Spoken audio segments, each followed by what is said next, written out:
No doubt you've discovered that loyalty is no longer the currency of the realm, as your father believes. Then what is? I'm afraid currency is the currency of the realm. Across the Spanish Main, Part 1, A King's Ransom. It was the spring of 1523, and 3 Spanish caravels wallowed heavily through the Atlantic swells, their decks groaning under the weight of a staggering treasure. Laden with loot sent by Hernan Cortes himself, these plump vessels struggled, their hulls crammed with the dazzling first fruits of Spain's new empire in the Americas. This was no ordinary cargo. It was the wealth of a civilization plundered from the Aztec Empire in Tenochtitlan and bound for the coffers of Carlos I, King of Spain and newly crowned Holy Roman Emperor Charles V. In each of the 3 ships, iron-banded chests held unimaginable treasures of gold, silver, emeralds, all of them exquisitely crafted by Aztec hands into rings, statues, and shimmering plumed headdresses.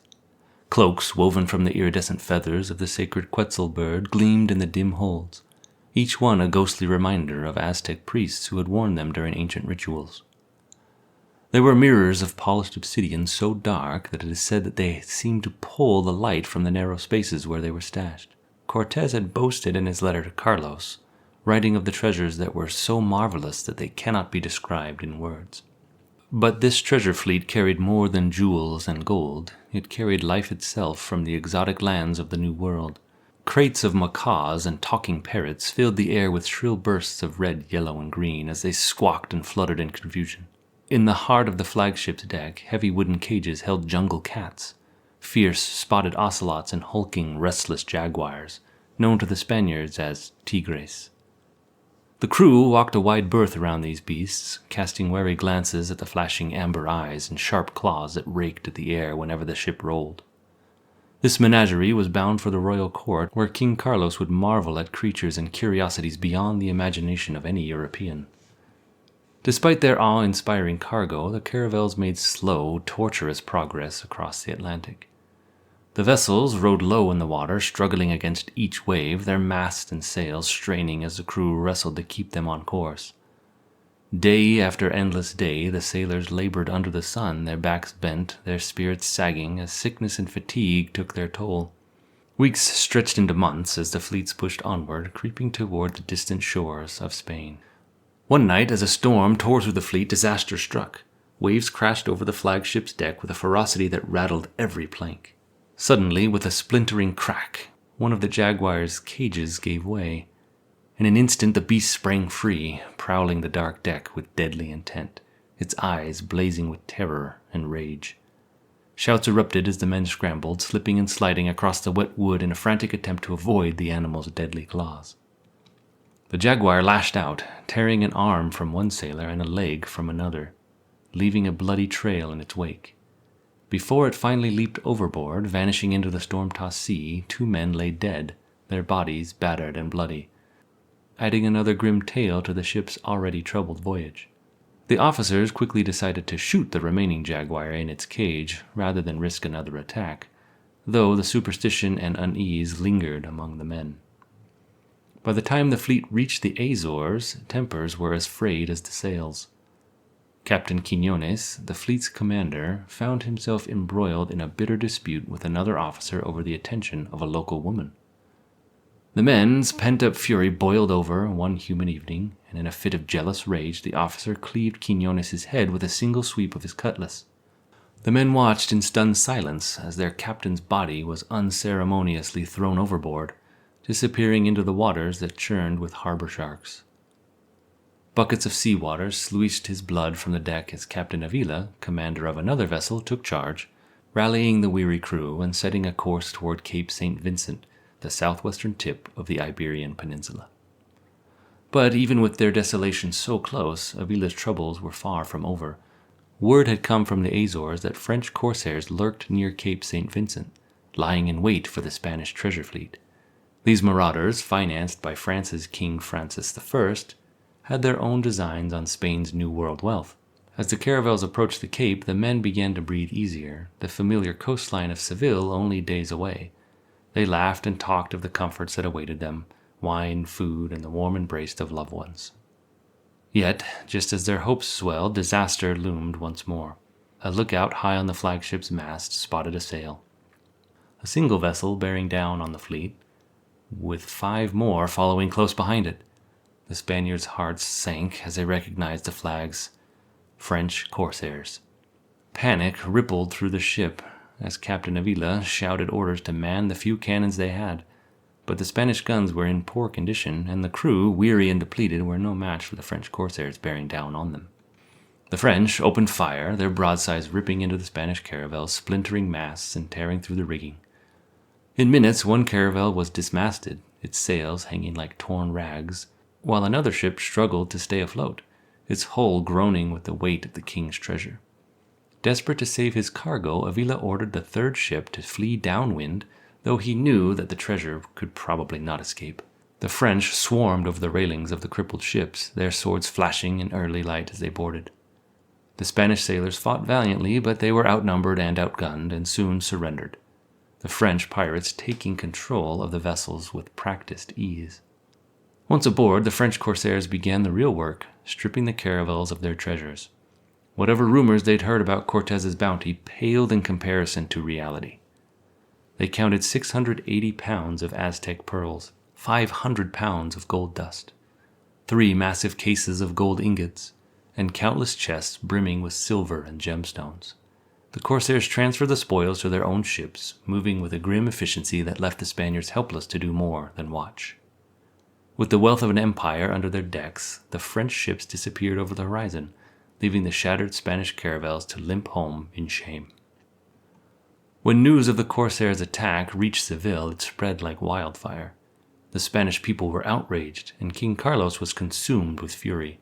To add insult to injury, the identity of the pirate leader was soon revealed: Jean Florin, a privateer under the employ of the Viscount of Dieppe, Jean Angot.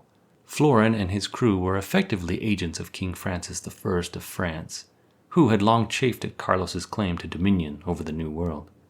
Francis had found a way to strike at Spain's empire without directly challenging its armies. He would bleed Spain's treasure, one ship at a time. From this infamous heist arose the myth and allure of the Spanish Main, the vast stretch of territory and ocean that would soon symbolize wealth, danger, and adventure. Initially, the term referred to the Spanish mainland in the Americas, but over time it came to encompass the whole Caribbean basin. Spain's empire grew swiftly, stretching from the Caribbean Sea and Mexican mainland down through the Central and South America, with treasure flowing endlessly back to Spain. Gold and silver from Potosí in Peru and Guanajuato in Mexico poured into the local coffers, extracted with brutal efficiency by slave labor, much of it worked to death in the mines and sugar fields. Yet, just as the Spaniards had ravaged and subdued the indigenous peoples for these riches, so too would they be hunted by the predators of the sea. In the wake of Jean Florin's legendary raid came a legion of privateers and buccaneers: John Hawkins, Francis Drake, Henry Morgan, and countless others who would descend upon the Spanish Main, each more daring and ruthless than the last. Spain's stranglehold on the New World wealth was beginning to loosen, for lurking beyond the horizon were the pirates who would haunt her empire, bringing with them an era of bold raids, grand battles, and fortunes stolen on the high seas. As the Spanish Empire spread, so too did its enemies, and a new chapter of the Spanish Main was about to begin. Part 2. Foothold of Fortune. By 1510, the Spanish had carved out a precarious foothold on the wild mainland coast of South America, just east of the narrow, fever-ridden strip that would become Panama. But, from the very beginning, the Spanish colony met fierce resistance. Disease and hunger swept through the settlers like wildfire, and they found themselves hemmed in on all sides by wary native tribes who viewed these newcomers with hostility.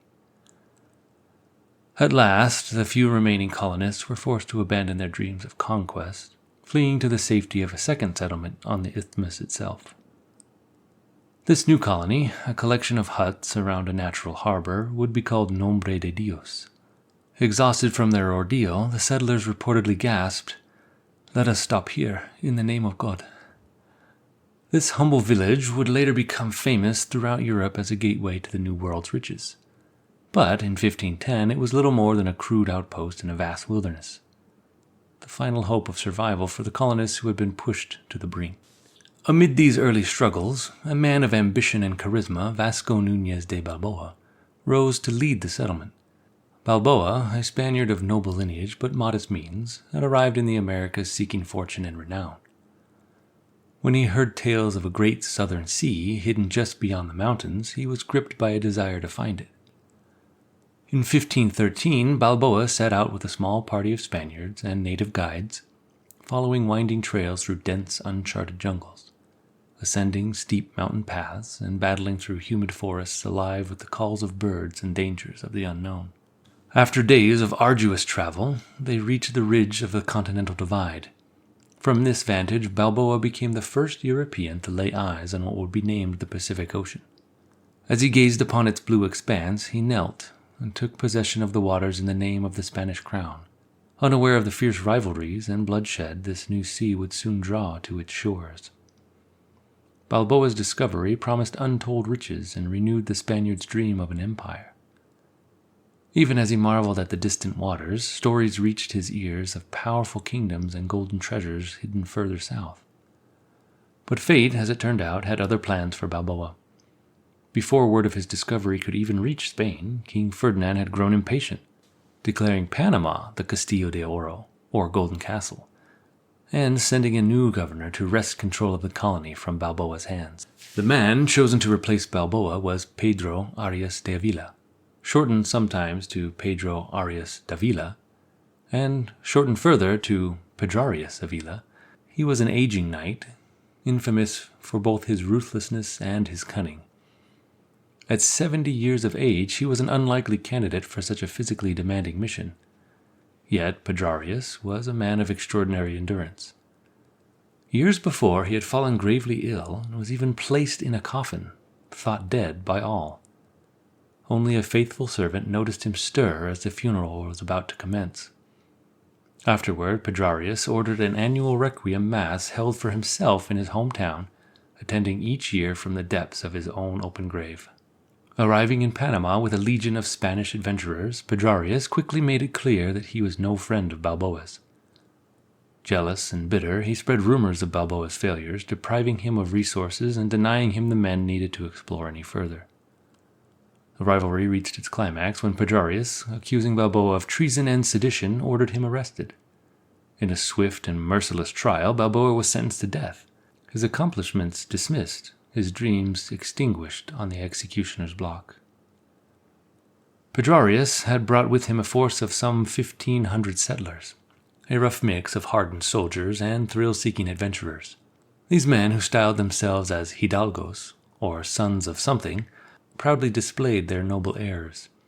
Dressed in silks, brocades, and embroidered jackets, they fancied themselves as aristocrats, even if their pockets were empty and their possessions no more than rusted swords and worn saddles.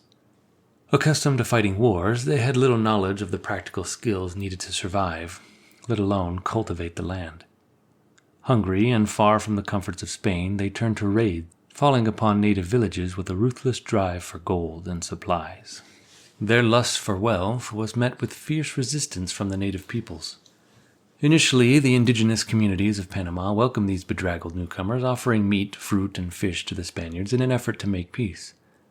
But the hidalgos, certain of their divine mission, demanded immediate conversion to Christianity, an ultimatum delivered in a language the natives couldn't even understand.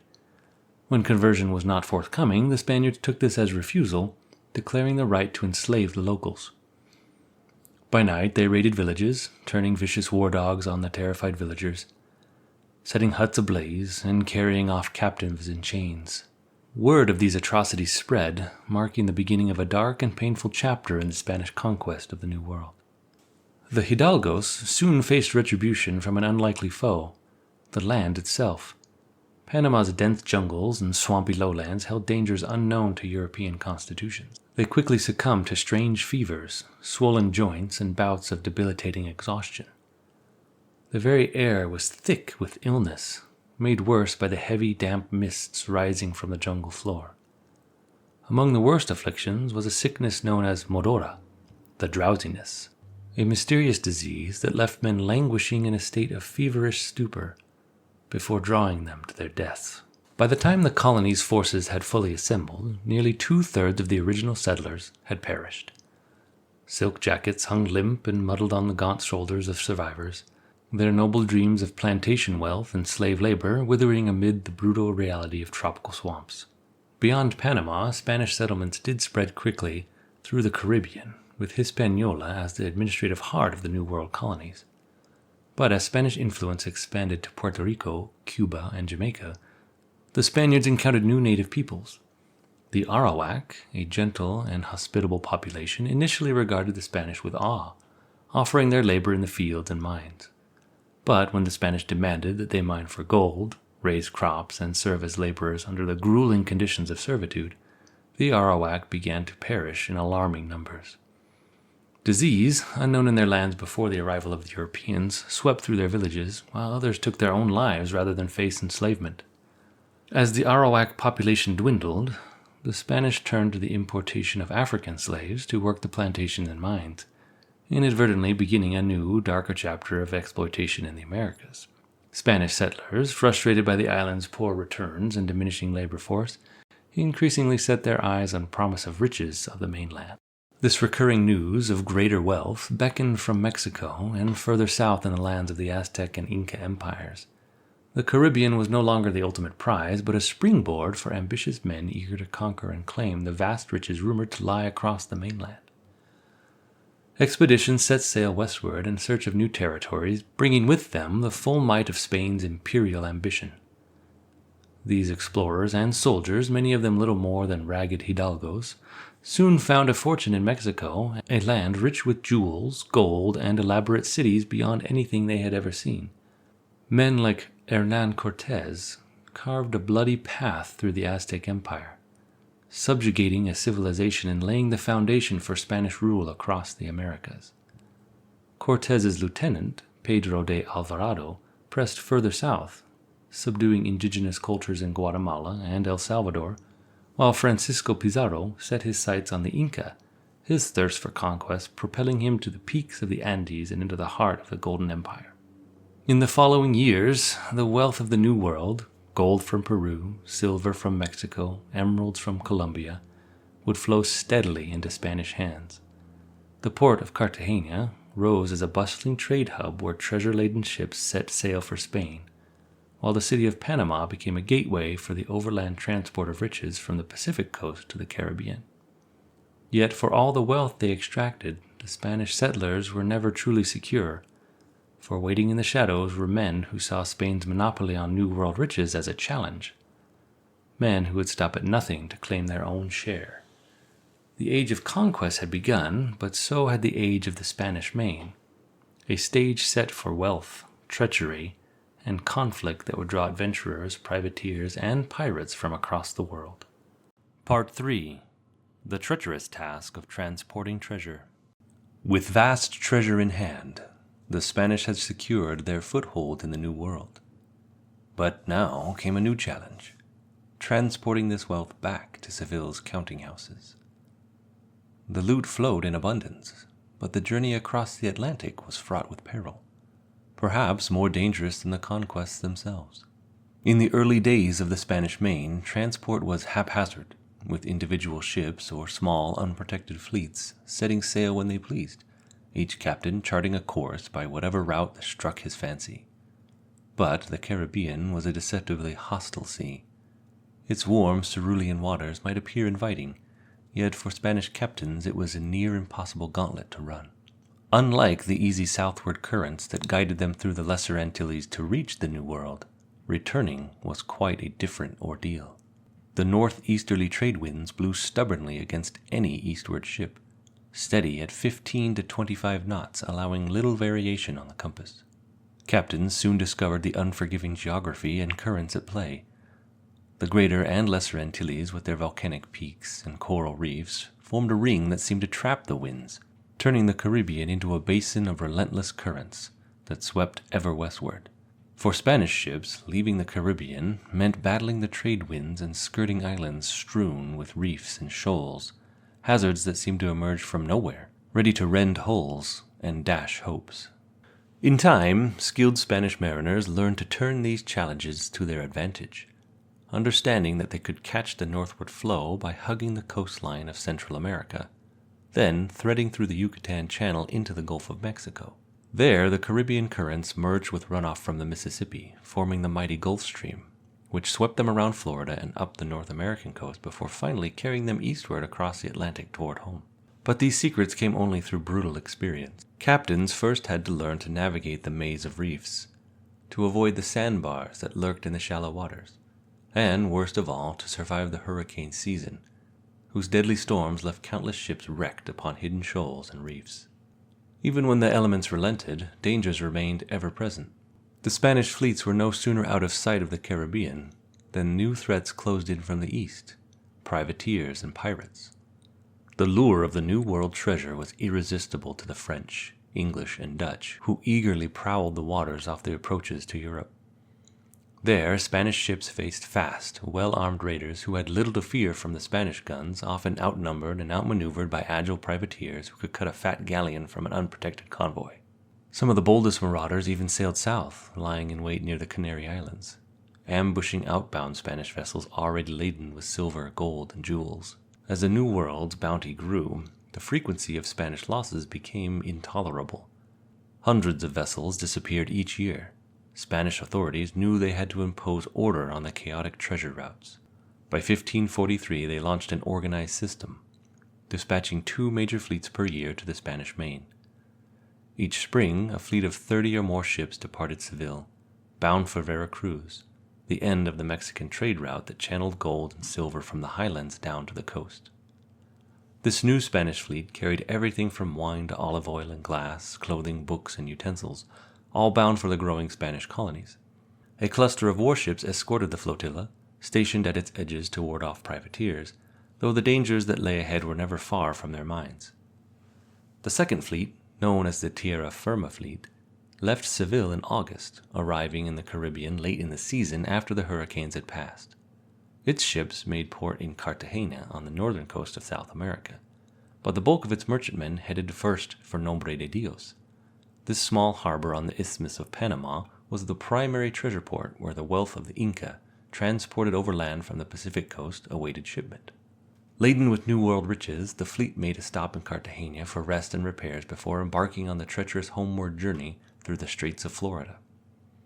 Meanwhile, the Mexican fleet, after wintering in Veracruz, likewise departed for Havana in February, bearing the bounty of Mexico's mountains in its hold, awaiting the combined convoy for the long voyage home. The final leg of the treasure fleet's journey would see nearly 100 vessels, large and small, gathered in Havana's protected waters before venturing north. There, the combined fleet assembled like a lumbering beast, bristling with warships, guarding the king's treasure. Galleons carrying the Royal Fifth held the most precious cargo, each escorted by a complement of soldiers and bearing official seals, while merchantmen bore the profits of private interests, plantation crops, personal treasures, and the hoarded wealth of aristocrats who had carved out their fiefdoms in the New World. But despite the array of warships, the fleet was still a tempting target. Not every merchant vessel was designed for warfare. Many were aged hulks, barely seaworthy after years baking in tropical waters, their hulls weathered and worm-riddled. Their captains, often men of dubious skill and morals, had little choice but to follow the king's fleet, praying their cargo would reach Spain's shores intact. Adding to the ship's challenges, many of the ships only carried paltry defenses, a pair of rusty iron cannons lashed to the gunwales, with a scant supply of shot and powder, often spoiled by the humidity. Even in an age accustomed to cruelty, Spanish captains were infamous for their brutal treatment of the crew. Flogging and starvation were commonplace, and tales of mutiny, sabotage, and desertion ran rampant. One sailor, beaten mercilessly in Cartagena, slipped away to France, where he threw his lot in with a French corsair named Robert Bayal. Later, with his newfound allies, he led Bayal back to Cartagena, guiding the raiders to anchor undetected and slip overland past the fortifications. His thirst for revenge at last slaked. By the early 1550s, pirates had become the scourge of the Caribbean. Francois Leclerc, a French privateer with a wooden leg, led his fearsome fleet through the Spanish Main, earning the dreaded name Piede de Palo, or Peg Leg. His raids on small towns across Hispaniola and Puerto Rico left a trail of plundered settlements and broken spirits. But it was his brazen assault on Santiago de Cuba in 1554 that made him a legend, looting 80,000 pesos of treasure and casting terror throughout the region. Yet worse was to come. In 1556, another French corsair, Jacques de Sorez, descended upon Havana, leaving the city a desolate ruin, its wealth and pride reduced to ashes. When a second French squadron arrived just months later, they found nothing left worth stealing. The pirates, increasingly emboldened, no longer waited for Spanish ships to return to Europe, but sailed boldly into the Spanish Main itself. The open waters of the Caribbean, stretching over half again the size of the Mediterranean, were woefully unpoliced. Though the king did dispatch a few heavily armed warships to patrol the region, these vessels were scattered and scarce, and often did not coordinate with each other where and when they would be. They could hardly cover the vast territory, let alone protect the countless merchant ships sailing solo, bearing little defense against these marauders. By royal decree, every vessel sailing the Spanish Main was required to carry a minimum of 2 large brass cannon, 6 iron guns, and a sufficient stock of ammunition. But for most captains, each ton of weaponry meant 1 less ton of treasure or cargo, and more than a few ships left with barely enough powder to muster a single salvo. With such inadequate defenses, Spain's treasure fleets remained a moving target, prey for any privateer who dared to brave the tropical currents and blistering heat. As the years rolled on, the relentless pursuit of New World wealth drew Spain into a fierce cycle of ambition, wealth, and loss. The treasure fleets, for all their risks, continued to feed Spain's economy, sending silver and gold to fill the royal coffers and repay debts. Yet, each year the specter of loss loomed large. Wrecks littered the Bahamas' shallow waters, rotting ribs of ships swallowed by the shifting sands and hidden reefs. Squalls and tropical storms shattered flotillas, scattering survivors and silencing ships forever. But even as these dangers mounted, a new breed of raiders, as audacious as they were ruthless, loomed on the horizon. No longer content to lie in wait in European waters, these corsairs sailed into the Caribbean itself, navigating the same treacherous waters that the Spanish had learned to fear. And so began an era of high-stakes raids, daring sea battles, and harrowing escapes as the pirates of the Spanish Main set sail in pursuit of Spain's gilded armada, staking their lives on the chance to seize a slice of the New World's fabled riches. The Spanish Empire, secure in its vast domains, yet ever haunted by threat, could only steel itself for the trials to come, for the Spanish Main had become a theater of unending conflict, where fleets of treasure and ships of fortune clashed amid waves and wind, shaping a saga of gold, greed, and the enduring allure of an empire. Part 4. Securing the unruly Spanish Main. By 1555, Spain could no longer ignore the mounting threat to its New World empire. With French privateers and corsairs pillaging Spanish treasure ships with impunity, the Spanish crown sought a man to restore order and defend the routes that funneled gold and silver into the coffers. That man was Admiral Pedro Menendez de Aviles, a soldier of the sea whose very presence struck fear into those who opposed him. Menendez was a Spaniard bred to this age of conquest, bold, unsparing, and driven by a fierce sense of loyalty to the crown. Born into the landed gentry of Aviles in northern Spain, Menendez ran off to sea at 14. His skills earned him a commission, and by 1549 he was a celebrated fighting captain, famous for his ruthless efficiency. It was no wonder, then, that King Carlos asked him to rid the Spanish coast of French privateers, a mission Menendez carried out with relentless precision. By 1555, the crown hoped that Menendez's fierce discipline and daring spirit could bring order to the Spanish Main and protect the precious fleets laden with New World wealth. Menendez was no stranger to the chaos that plagued the treasure fleets. He found the existing convoy system reckless, with captains who straggled behind or veered off to pursue personal gain, leaving themselves and their cargo vulnerable to attacks. His first move as admiral was to bring stern discipline to the captains and crews under his command. He issued strict orders. All ships were to stay in convoy, sailing in unison, and no vessel was to depart without proper armament. Any captain who failed to comply would answer to Menendez personally, a daunting prospect, as the admiral's reputation for harsh justice preceded him. Menendez made particular use of Spanish galleons, the largest and strongest vessels in the fleet. These powerful ships not only transported treasure but served as floating fortresses. armed with enough firepower to deter all but the most formidable enemies. The admiral positioned these galleons strategically, placing them upwind of the merchant ships to maintain the weather gauge over any attackers. Under Menendez's command, the convoy system, once a disorganized flotilla, became an impenetrable armada, with losses to pirates and privateers dwindling to almost nothing. His success won him the trust of King Carlos and later of his son Philip II, who ascended to the throne in 1556. But Menendez's ambition went beyond the protection of these fleets. He envisioned a robust defense network across the Spanish Main that would secure not just the sea lanes but the colonies themselves. In 1562, he set sail from Spain, leading the Armada de la Carrera de Indias, a massive convoy of 49 ships, including 6 war galleons. With him was a team of military architects, experts in fortification, whom Menendez instructed to inspect key harbors and devise defenses against marauders. The result was a 3-phased, bold plan. First, regular convoys. All transport to and from the Indies would be restricted to Menendez's convoy system, save for specially licensed and heavily armed vessels dispatched on urgent business. Second, cruiser squadrons. Permanent squadrons of patrol ships would be based in the Caribbean, tasked with hunting down corsairs and defending trade routes. And third, finally, fortified harbors.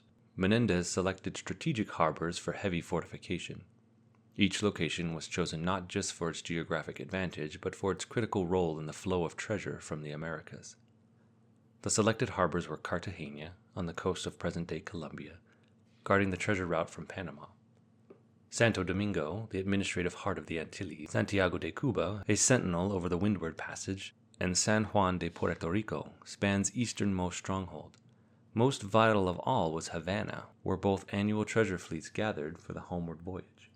Each of these harbors would boast new forts, with thick walls, heavy cannon, and permanent garrisons. At the mouth of the Florida Strait, Menendez proposed yet another base to control access to the Spanish Main from the north.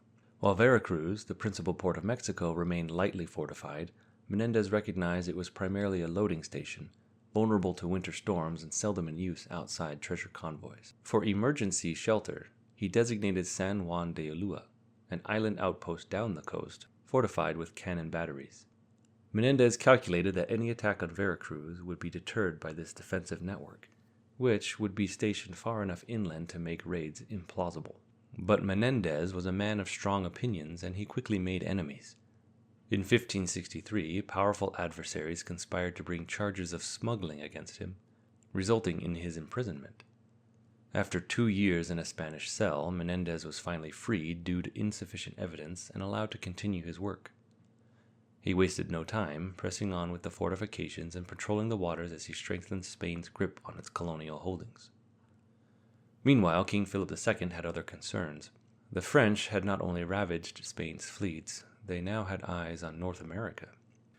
In 1562, Admiral Gaspar de Coligny, a Huguenot leader, dispatched 2 ships to establish a Protestant colony in Florida. These settlers, French Protestants led by Jean Ribaut, sought freedom from religious persecution and dreamed of establishing their own foothold on Spanish soil. Ribaut landed along the South Carolina coast, erecting a fort and promising to return with more settlers. But the colony soon unraveled under the harsh conditions, with survivors barely making it back to France. Coligny sent a second expedition under René de Laudonnière, who in 1564 established Fort Caroline on the banks of Florida's St. Johns River. Yet as the first difficult year dragged on, they struggled for supplies and support from France. Word of this incursion reached Spain, and Philip II wasted no time. He commanded Menendez to proceed with all haste to establish a Spanish colony in Florida and to expel or eliminate the French interlopers. Menendez sailed from Cadiz in June 1565, leading a powerful force of 30 ships and over 2,600 men, including Marines and settlers. His orders were clear: to establish a Spanish foothold in Florida and drive out any French forces he encountered. Jean Ribaut dispatched from France with fresh settlers and orders to prevent Menendez from encroaching on their settlement. He had 7 ships and 300 soldiers. Menendez's crossing was harrowing. He drove his ships forward through storms that scattered his smaller vessels and slowed his advance. But he refused to wait for the fleet to regroup, pressing ahead with only 5 ships and 600 men. By early September, he reached St. Augustine, a calm harbor that he christened in honor of the saint's feast day. But his moment of peace was short-lived. Ribault was on his trail. As dawn broke on September 4th, Ribault's ships appeared on the horizon, aiming directly for Menendez's beached and becalmed vessels. Menendez ordered his ships to make for shore, and by the slimmest stroke of fortune, a favorable breeze swept his vessels into the safety of St. Augustine's harbor. The furious Ribault, unable to follow, set a course southward, hoping to regroup and launch a decisive assault. Seizing the opportunity, Menendez took 500 men on a grueling overland march northward, slogging through 50 miles of swamp, stifling heat, and biting insects, to Fort Caroline. After 4 days of misery, they arrived, finding the French garrison lightly defended. Under the cover of dawn, Menendez's men stormed the fort, killing all but a few of the occupants, sparing only women and children.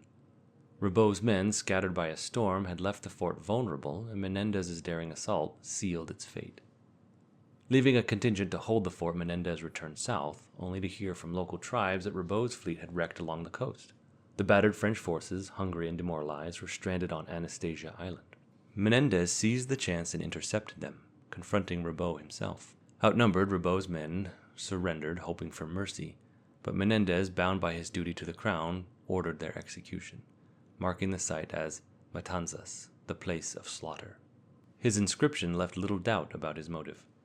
"I do this not to the Frenchmen, but to heretics." With the French threat subdued, Spain's supremacy over the New World seemed secure, until a new rival appeared on the horizon. In London, Sir William Cecil, chief counselor to Queen Elizabeth I, discreetly sounded out Spain's claims to riches and the Spanish Main. England, now a Protestant state under Elizabeth's rule, harbored ambitions of its own. In 1566, the Spanish ambassador to England reported back to King Philip, noting Cecil's inquiries with foreboding. Cecil had sought a list of places where it is forbidden to trade without Her Majesty's license. The ambassador sent back a terse reply: all the West Indies, continent, and islands. But the council's response was equally unyielding. They did not agree. Spain's empire was no longer unassailable. Across the Channel, England was watching, calculating, and preparing. Soon, the Spanish Main would be far more than a battleground for pirate raids and privateer skirmishes. It would become a proving ground for the clash of empires, with England and Spain on a collision course that would reshape the fate of the New World. Part 5. The Dawning of England's Ambition for the Main. In the gilded chambers of Elizabethan England, where diplomacy often bore the sharp edge of national ambition, Sir William Cecil's words to the Spanish ambassador in 1566 rang less as a request and more as a declaration. He did not simply ask where Englishmen might trade freely on the Spanish Main. He announced England's intent to challenge Spanish dominance of the New World. To the ambassador, the message was clear. England would not stand idly by as Spain claimed the vast wealth of its empire as its own. For decades, English eyes had gleamed with envy at the gold, silver, and exotic goods flowing from Spanish colonies. The riches of the New World, spoken of in hushed, awestruck tones, had ignited a longing in the hearts of merchants and sailors alike. French and English freebooters, rogues, and adventurers had already tasted the fruits of plunder on the Spanish Main. Yet for England, a nation of maritime traders, profit was not merely about piracy. It was about trade and the promise of vast, untapped market. The hunger for commerce found an early voice in Richard Eden, a royal official whose 1553 publication, A Treatise of the New India, struck a chord with the merchant class. Eden painted a glowing picture of Spanish holdings in the Caribbean, calling them a realm of near-mythic abundance. He openly challenged Spain's audacious claim to be lords of half the world, and called on his fellow Englishmen to act before Spain's grip tightened irreversibly. "That rich treasury in Seville," he lamented, "might long since have been in the Tower of London." Eden's words were not idle musings, but a rallying cry for English merchants to take what they saw as their rightful place in the New World. Already there were tales of bold ventures that hinted at the immense profits to be made. In 1530, William Hawkins, a Plymouth captain of unmatched daring, crossed the Atlantic to Brazil. There he traded for prized dyewood, the vibrant hues of which dazzled English wool merchants and fetched a fortune back home. Yet the shadow of Spanish might, loomed large. Carlos I of Spain had decreed the Caribbean off limits to English merchants, and Spanish warships patrolled the seas to enforce this command. The mantle of defiance fell to William's son, John Hawkins, a man destined to redefine England's role on the Spanish Main. Born into a family of mariners, young John grew up surrounded by tales of distant coasts and glittering treasures. By the time his father passed, leaving the family shipping business to John and his brother, Hawkins had already begun to forge a reputation as a privateer in the English Channel. His early experiences hardened him, instilling the ambition, resourcefulness, and ruthlessness that would later define his exploits. Hawkins's voyages to the Spanish-controlled Canary Islands marked a turning point. A hub for galleons en route to Americas, the Canaries teemed with merchants who whispered of the wealth of the Spanish Main. Gold, silver, pearls, even the more prosaic goods of the New World, sugar, cacao, tobacco, and hides, commanded high prices. Hawkins listened intently, his mind turning over the possibilities. Spanish traders revealed to him a secret. While Spain's largest ports were heavily guarded, smaller settlements on the Spanish Main offered opportunities for the daring. Plantation owners, desperate for European goods but stifled by the exorbitant prices imposed by Spain's Casa de Contratación in Seville, were willing to deal discreetly. In exchange for manufactured goods, they would pay handsomely in silver, pearls, and other riches. Thus, Hawkins conceived his first trading voyage to the Spanish Main. He envisioned not piracy but profit, a bold yet peaceful venture into Spain's closely guarded domain. The young captain saw himself as a bit of a pioneer, going to break Spain's monopoly with ingenuity and commerce. He would sail into forbidden waters, armed not with cannons, but with wares that settlers could not resist. What Hawkins did not yet realize was how swiftly peaceful trade could transform into open conflict. The Spaniards, jealous of their monopoly and suspicious of the outsiders, would not welcome his intrusion, and Hawkins, confronted with resistance, would discover within himself the cunning and ferocity of a freebooter. The story of John Hawkins was just the beginning. The broader tale of England's rise on the Spanish Main was already in motion. The Spanish Empire, sprawling and wealthy, was a tempting target for a maritime nation like England.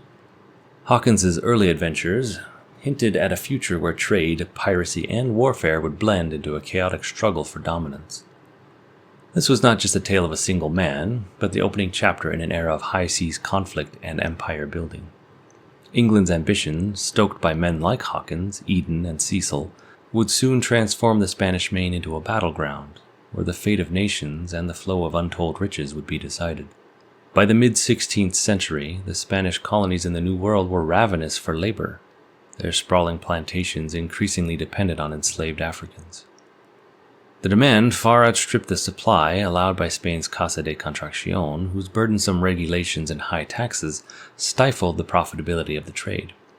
Smugglers, particularly Portuguese, filled the void, delivering thousands of slaves annually to the Spanish planters, who, often complicit themselves, turned a blind eye to the illegality of their purchases. For John Hawkins, this shadow economy represented an irresistible opportunity. In 1562, emboldened by tales of the Spanish Main's riches, Hawkins embarked on a voyage that would transform him from an ambitious merchant into a figure whose name would be etched into the annals of history and infamy. Hawkins's first slave trade expedition began modestly. With the backing of his father-in-law, Benjamin Gonson, he outfitted 3 small ships and set sail for the Guinea coast of West Africa. There he acquired a cargo of 300 slaves, as he later recounted, partly by the sword and partly by other means. The grim reality of Hawkins' venture involved raids, violent skirmishes, and dealings with local chieftains complicit in the transatlantic slave trade. The Atlantic crossing was uneventful, and Hawkins's fleet arrived at Hispaniola with its human cargo intact. The reaction of the Spanish settlers was telling. Though smuggling was forbidden, they eagerly purchased the enslaved Africans in exchange for silver, pearls, and other goods. Such was their desperation for labor that even a local official tasked with suppressing contraband granted Hawkins permission to trade. By the time Hawkins returned to England in September of 1564, his venture had yielded handsome profits. The Spanish Main, he realized, offered immense promise for those willing to navigate its dangers. Flush with success, he immediately began organizing a second expedition, one that would be grander, riskier, and ultimately more consequential. The news of Hawkins's success spread quickly, attracting the attention of merchants, noblemen, and even the crown. England's newly ascended Protestant queen, Queen Elizabeth I, saw Hawkins' enterprise as a way to undercut Catholic Spain while filling her treasury. After personally interviewing Hawkins, she lent him a royal ship, the Jesus of Lubeck, to serve as his flagship. This ship, a massive 700-ton vessel, had been purchased decades earlier by Henry VIII, and now, slow and aged, its timbers creaking with disrepair. Yet once refurbished, the Jesus was a formidable warship, with towering decks stacked with cannon, an imposing symbol of England's rising ambitions. To accompany the Jesus, Hawkins prepared 3 additional ships, the Salomon, which had served him well on his first voyage, and 2 smaller family vessels, the Swallow and the Tiger. The fleet was stocked with provisions for 500 slaves and a variety of trade goods, including woolen cloth, linens, and trinkets meant to entice Spanish planters. By October 18, 1564, Hawkins' fleet was ready. With a crew of 150 men, he set out from Portsmouth Harbor, bound once more for the Guinea coast. His instructions to the crew were direct and simple. Serve God daily, love one another, preserve your victuals, beware of fire, and keep good company. The English ships arrived off the humid, sweltering shores of Guinea and began their grim work. Hawkins and his men traded with Portuguese slavers and African chieftains, exchanging goods for captives. Yet the trade was fraught with danger. In one ill-fated raid, Hawkins and his men were ambushed by 200 African warriors, barely escaping to their ships after losing 7 of their own. Through negotiation, force, and opportunism, Hawkins had amassed more than 400 slaves by late January 1565. His fleet, burdened with its human cargo, set sail for the Spanish Main. Hawkins' reputation as a bold trader preceded him as his fleet entered Spanish waters. The Spanish settlers were desperate for goods and labor, yet they feared the wrath of the authorities in Seville. Hawkins did have to tread carefully, navigating not only the perilous waters of the Caribbean, but also the shifting loyalties of Spanish officials, some of whom were plantation owners themselves. The months that followed would test Hawkins' mettle as a trader and a mariner. His journey would cement his reputation as a daring entrepreneur, but it would also foreshadow the tensions that would soon erupt into outright conflict. Part 6. Hawkins and Drake. The legend begins. As they set sail for the Americas for the second time, Hawkins and his fleet were plagued by periods of flat calm, including one worrisome stretch of 18 days, which water supplies had to be rationed and the men's spirits fell while their tempers rose. Eventually, the ships entered the belt of the easterly trades, known to the 16th century seamen as the ordinary breezes, and, with the wind at their quarters, scudded across the Atlantic to the Caribbean. Still, it was March before Hawkins dropped anchor at the island of Margarita off the coast of Venezuela, where the Spanish maintained a pearl fishery. At first, it all seemed like a repeat of his cordial welcome by the Hispaniolas. The mayor of the island's small town was effusive in his greetings. According to a journal kept by one John Spark, a gentleman adventurer aboard the Jesus, the Spanish mayor had gifted them both sheep and beef for the refreshing of the men. But when the island's governor was informed of Hawkins' desire for trade, he proved a testy, officious, and definitely uncooperative fellow. He absolutely refused to sanction the sale of Hawkins' slaves, citing King Philip's royal injunction against dealing with foreigners. Further, to make any trading as difficult as possible for the Englishmen, he also denied them the services of a local pilot that they had hired. Neither Hawkins nor any member of his crew had ever seen this coast, and navigating without the benefit of expert help would cost them precious time and trade. Finally, as soon as Hawkins had departed, the governor made haste to inform the authorities at Santo Domingo, capital of Spanish America, that an Englishman was attempting to trade on the Main. The response was an edict forbidding all Spaniards to have any sort of contact with this impudent interloper. Hawkins sailed south to the mainland of South America, where he and his men traded a few pewter whistles, knives, glasses, and other trinkets to the friendly Indians for New World foods. Tasting sweet potatoes for the first time, young Spark declared them to be the most delicate roots that may be eaten, and to far exceed our parsnips or carrots. The pineapple looked like a pine cone, he related, but of the bigness of 2 fists, and more delicious than any sweet apple sugared. The Indians were probably Chibcha, remnants of the once populous tribe that had spread throughout the Caribbean before the white men came, and these survivors of Spanish slaughter, Spark learned, were now assailing the hated conquerors. They were excellent hunters, he wrote, and skilled with bow and arrow. The Spaniards, for fear thereof, armed themselves and their horses with quilted canvas of 2 inches thick. and leave no place of their body open to their enemies, saving their eyes, which they may not hide, and yet oftentimes they are hit in that so small a scantling. Hawkins had now been under way from Africa for 2 months. His slaves, chained in the ship's holds under inhuman conditions, were weakening and dying in considerable numbers. His supplies of beans were getting low. Anxiously, he pressed on west along South America's northern coast until, on April 3rd, he came to a settlement of Borburata, near present-day Caracas. There, at least, he found buyers for his slaves. The Spaniards at first cited the various decrees forbidding them to traffic with foreigners, to which Hawkins responded that he was a peaceful and honest trader. English merchants freely called at Spanish Flanders, the Canaries, and Spain itself, he argued. What difference was there between one part of Spanish Empire and another? Finally, the Spaniards allowed Hawkins to bring 30 slaves ashore, but they haggled so vigorously over the price that Hawkins became angry. According to Spark, Hawkins told the Spaniards in exasperation that it was not only license he sought, but profit, which he perceived was not there to be had, so therefore he would seek it further. At this point the local governor arrived and commenced an elaborate charade that only annoyed the impatient Hawkins more. First, to provide himself with an alibi for dealing with the Englishmen, the governor required Hawkins to petition that he would come thither in a ship of Queen Majesty's of England, being bound off Guinea, and thither driven by the wind and weather, so that being come thither, he had need of sundry necessities for the reparation of the said navy, and also great need of money for the repayment of his soldiers. That accomplished, the governor granted the Englishman a license to sell the slaves. But then greed got the better of the Spaniard, and he demanded a special 7.5% tax, plus a 30 ducat customs fee on every slave sold.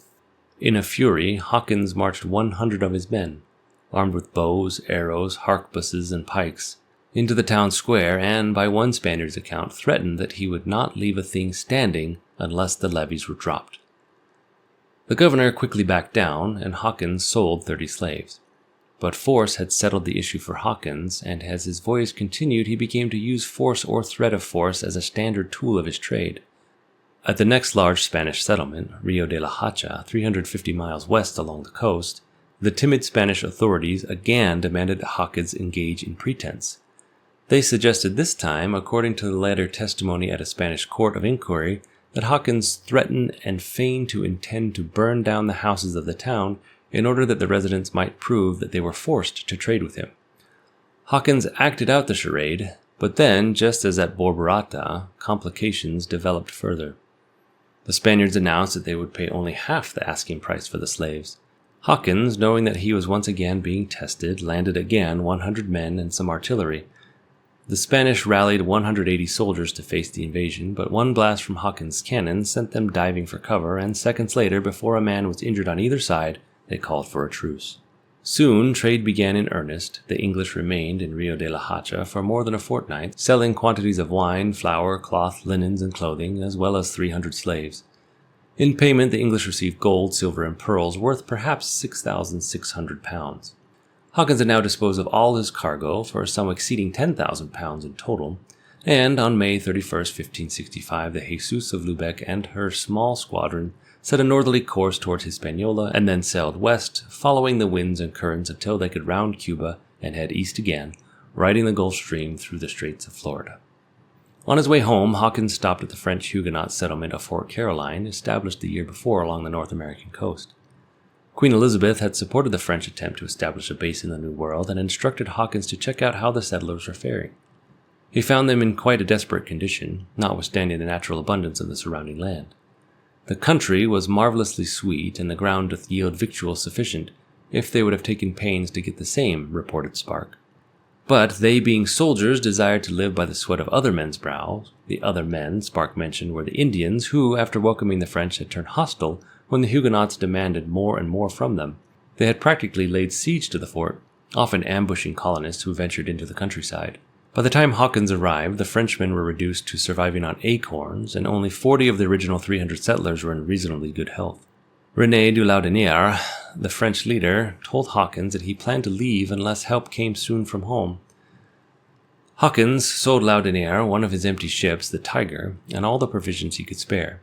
Then Hawkins sailed for home, fully expecting the French to follow. The date was July 28, 1565. It was only a month later that Jean Ribault arrived at Fort Caroline with the long-awaited reinforcements, and in his wake came the merciless Pedro Menendez de Aviles, the Spanish admiral who slaughtered Ribault's men and most of Fort Caroline's male settlers in the name of God's service. The Jesus of Lubeck arrived back in England on September 20th, 1565, with her 2 small companions trailing along like ducklings in the wake of a mother mallard. Hawkins and his backers had every reason to be pleased. After expenses, the voyage netted a profit estimated between 45 and 60%. The hope of much greater profits was implicit in a letter from Hawkins to Elizabeth, in which he wrote that he had always been a help to all Spaniards and Portugals that have come in his way, although many times in his track they have been under my power. He was obviously feeling on top of the world, and in November, when he was invited to dine in London with the Spanish ambassador, Don Guzman de Silva, Hawkins was only too happy to oblige. At the meeting, de Silva probably learned little that he had not already known, but Hawkins' self-assurance and obvious abilities were enough to alarm the ambassador, and he wrote King Philip urging decisive action, but not yet. "It may be best," he wrote, "to dissemble so as to capture and castigate him on his next voyage." In a second meeting with Hawkins, the ambassador was blandly assured by the Englishman that he would not return to the Indies without the Spanish king's permission. De Silva did not believe it, and again reflected his concern in a dispatch to Philip, writing, "It seems advisable to get this man out of the country, so that he may not teach others, for they have good ships and are greedy folk with more liberty than is good for them." Whether he was dissembling or not, de Silva protested vigorously in the spring of 1567 when he learned that Hawkins was planning yet another voyage.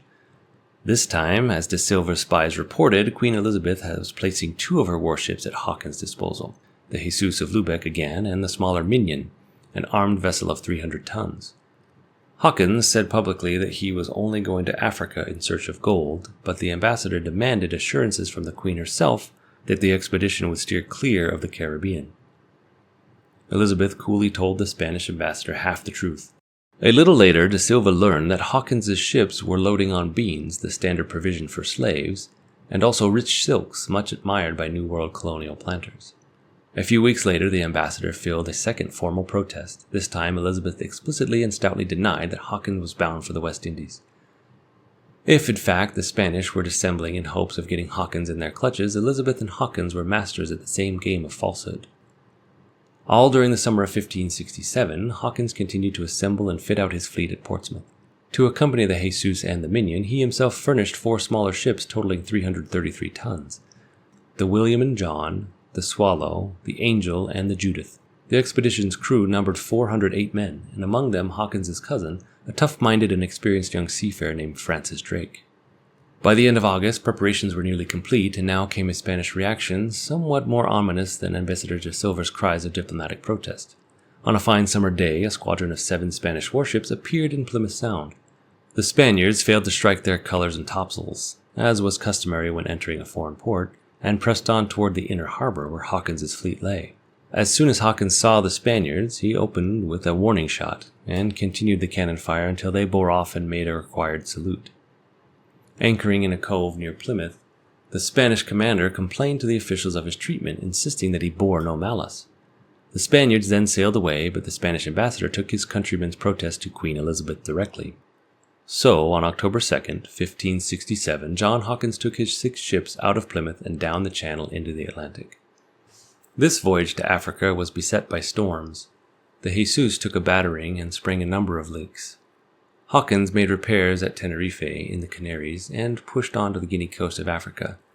But this time it was no easy matter for the Englishmen to collect a cargo of slaves. Since Hawkins' last voyage to the Guinea coast, Portugal had seriously begun to enforce its monopoly of the African trade. No local slavers would sell to him, so Hawkins was forced to chase down his own chattel. At the end of November, a number of his men were wounded during an attack on an African village, and 8 died in agony, their jaws locked shut from poisoned arrows. Hawkins himself was wounded but quickly recovered. At one point, the frustrated Englishman took a Portuguese caravel that had been abandoned by its owners when French corsairs attacked and burned a coastal town. Hawkins hoped that the small vessel could be used to sail up shallow rivers where slaves might be bought or captured. Over the next few weeks, he acquired 3 more ships, a small bark purchased from the Portuguese, and a pair of small armed French ships whose captains decided to join his enterprise.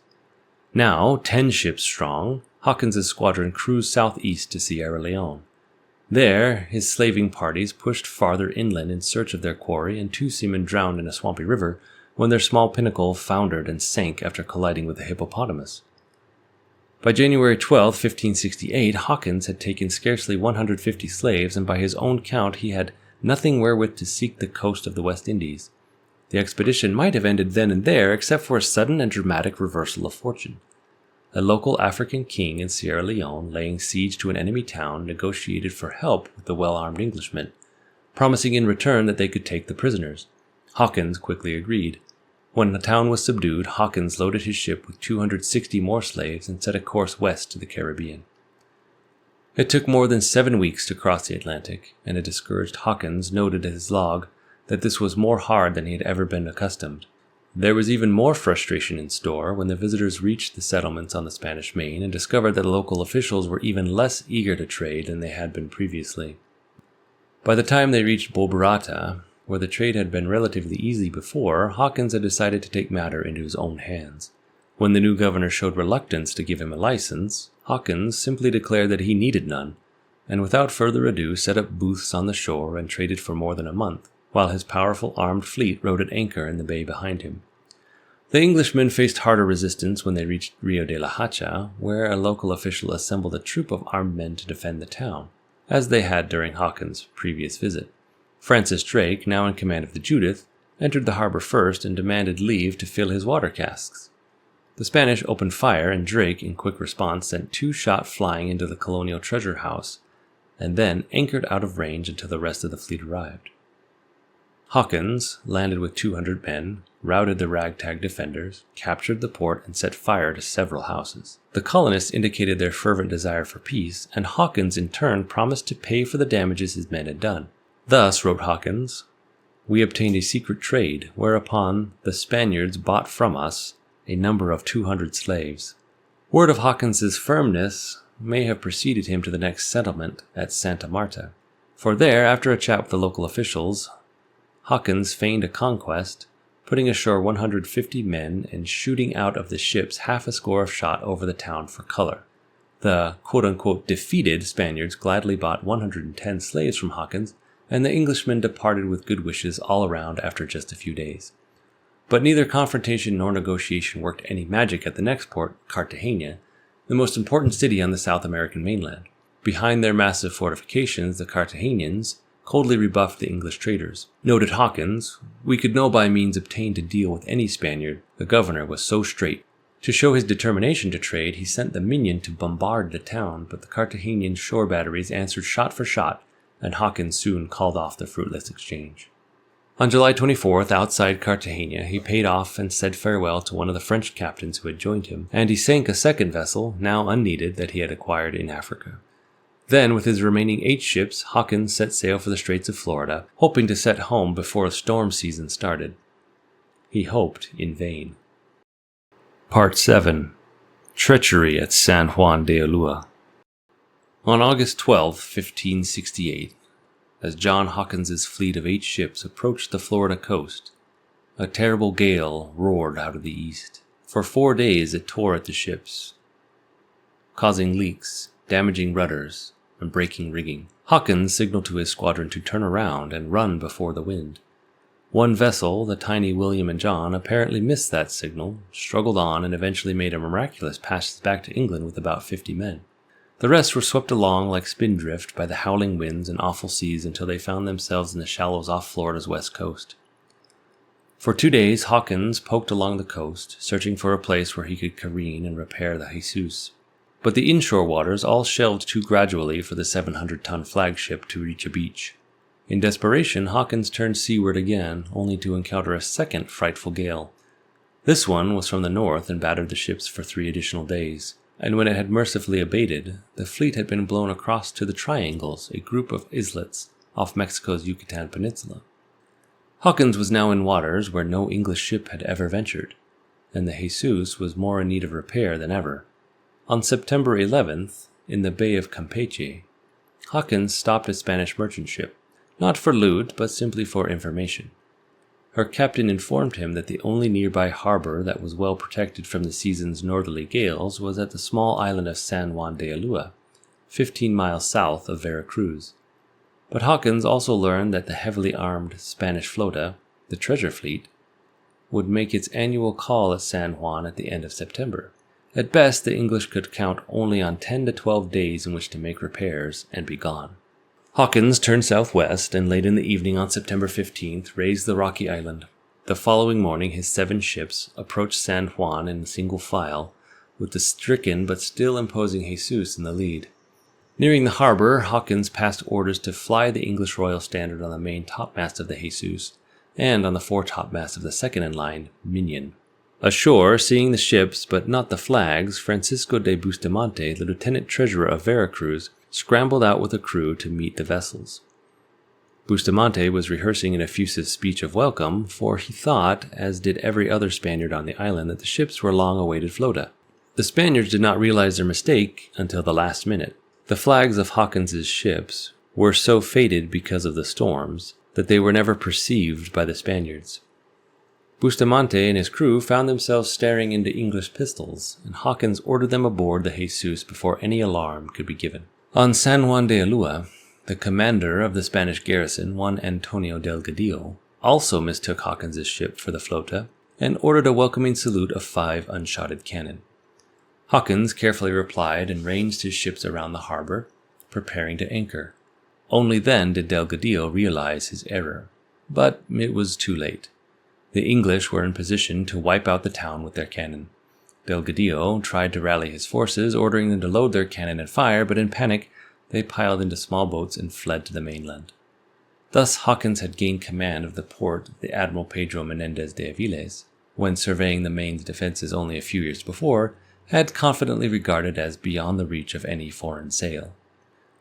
But Hawkins at this stage still did not think of himself as an enemy. He sent a messenger to find Delgadillo, to assure him that the English intentions were peaceful, and to make arrangements to repair and reprovision the Jesus. Hawkins even managed to suppress his trader's instincts in the interest of maintaining peace. All this while he had been carrying with the surviving slaves in his hold, but he apparently did not attempt to sell them at San Juan de Ulua. Unfortunately for Hawkins, at that very moment the 13 ships of the Spanish flota were less than a day's sail from the Mexican coast. On the flagship was Don Martin Enriquez de Almanza. Enriquez undoubtedly knew Hawkins was in the Caribbean, but, like Menendez, did not dream of an interloper so far west, so deep in the Spanish New World Empire. His thoughts were on the voyage, now nearly over. Enriquez was sailing as the honored passenger of Francisco de Luján, Captain General of the flota. Luján's flagship led a convoy of 11 merchantmen, heavily laden with wine, cloth, and manufactured goods for New Spain, and meant to freight the year's accumulation of treasure back to Europe. Bringing up the rear was a second Spanish man of war under the command of Admiral Juan de Ubilla. The viceroy-designate Enriquez held no official appointment at sea, only the privileges of an honored passenger, but among his papers he carried a royal commission vesting him supreme command should he find cause to exercise it. That cause came at San Juan de Ulua the next day, on September 17th, when Port Commander Delgadillo clambered aboard Luján's flagship, breathlessly bearing the news of Hawkins's arrival. The Englishman, Delgadillo said, had declared his peaceful intentions and promised to clear the port as soon as his ships were seaworthy. Hawkins proposed that while the Jesus was being repaired, each side should put up 12 gentlemen as hostages for maintenance of peace. Finally, intent as always on selling his cargo, Hawkins requested a license to sell as much wares as he might to furnish their wants. Upon receiving Hawkins's message, Enriquez assumed immediate command and issued a call to council. Luján, Ubilla, and other captains of the Spanish fleet gathered on the flagship. Enriquez was enraged at Hawkins' effrontery. He proposed to the Spanish commanders that they instantly attack the Englishmen. Unlike the provincial officials on the Main, whom Hawkins had so easily bent to his will, Enriquez, as viceroy of New Spain, had no intention of compromising with the hated English.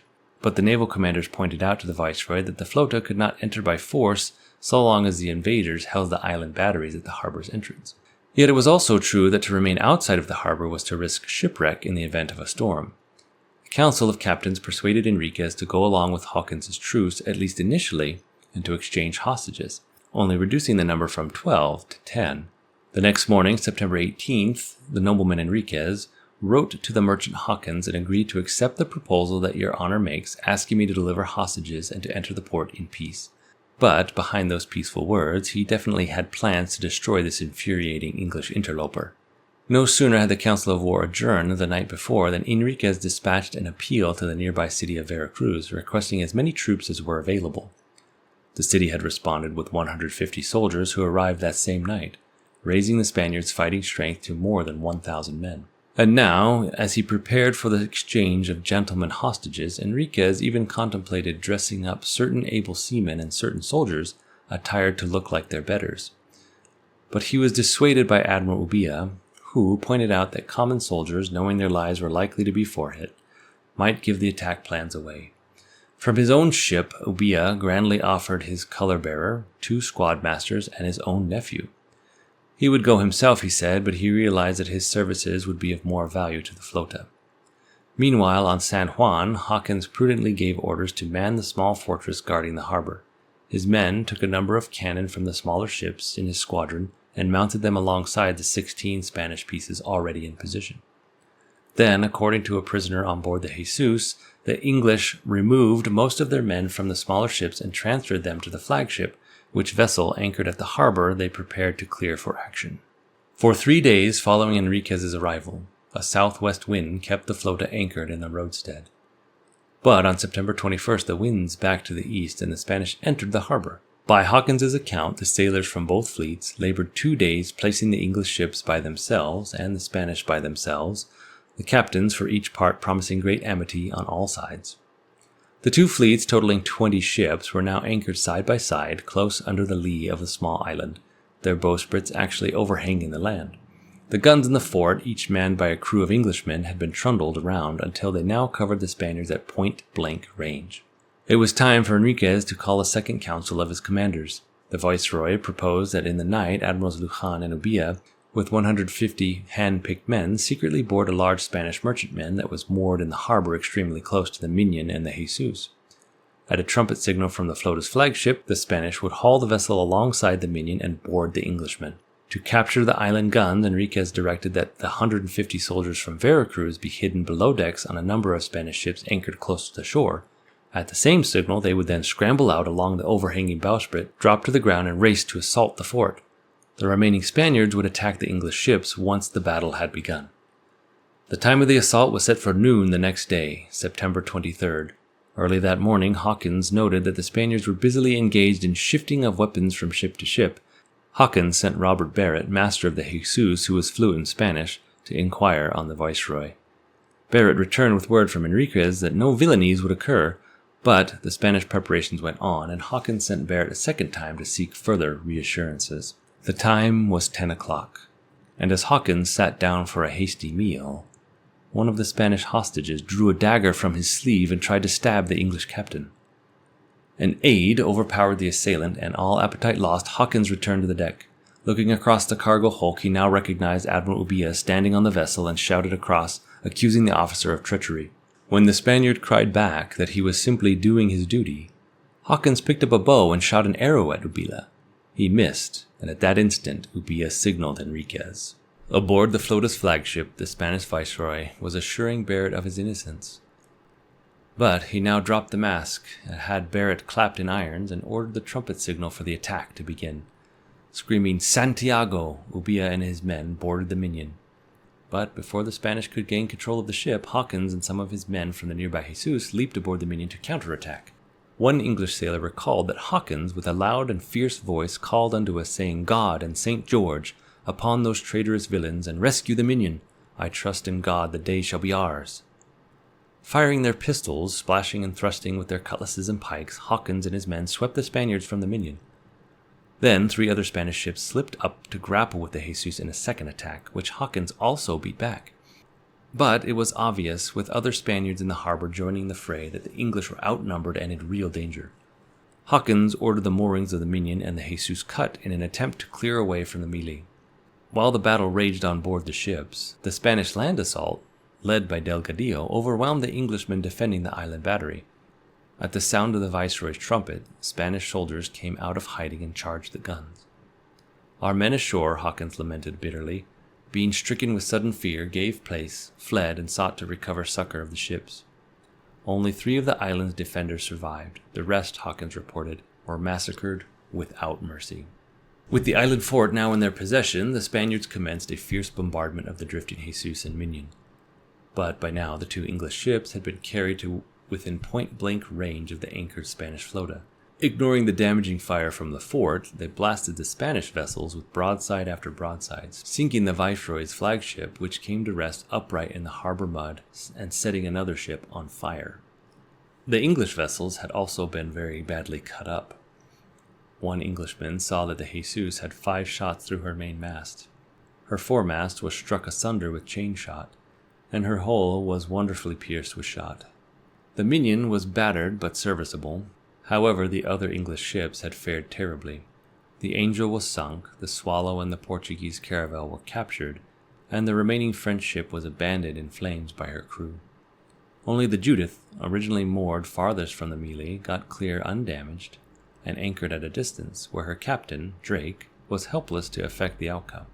Hawkins, at last convinced that there was no hope to carry the Jesus away, positioned his doomed flagship as a shield between the island battery and the Minion, so as to transfer to her. The stratagem appeared to work, until Ubia rigged 2 fire ships to float down on the English.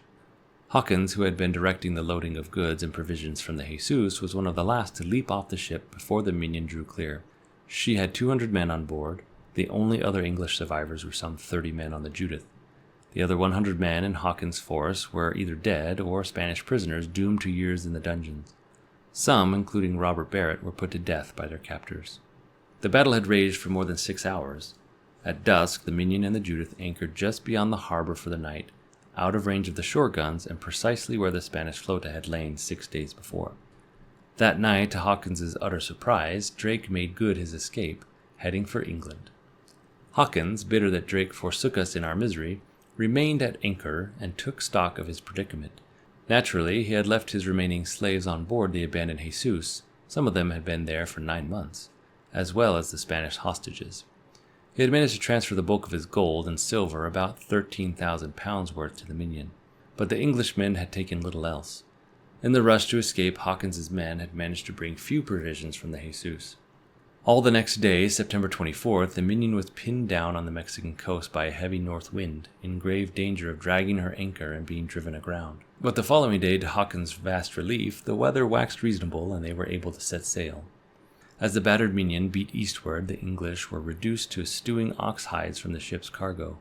This diet was hardly enough to sustain the labor of keeping the leaking vessel afloat, and on October 8th, the Minion put into the Mexican coast, where 100 men elected to remain ashore rather than starve on the Minion. Some of those left behind would survive years of hardships imposed by the Spaniards, Indians, and the hostile land, but most would succumb quickly to the rigors that faced them ashore. The Minion staggered across the Atlantic. The majority of her 100 men or so died long before Hawkins reached the coast of Cornwall on January 25, 1569. Those who managed to survive were so weak that, according to Hawkins, we scantly were able to manage our own ship. Hawkins did not record exactly how many men made it home aboard the Minion, but a Spanish agent in England reported to Madrid that the number was no more than 15. Considering all vessels lost, the profit from his voyage was negligible. A Spanish agent informed his monarch that Hawkins had come from the West Indies with 4 horse loads of gold and silver, which, however, I believe will not pay the costs. The consequences of the expedition, however, were considerably greater than the profits. For the first time, Spaniards and Englishmen had fought a pitched battle on the Main. The Spaniards had won this initial encounter, but the voyage and Hawkins's earlier ones had exposed the Spanish Main in all its vulnerability. The Spaniards could not control their widespread empire effectively enough to keep it closed to an aggressive foreigner in search of wealth. That lesson did not escape Francis Drake, Hawkins's young cousin, and if Drake needed a reason, other than his keenly whetted appetite for gold, to justify his returning to the Main to plunder and wreak some havoc of his own making, he now had a ready excuse that he would offer freely to all who inquired in the years to come: his burning hatred of the Spanish for their treachery at San Juan de Ulua. Part 8. El Dragón begins his tour of the Main. John Hawkins and Francis Drake arrived back in Plymouth within days of each other in January 1569, having fought their way separately through the Caribbean easterlies and then across 6,000 miles of stormy Atlantic.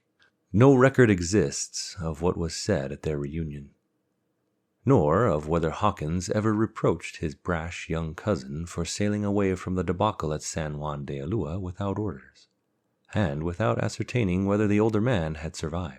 In any case, the two men worked together now and again throughout the rest of their lives, and both dedicated themselves to wreaking terrible vengeance on the Spaniards for having cheated and bludgeoned them out of the profits of trade. In Drake, the fury flamed so fiercely, and his desire for Spanish treasure was so great, that he made no fewer than 6 return voyages to the Spanish Main over the next 3 decades. Of these, 4 forays were epical. Not so much for the gold they returned, indeed only 2 were very successful in that respect, but rather for their fantastic adventures, and for their triumphs of human spirit over every adversity. Repeatedly, Drake's expeditions were beset by false starts and calamitous setbacks. The captain was forever engaged in some trial of wits against the Spaniards, against the elements, and, on occasion, even his own men. Again and again, by the most minute accident of timing, captured cities would yield no treasure. Cornered quarries would elude his grasp. Even bagged treasures would slip through his fingers. Yet again and again, Drake rebounded from disappointment. He was never at a loss for ideas to amend his plans, to cheer his weary men onward, to leave the Spaniards quaking in fear of where he might spring his next attack. It was for these traits, perhaps more than his actual swag, that Francis Drake earned the adulation of his countrymen and the awe of the Spaniards, who came to call him El Dragon, the sea serpent. At one point, Philip II of Spain offered a reward of some 20,000 ducats for Drake's life. Many a 16th century city was ransomed for less. This man, who rose to be one of the most monumental figures of his age, came from humble origins.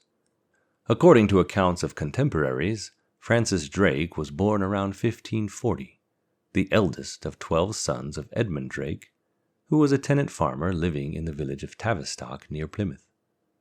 Edmund was apparently an outspoken champion of Puritanism, and at a time when the Reformation was scarcely 2 decades old, and passion blazed between Catholics and Protestants.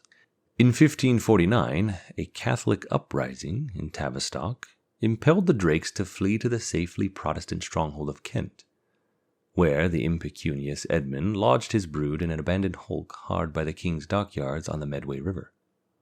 There, while the father preached the fire and brimstone of the new religion to his Majesty's sailors, the child Francis played among the spars and rigging, and began imbibing the lore of the sea. Both the religious fires and the promise of ships were to leave an indelible mark on him, and to drive him throughout his life's work. Young Francis Drake was not long in putting his learning to practical use. He shipped to sea at 14, as apprentice to the master of a tiny coastal vessel that piloted French and Dutch merchant ships into the Channel and frequently smuggled refugees from the Spanish Inquisition into England. From the outset, he seemed to have made a strong and favorable impression on his captain and his fellow sailors. When the master died, Drake, who was not yet 20, inherited the ship. Before long, he sold it, and with those proceeds traveled down to Devon to find service in his cousins, the Hawkinses, the family whose scion John, some 10 years Drake's senior, would be peddling smuggled slaves on the Spanish Main. After sending Drake as a junior officer on a few of the family's slave-trading ventures to the Guinea coast, John Hawkins evidently deemed the young man ready for command, and in October 1567 put him in charge of the Judith on the voyage that led to the San Juan episode. If the disaster at San Juan de Ulua taught Drake nothing else, it taught him the necessity for thorough planning. And now, as he prepared to attack his enemies, he made 2 voyages of reconnaissance to the Spanish Main. Of the first, in 1570, just a year after his return to England, scarcely anything is known save that it spanned about 6 months and was financed by Hawkins. The second venture took place in 1571, and a few details exist.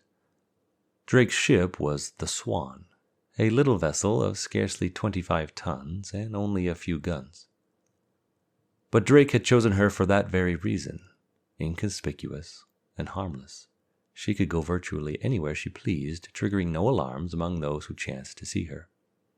Drake left Plymouth in March, and within weeks he was easing through the Caribbean, intent on scouting the coastal contours of the Spanish Main, and the ways and means by which the Spaniards drew their wealth from that area.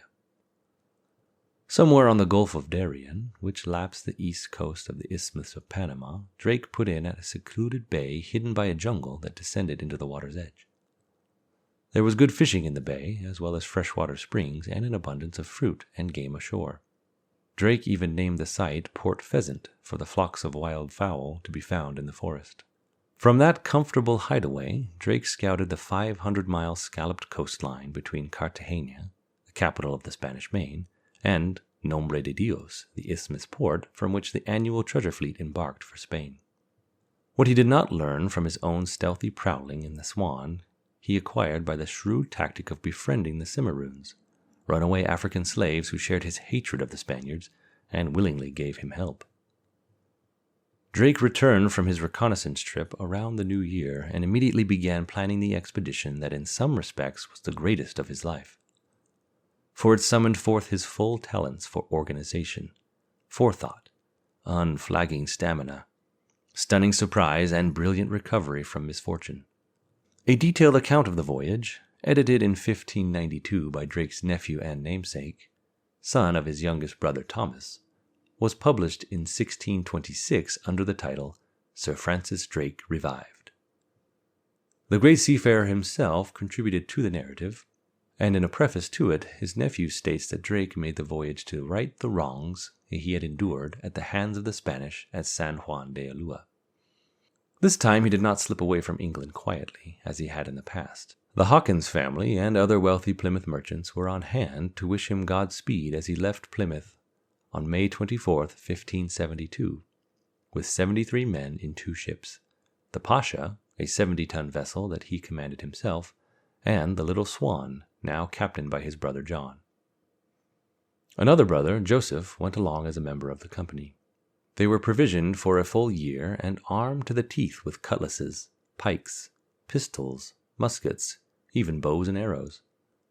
Their most precious cargo, according to the nephew's narrative, consisted of 3 dainty pinnaces made in Plymouth, taken asunder all in pieces and stowed aboard, to be set up as occasion served. These handy prefabricated craft were the versatile boats of 20 tons that could slip in and out of waters too shallow for the ocean-going Swan and Pasha.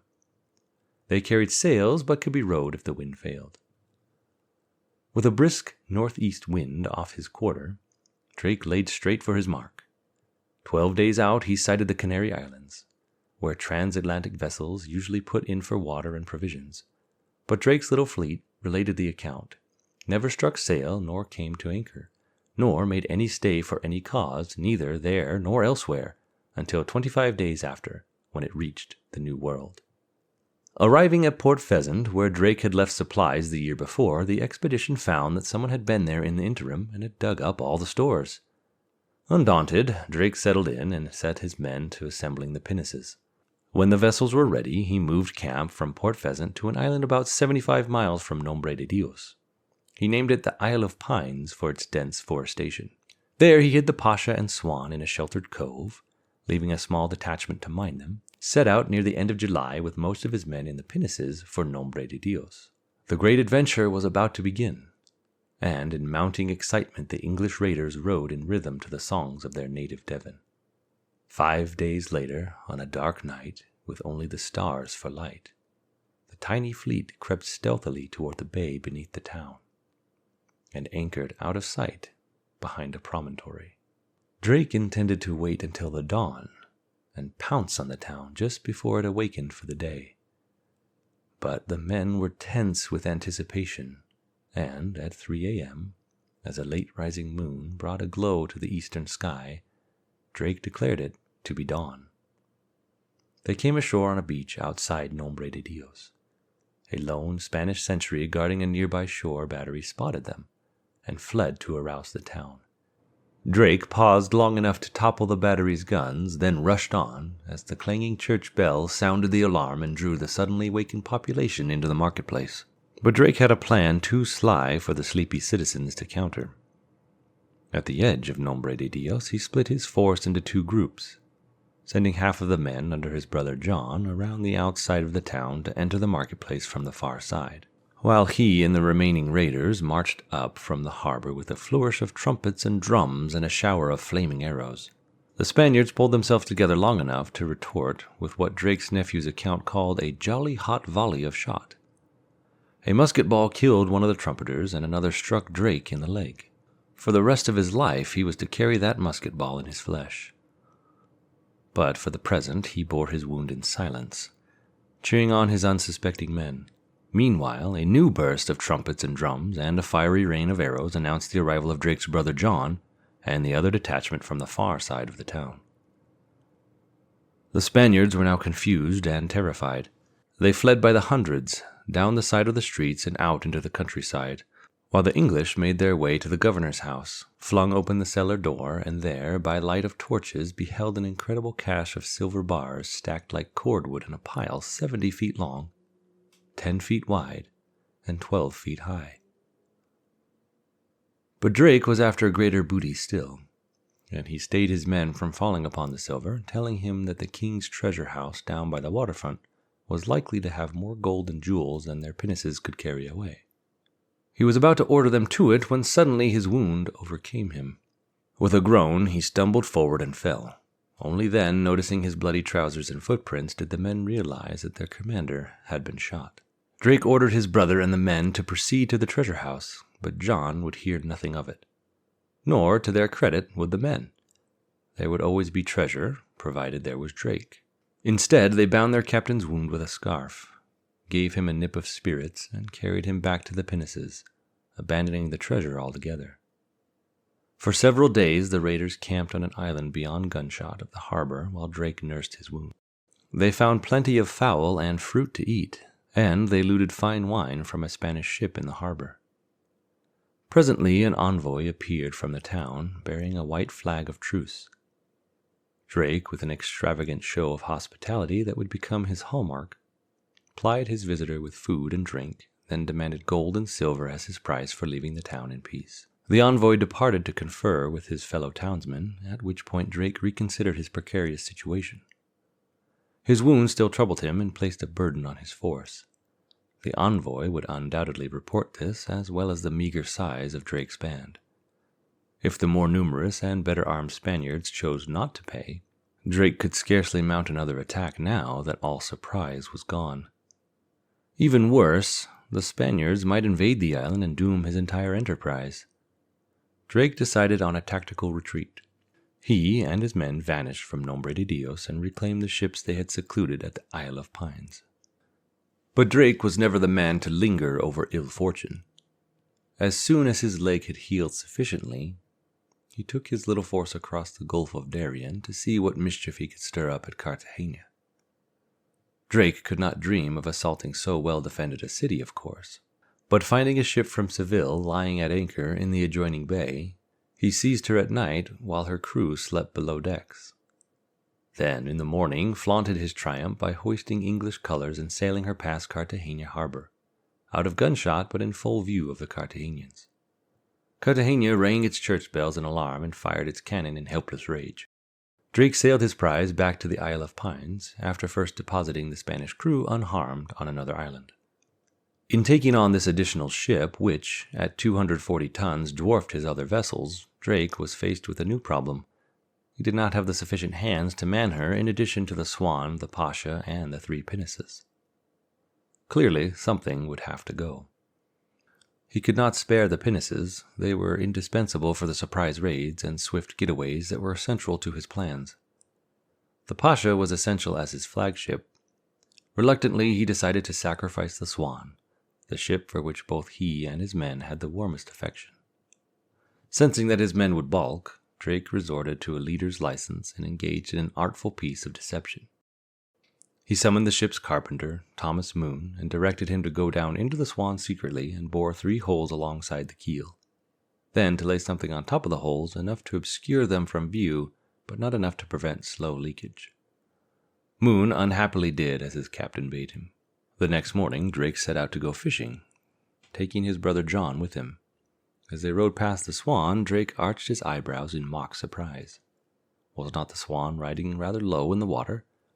John hurried to investigate and discovered that the hold was full of water, obviously from sprung planking somewhere. All day the men sweated and cursed over the pumps, while Francis Drake himself lent a hand from time to time. But it was no use. By late afternoon the men were exhausted, and in a mood to agree when Drake suggested that the Swan was doomed. Sadly the men stripped the gallant little vessel of everything of value. They put her to the torch, and no one save Moon and Drake was any wiser as to the real reason for the Swan's demise. Next, in Drake's ever-fertile imagination, was a plan for a daring assault on a mule train that fetched the magnificent Peruvian treasures across the Isthmus of Panama to Nombre de Dios. But as Drake knew from the friendly Cimarroons, the mule train would not be moving till January, when the rainy season ended. It was now only September 1572, and for the next 4 months Drake left his men by turns at a hideaway along the Gulf of Darien to clear a site in the jungle for a new base, while he took others off on miscellaneous shipping raids. The raids themselves reaped nothing more interesting than cargoes of hens, hogs, maize, and honey, but they did provide food, and they kept everyone honed to a keen fighting edge. But in late November, the misfortune that was beginning to cling to him like a leech made itself felt yet again. Returning from a brief foray, Drake discovered that during his absence some of the men had spotted a small Spanish sloop passing offshore, and they could not resist having a go at it. His brother John, who had been left in command, had tried to dissuade them, sensibly pointing out that they had neither the men nor the weapons for such an undertaking. But lacking his brother's firmness of command, John had succumbed to the men's urgings, and so, armed incredibly with nothing but a broken rapier, an old harpoon, and one rusty musket, John and a few of the boys raced their pinnace out to assail the sloop. In the boarding attempt, John Drake was immediately shot. His stunned companions broke off the attack and took him back to his ship, where he soon died. Francis Drake returned to that sad news and shortly faced worse. An epidemic of yellow fever. In a scant few days, 30 of the crew perished, among them his older brother Joseph, and the ship's doctor, who escaped the disease only to die while sampling a potion he concocted in the hope of curing his patients.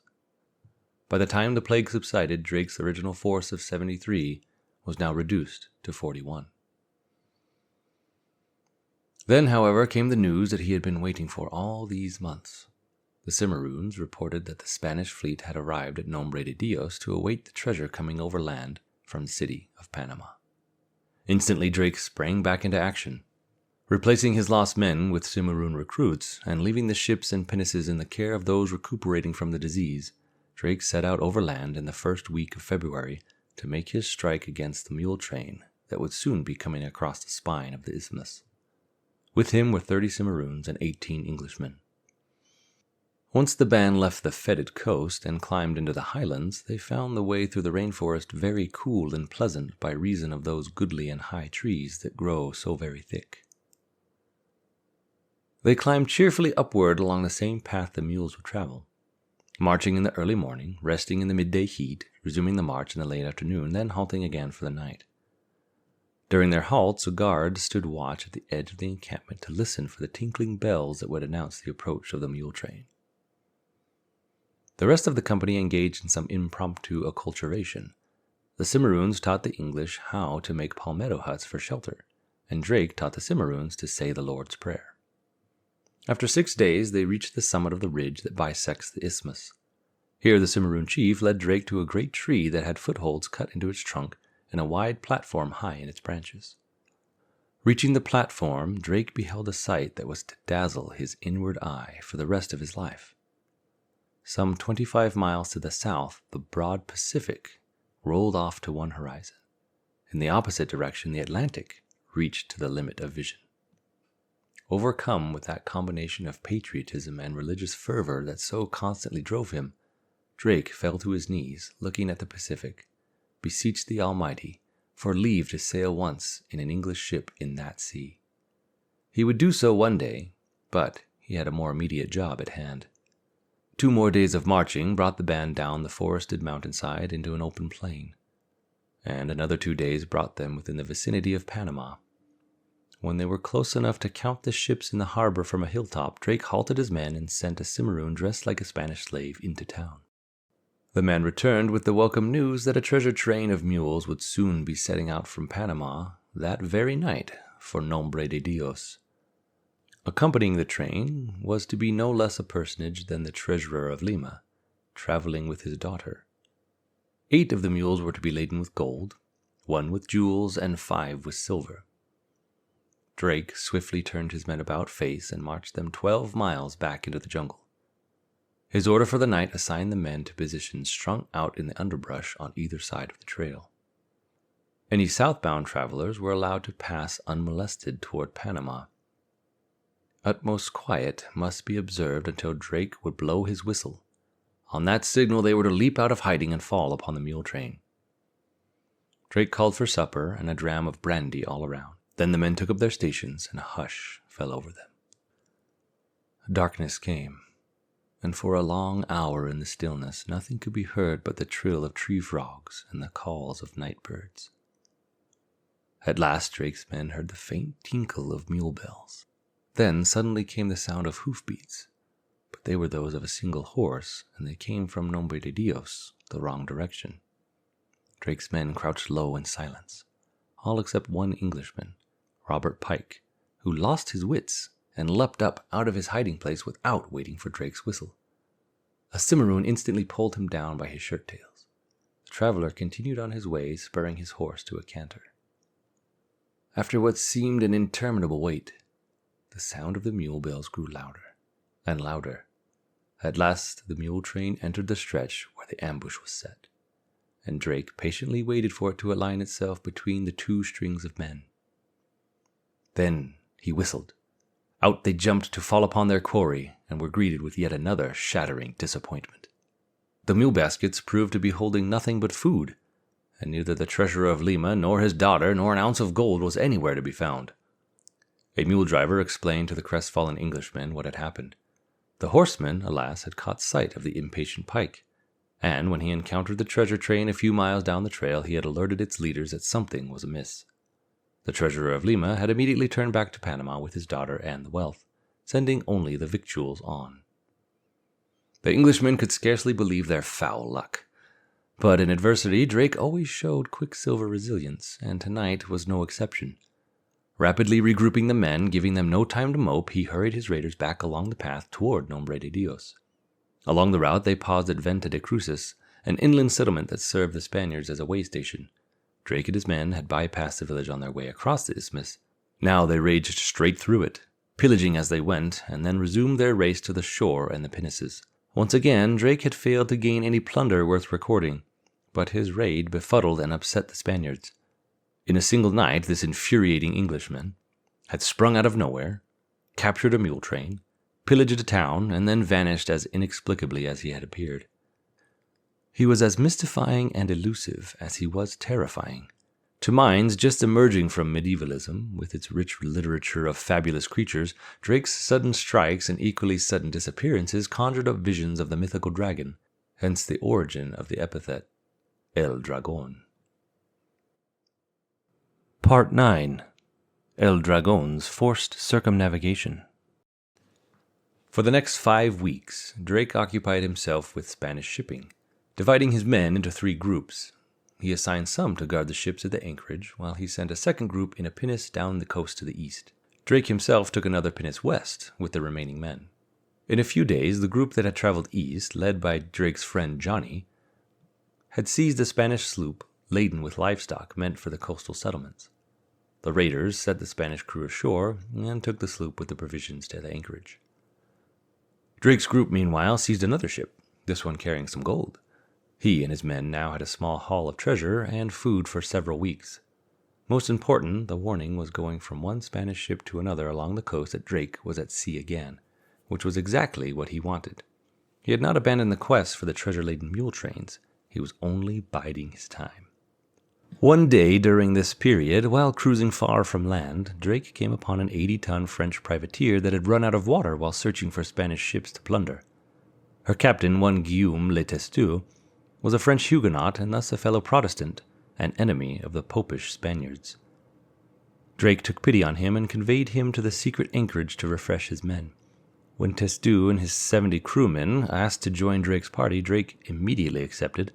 Having by this time lost close to half his English crew, he was willing enough to have extra hands. By the end of March, Drake concluded that the Spaniards on land had relaxed their guard, and now he put into motion one of the most outrageous exploits of his career.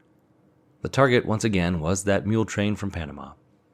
But this time, Drake planned to intercept it at the northern end of the trail, just outside Nombre de Dios, where the Spaniards, having negotiated the mountains and jungles, would think they had nothing left to fear.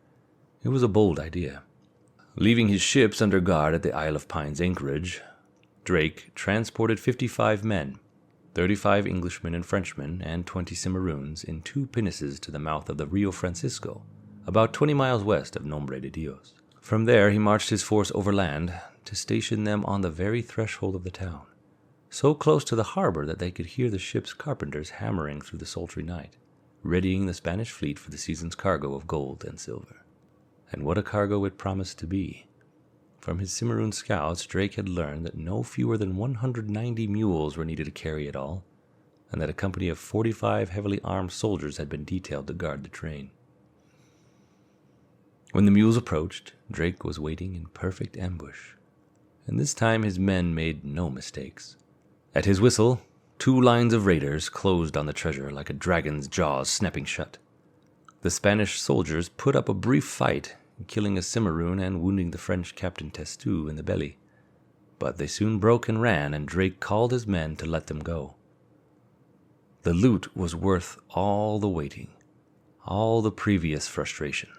Drake's men found themselves suddenly in possession of 100,000 pesos in gold, enough to man and equip 30 Elizabethan warships, in addition to 15 tons of silver.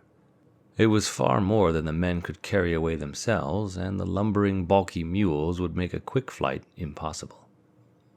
Drake decided to escape with the gold and hide the silver until his men could return for it. The bags of silver were cached under bushes, leaves, and tree roots in the thick jungle off the path, and the wounded Testu was propped up against a tree, posting 2 Frenchmen to keep watch.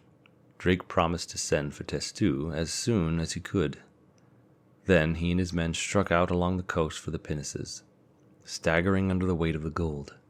In Nombre de Dios, the fleeing guards raised the alarm, and the Spanish authorities correctly guessed where Drake meant to rendezvous with his pinnaces. They dispatched 7 warships to intercept the raiders. But for once, luck was on Drake's side. A storm blew out of the west, driving the Spanish warships back to Nombre de Dios. At length, Drake regained his 2 pinnaces and loaded on the gold. True to his word, he sent a party back to rescue Testu and collect what silver it could carry. But the Spaniards had found the unfortunate Frenchman with one of his guards and had killed them. The other guard had eluded the Spaniards, but the silver had not. The Spaniards had scoured the woods and retrieved most of it. Even so, Drake had all the booty he had ever dreamed of, and he decided it was time to head home. Before leaving, Drake split the spoils with the slain Testu's crewmen, who immediately set sail for their homeland. He then offered the Cimarrones the choice of anything they wanted. Being practical men, they chose the ironwork from the pinnaces, which Drake had decided to scrap. To the Cimarron chief, he gave a magnificently gilded scimitar as a token of friendship. And then, in a farewell gesture of contempt for the Spanish, Drake sailed past Cartagena once more, flying the English flag, the red-on-white cross of St. George from the flagship's maintop. The voyage home was swift and direct. Drake crossed the Atlantic in a mere 23 days and arrived at Plymouth on Sunday, August 9th, 1573, just as the local vicar was delivering his Sunday sermon. The news of Drake's arrival had emptied the church as the congregation rushed down to the dock to greet the returning heroes.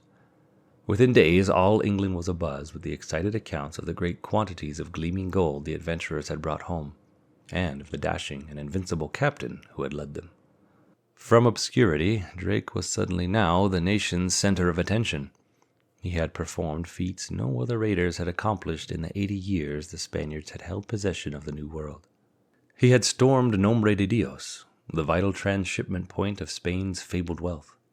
He had harassed Cartagena, the capital from which the Spanish colonial empire was administered. He had looked out upon the far-off Pacific Ocean, and returned home with a haul of gold such as had never been seen in England before. No record survives of how the spoils were divided, but Drake and his more than 30 surviving English companions were made rich for life. If Drake's achievement was thrilling to Englishmen everywhere, it was a political embarrassment to Queen Elizabeth.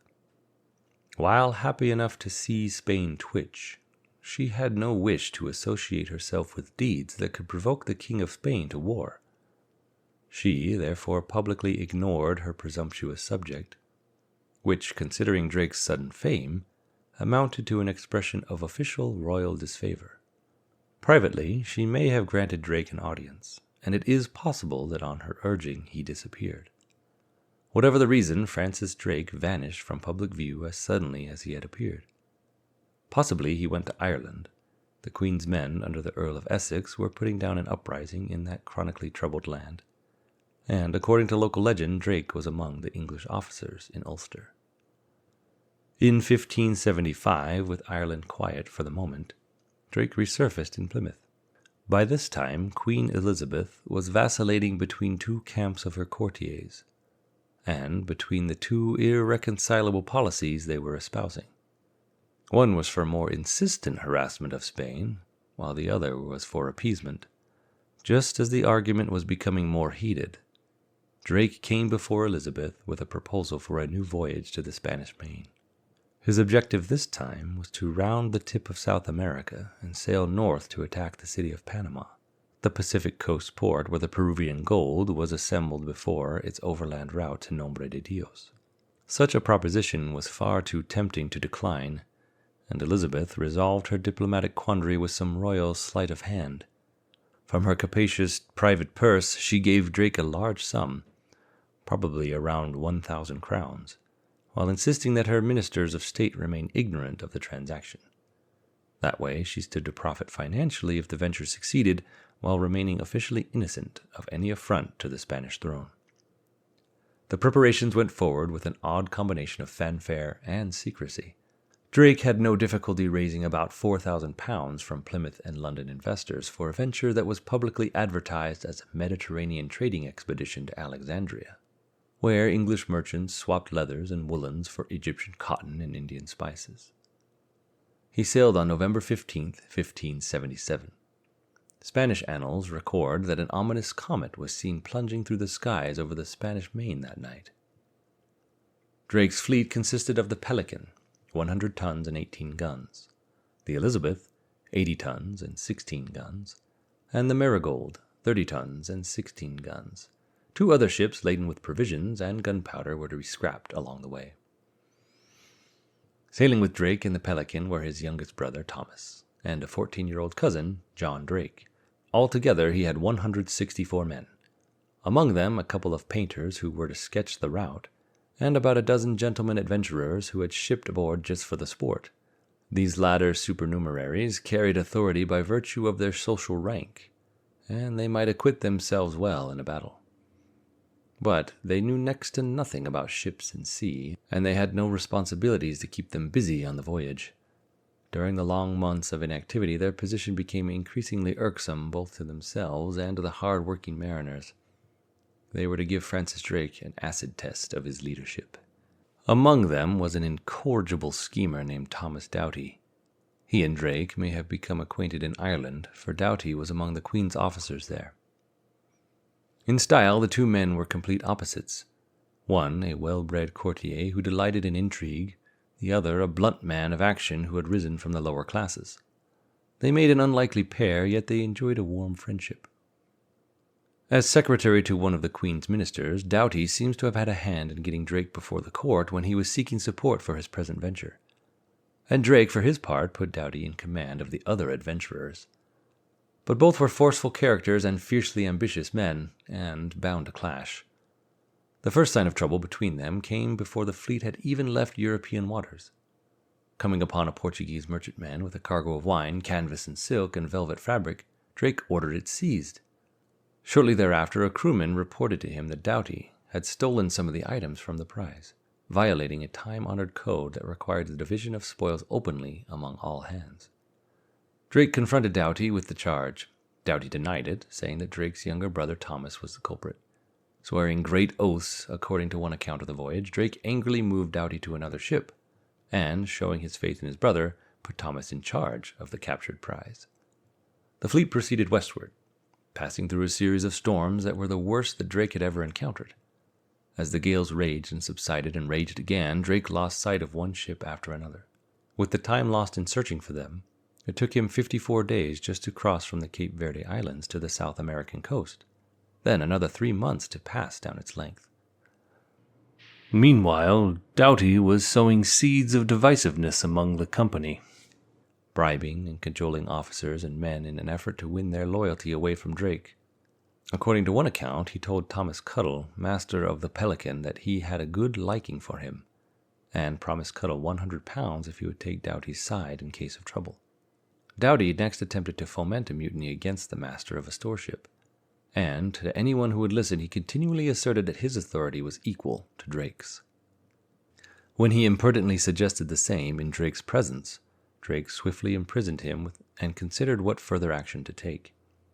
Dramatically, Drake made up his mind as the fleet reached Port St. Julian, on the southeast side of the tip of South America, the very site where Magellan had hanged 2 of his crew for mutiny 58 years before.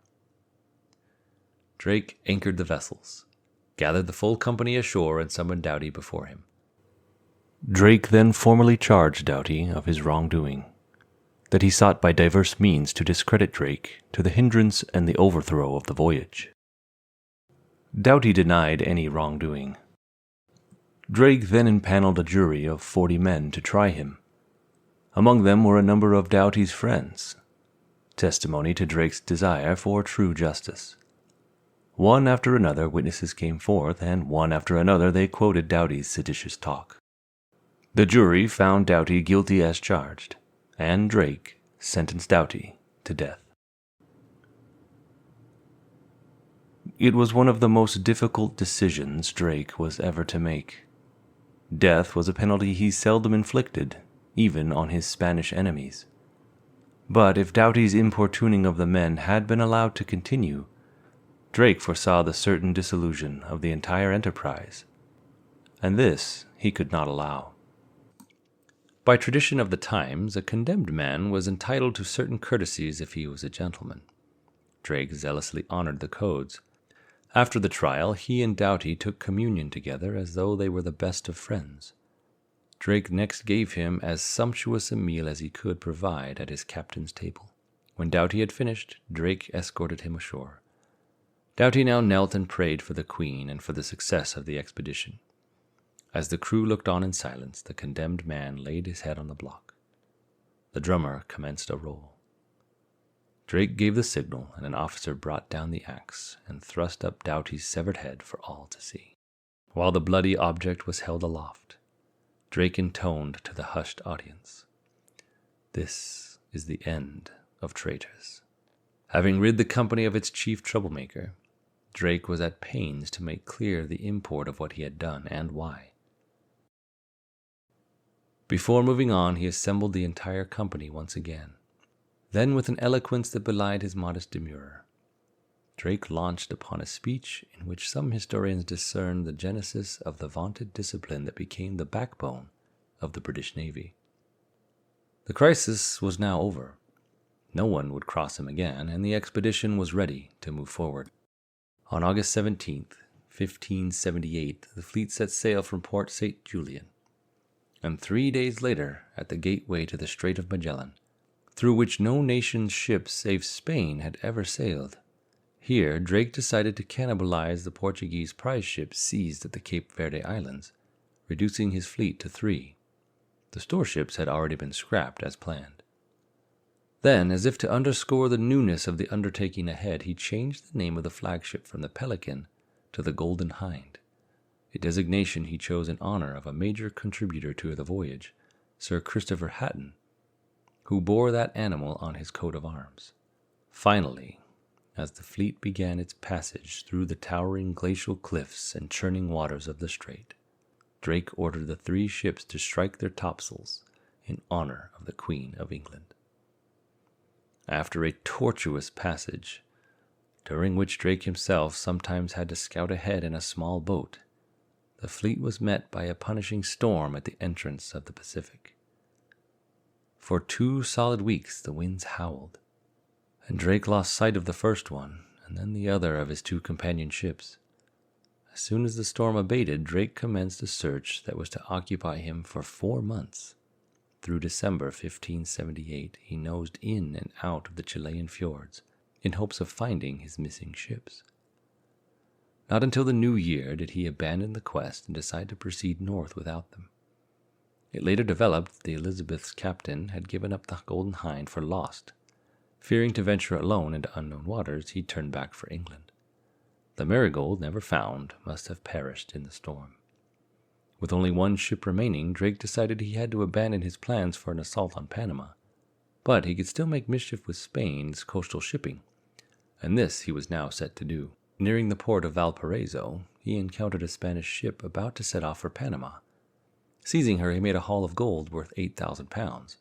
1,770 jars of wine, and a pilot to show him the way up the coast to the Peruvian capital of Lima. A number of smaller captures along the way fetched Drake and his crew 4,000 ducats worth of silver, a chest of bullion, a crucifix studded with emeralds, and valuable silks and linens. But at Callao de Lima, they got wind of something that made all the foregoing seem trifling. A captured Spanish sailor told them that a big vessel, named Nuestra Señora de la Concepcion, had sailed 2 weeks before for Panama. Because she was one of the few merchantmen that bothered to carry arms in these sequestered waters, the Spanish sailors nicknamed her Cacafuego, loosely translatable as Spitfire, and for good reason she was armed. Her hold was packed brim full with silver and gold. Here was a prize worth chasing. Drake immediately set a course for Panama, and promised a gold chain to whoever could sight the Cacafuego first. All eyes on the Golden Hind greedily scanned the horizon for 2 weeks as the ship beat north by west in swift pursuit of the Spaniard. At last, on March 1st, 15-year-old John Drake called out from a perch in the topmast that he could see a large vessel 3 leagues ahead. Aboard the Cacafuego, which was taking her ease in the journey north, Captain Juan de Anton was surprised to spy another ship on the horizon, and, not expecting an enemy, put about to greet the stranger. Drake craftily waited until Cacafuego came alongside, then sent his boarders swarming to the attack, while bellowing for the Spanish captain to yield in the name of Her Majesty the Queen of England. Under a rain of musket balls and arrows, the astonished Spanish crew surrendered. Captain Anton was taken prisoner and brought aboard the Golden Hind, where Drake treated his captive with the usual courtesy. First, he gave the defeated captain a tour of the Golden Hind, and then he sat down with him for a festive dinner, where the service was gilded silver. Violins played madrigals, and young John Drake stood like a dutiful page at attention behind his cousin's chair, wearing the gold chain that he had earned. Meanwhile, Drake had led the captured Cacafuego to a safe distance of sea, beyond the sight of the Peruvian coast. There it took 4 days to relieve her of her dazzling cargo: 13 chests of silver coins, 26 tons of silver ingots, 80 pounds of gold, and uncounted boxes of jewels and pearls. When the job was done, Drake wrote a formal receipt for Captain Anton to present to his own government, and before returning the prisoner to the now lightened Cacafuego, wrote a note commanding the officers of the Elizabeth and the Marigold to grant the Spaniards safe conduct, should he ever fall in with them. Drake himself must now be on his way, but which way should he go? The Golden Hind was bulging with spoils, and upon Captain Anton's return to Spanish territory, Drake could expect Spanish warships to be on the prowl for him. To go back the way he came would guarantee a fight. No mention is made in any of the accounts of the voyage that Drake, when he left Plymouth, ever intended to go beyond Spanish America, but now, to make good his escape, Drake proceeded to circumnavigate the world, a stunning feat of seamanship that no mariners had attempted since Magellan's forlorn survivors had straggled, tattered, and sick into Seville 57 years before. In Drake's case, it was a voyage marked by careful planning, excellent navigation, and consequently a relative lack of incident. From South America, Drake sailed the Golden Hind north, putting ashore alongside the Mexican coast to commandeer provisions and repair some rotting timbers. He secured enough water to last 50 days at sea, and then, by the end of July 1579, set off to conquer the Pacific. For the next 2 months, a benign following wind pushed the Golden Hind southwest across the seemingly endless ocean. Almost daily, rain showers replenished the water casks, and the men supplemented their diet by catching fish. At last, on September 30th, Drake sighted one of the Caroline Islands about 6,000 miles from his departure point, and soon found himself surrounded by a horde of Carolinians in canoes. Drake exchanged a few gifts with the islanders, but when he refused to give more presents, they grew angry and commenced pelting the ship with rocks. Drake sailed on, but was harassed by the islanders for 4 more days, escaping them only after his men fired a harquebus barrage into the crowd of canoes, killing about 20 of the attackers. From the Carolines, he continued west to the Moluccas, or Spice Islands, where he was greeted cordially by the Sultan of Ternate. Though the Sultan already had trade agreements with the Portuguese, he seemed anxious to expand his commerce with Europe, and earnestly made a pact with Drake establishing England as an ally. To seal the friendship, he allowed the Golden Hind to depart on November 9th, loaded with a hugely valuable 6-ton cargo of cloves. And now came Drake's most worrisome moment on the voyage. Sailing southwest, he ran aground on the night of January 9th, 1580, on a coral reef of the East Celebes. Hastily, he jettisoned some of the heavy cannon and backed the sails. Within 18 hours, he had worked his way free. Miraculously, the Golden Hind was still sound, and Drake coursed swiftly southwest, coming ashore at Java for provisions and more impromptu diplomacy, this time with the local Raja. Then came news that Portuguese ships were approaching, and Drake set sail again on March 26, heading across the Indian Ocean. Aided by fair southwest winds, the Golden Hind sped across the ocean in 56 days, twice as fast as Magellan's crew had sailed that same 3,500 miles. It took Drake nearly a month to round the Cape of Good Hope, fighting contrary winds and landing frequently in search of water. But once past the Cape, Drake sailed rapidly north, turning the bulge of Africa, speeding past the Cape Verde Islands and the Canaries, and finally arriving triumphantly at Plymouth on September 26, 1580. All told, Drake had traveled 34,000 miles in 35 months since leaving England, and had returned with about half of his 164-man crew still alive. It was a personal triumph of the highest magnitude, and his contacts with the island potentates of the East would one day expand into an empire for Britain. But for all immediate purposes, the climax of the voyage had come in the seizing of the Cacafuego, and with all her spoils the Golden Hind could carry. Even though he had given up his original idea of storming Panama, Drake had won his major objective. He had showed the vaunted Spanish Empire to be ill-protected and vulnerable. Other powers took heed. From now on, the Main was to be a scene of international turmoil. Part 10. Drake's Final Flourish. Drake's arrival in England occasioned an even greater outpouring of public joy and admiration than had his successful return from the Caribbean in 1573. He was mobbed everywhere he went, and pamphlets glorifying his exploits appeared all over the country. The backers of the voyage all profited magnificently, and none more so than Queen Elizabeth, for her secret investment of nearly 1,000 crowns. She received a dividend of no less than the shocking sum of 47,000 crowns. At the risk of further affronting the already enraged Spaniards, the Queen finally decided to make public her admiration and support for the heroic captain. She went so far as to board the Golden Hind at Greenwich to confer knighthood upon Drake in a gala ceremony. The event, which seized the nation's rapt attention, proved to be a hectic affair. While the Queen and the diplomatic corps were being given a tour of the flag-draped ship and a look at some of the chestfuls of gleaming silver the voyage had fetched, so many uninvited townsmen tried to push past the royal guards that the gangplank collapsed, dropping 100 or so would-be party crashers into the waters below. After the guests had their fill from the casks of wine and cauldrons of steaming food, and were made the merrier by a troupe of strumming musicians, Elizabeth commanded Drake to kneel before her. Then, with that love of word-play in which Elizabethans delighted, she said, "Master Drake, the King of Spain has asked for your head, and we have a weapon here with which to remove it." Handing a gilded sword to the French ambassador, she had Drake lightly tapped on the head and proclaimed a knight. The crowd cheered and threw their caps in the air. With his wealth, Drake bought an estate in Devon. Above the fireplace in its great hall, he hung the coat of arms given to him by Elizabeth, bearing the Latin motto Sic Parvis Magna, greatness from small beginnings. The small boy, who had had his first sniff of salt air from a humble home in an abandoned hulk in the Medway, had traveled a great distance indeed. Thus far, Drake had been operating essentially on his own.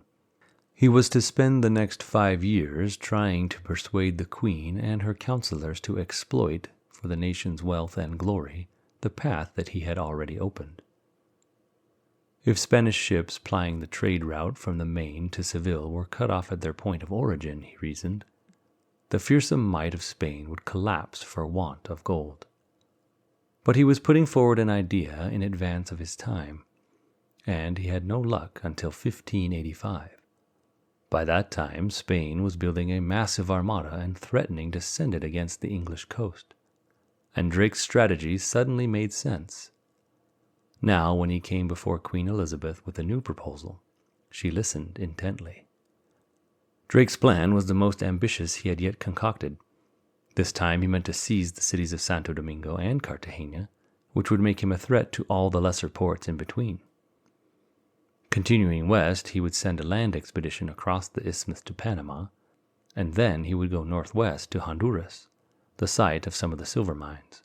In addition to silver, he expected to collect in ransom from the cities nothing less than 2.5 million gold ducats, an amount nearly 12 times Elizabeth's budget for annual government expenses. Torn between the irresistible lure of such a fortune and fear of Spanish reprisals, Elizabeth dissembled and temporized.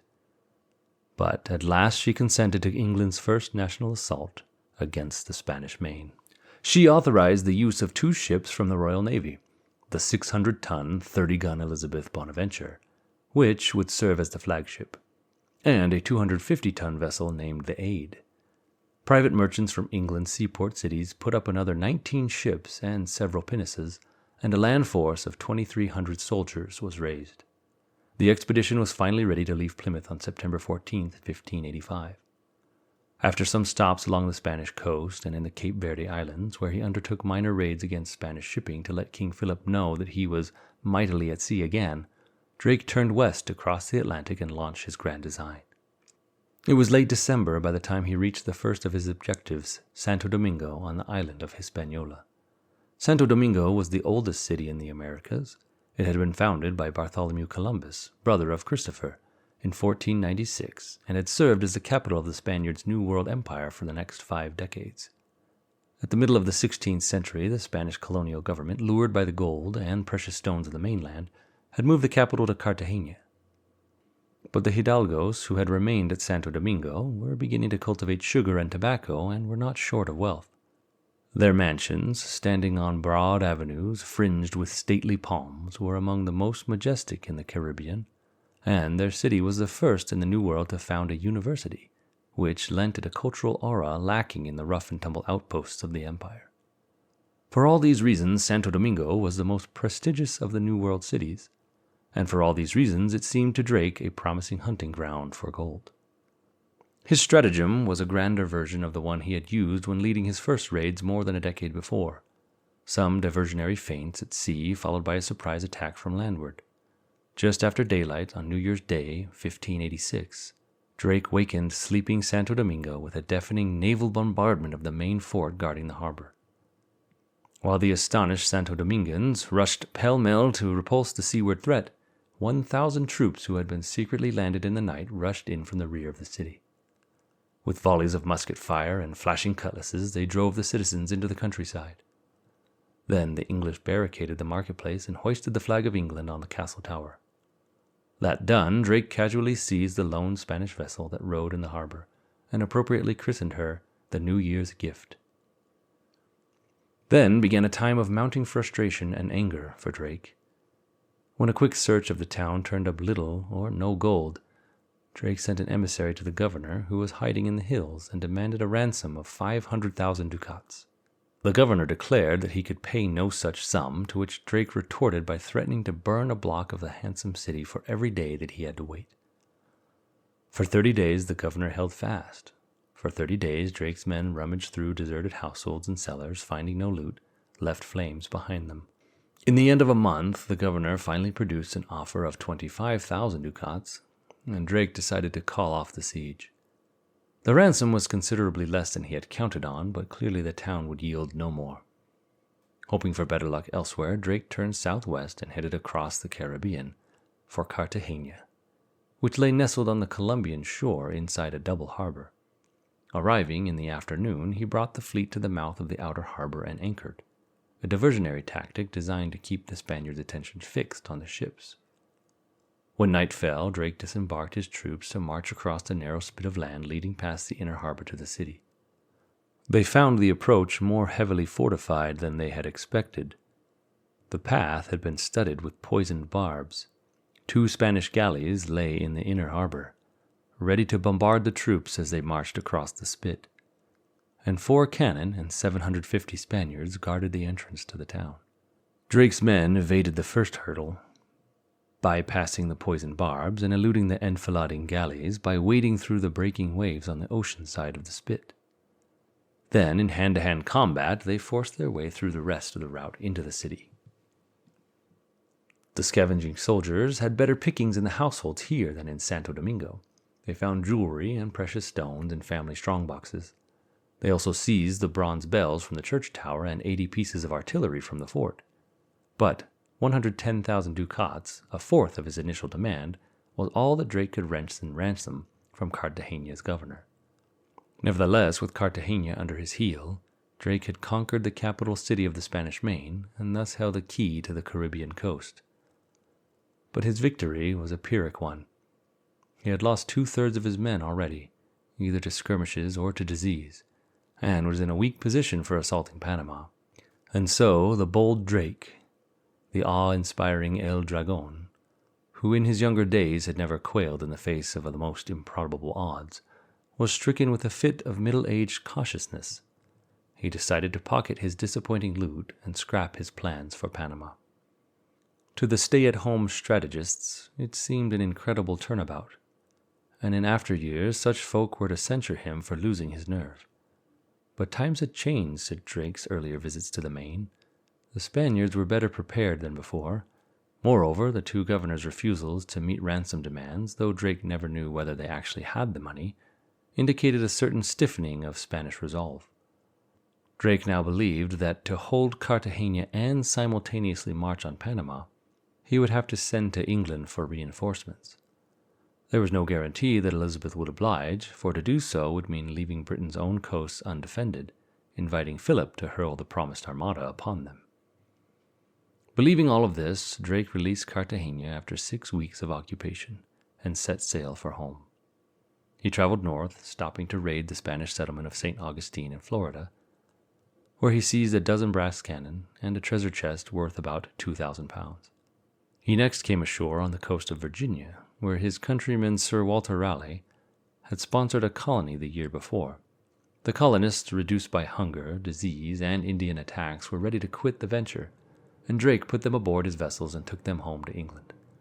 He reached Plymouth on July 28, 1586. The backers of the voyage were bitterly disappointed. The combined ransoms of Santo Domingo and Cartagena fetched only 15 shillings on every pound invested, for a 25% loss. Yet for all its failures, the voyage paid dividends of another kind. Rumors swept across Europe that Drake had annexed Panama, taken the whole of Hispaniola, begun building fortifications at Santo Domingo, and scattered the entire Spanish fleet. Not a word of it was true, but for Spain the effect was devastating. The Bank of Seville went bankrupt. The Bank of Venice, to which King Philip was heavily in debt, appeared likely to do the same.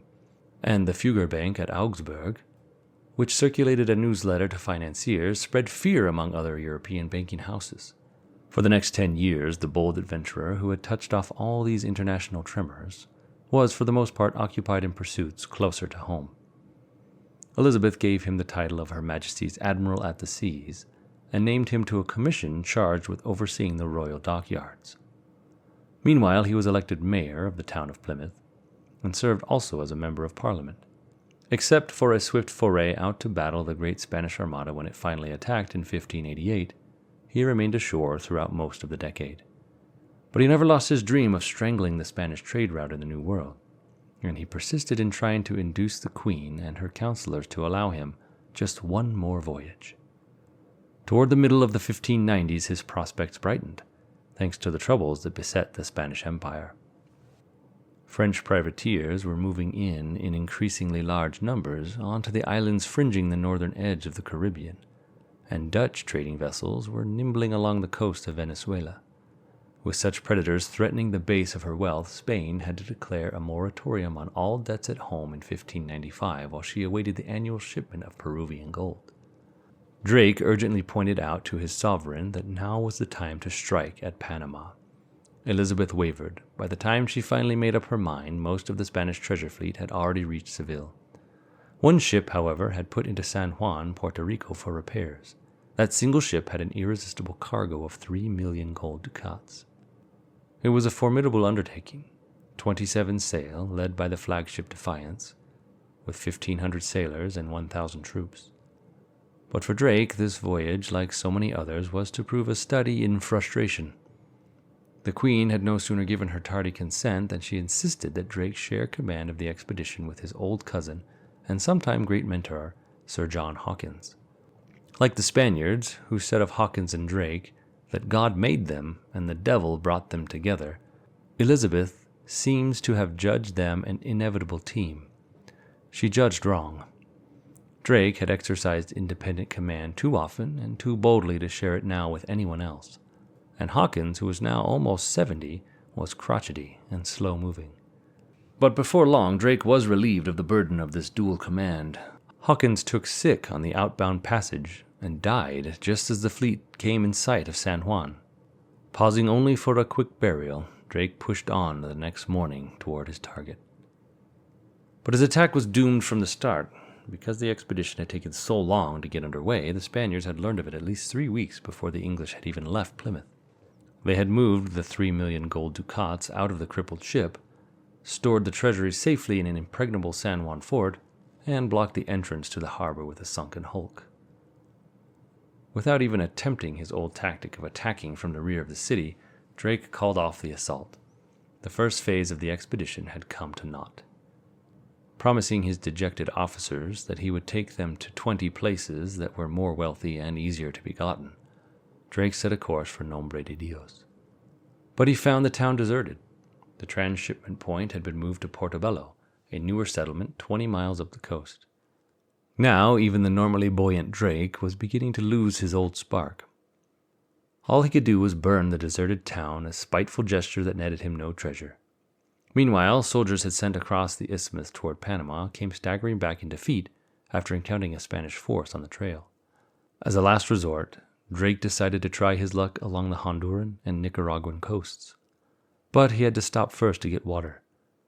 Going ashore at the fetid and insect-ridden island of Escudo de Veriguas, he met a new disaster.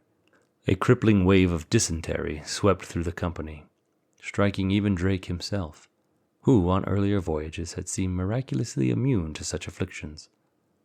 On January 23, 1596, he took to his cabin aboard ship, unable to give his customary cheer to his men. After a while, he seemed a little better and aroused himself sufficiently to order the ship to proceed to Portobello. But on the 27th, while the fleet was still under way, he fell into delirium and demanded pettishly to be dressed in his ceremonial armor. Early on the morning of the 28th, his fever and his raving subsided, and before sunrise, he was dead. He was only about 55 years of age. The next morning, the fleet anchored offshore a league or two from Nombre de Dios, the site where 23 years before Drake had executed his first dazzling triumph. The Englishmen placed their leader's body in a lead coffin. 2 expendable ships were brought alongside the Defiance and set blazing for a funeral pyre, and the coffin was slid into the sea. The great admiral who had led Britain in its first offensive against the mighty Spanish Empire would plague the Main no more. Spanish church bells pealed joyfully with the news, and the poets Lope de Vega and Miguel Cervantes celebrated Drake's death in verse. But the Spanish celebration was premature. Before Drake had been dead a quarter of a century, the Main would be harassed by many another gadfly swarming in on the path that the legendary El Dragon had cut. Part 11. The Birth of the Buccaneer. One afternoon, sometime in the early 1630s, a Spanish treasure galleon was making its way past the west coast of Hispaniola, when the crewmen spied a swiftly moving pinnace bearing down on them. They hurried to inform their captain, who took one look at the small, single-masted craft and turned away in annoyance. Not sure why he should be afraid of such a vessel, he descended to his cabin and gave the matter no further thought. The captain was due for a surprise, because this pinnace, dwarfed though she was by the mighty Spanish galleon, was bent upon an act of astonishing impertinence. At the head of the 28 men she carried was a French desperado named Pierre Legrand, whose deed this day would long outlive his brief career. By dint of vigorous rowing to assist the drive of the sails, Legrand's crew brought the pinnace alongside the Spanish ship by dusk. The men nimbly nosed her under the bow, then grappled onto the galleon's forechains. Just as the pinnace's crewmen were about to board, Legrand made them an amazing proposal. He suggested that a hole be drilled in the side of his own vessel to make her sink. There would be no turning back. Either he and his men would succeed in their daring design, or they would die.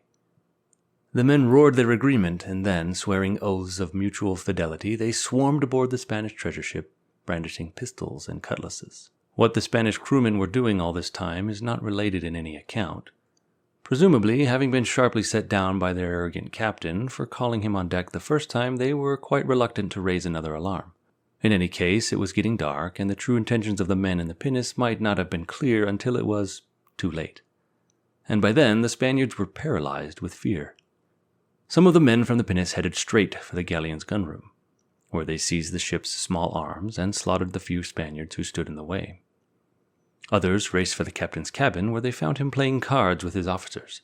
The invaders put a pistol to his heart and ordered him to surrender the ship, which he instantly did.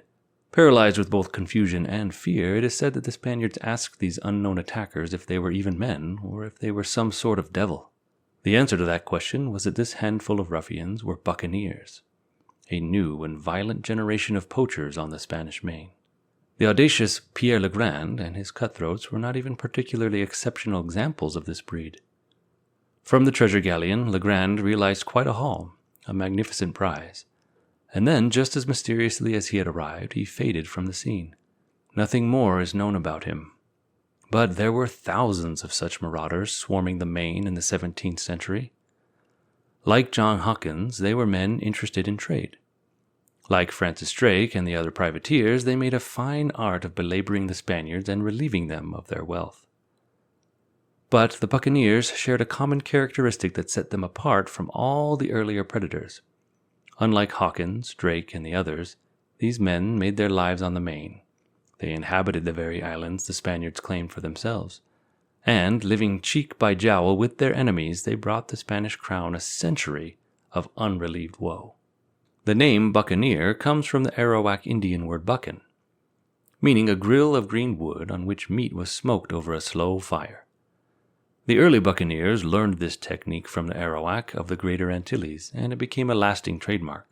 No one knows who the first buccaneers were, or exactly when they established themselves on the islands that became their chief haunts: Hispaniola, Cuba, Jamaica, and Puerto Rico. It is likely that a few castaway privateers, French, Dutch, English, Portuguese, along with some Spanish renegades, were living in sparsely colonized islands from the mid-16th century on. Yet the great influx of venturesome men who turned buccaneers and set upon the Spanish Main did not begin until the 17th century, and that influx was indirectly triggered by an act of the Spanish king himself. In the year 1606, Philip III of Spain sent down one of the most unfortunate royal fiats of his long and benighted reign. He ordered his colonial subjects in Caracas, Venezuela, and on the neighboring islands of Margarita and Cumana, to cease forthwith the planting and curing of tobacco. Smoking, unknown to Europeans only a few decades before, was suddenly becoming a popular custom. To partake of this marvelous New World weed was a point of good fellowship, as King James I of England had noted 2 years before. King James I also noted that he that refused to take a pipe of tobacco among his fellows is accounted peevish and no good company, even as they do with tippling in the cold eastern countries. Of more concern to his rival King Philip was the fact that tobacco was on its way to becoming a major import in England and on the continent. But instead of reaching Europe in Spanish ships, by way of Seville's Casa de Contratación, tobacco was being transported freely across the Atlantic by Dutch, French, and English smugglers who brought it illegally from Spanish settlers. Philip believed that a ban on the growing of tobacco in the environs of Caracas would drive away the alien ships calling at that port to collect it. He was right. The foreign ships were driven away to other tobacco-growing Spanish settlements. On the island of Trinidad, off the northeastern shoulder of Venezuela, the smugglers found colonists unaffected by the ban and eager to swap tobacco for cloth, tools, and wheat, for which the colonial authorities charged exorbitant prices. One English captain trading at Trinidad noted that 20 foreign tobacco traders visited the island in 1607, immediately following the imposition of the ban. The year after that, he reported that the number had climbed to 30. By 1611, an estimated 100,000 pounds of tobacco was being consumed in England alone, yet no more than a trifling 6,000 pounds of the leaf passed through the port of Seville. But the illicit tobacco trade had effects beyond depriving the Spanish treasury of custom duties. While they hawked their merchandise among Spanish settlers, some of the smugglers inevitably found places to settle themselves. From Trinidad, they moved south along the mainland coast to the vast delta of the Orinoco River, and then down the mighty Amazon. The first non-Spanish settlements in South America were, for the most part, temporary trading posts manned by transient adventurers, some of them doing it 1 year and another lot the next, as one Spanish official put it in a report to the Crown. Few records of such transitory settlements survive, and even fewer accounts of reprisals the Spaniards took against them.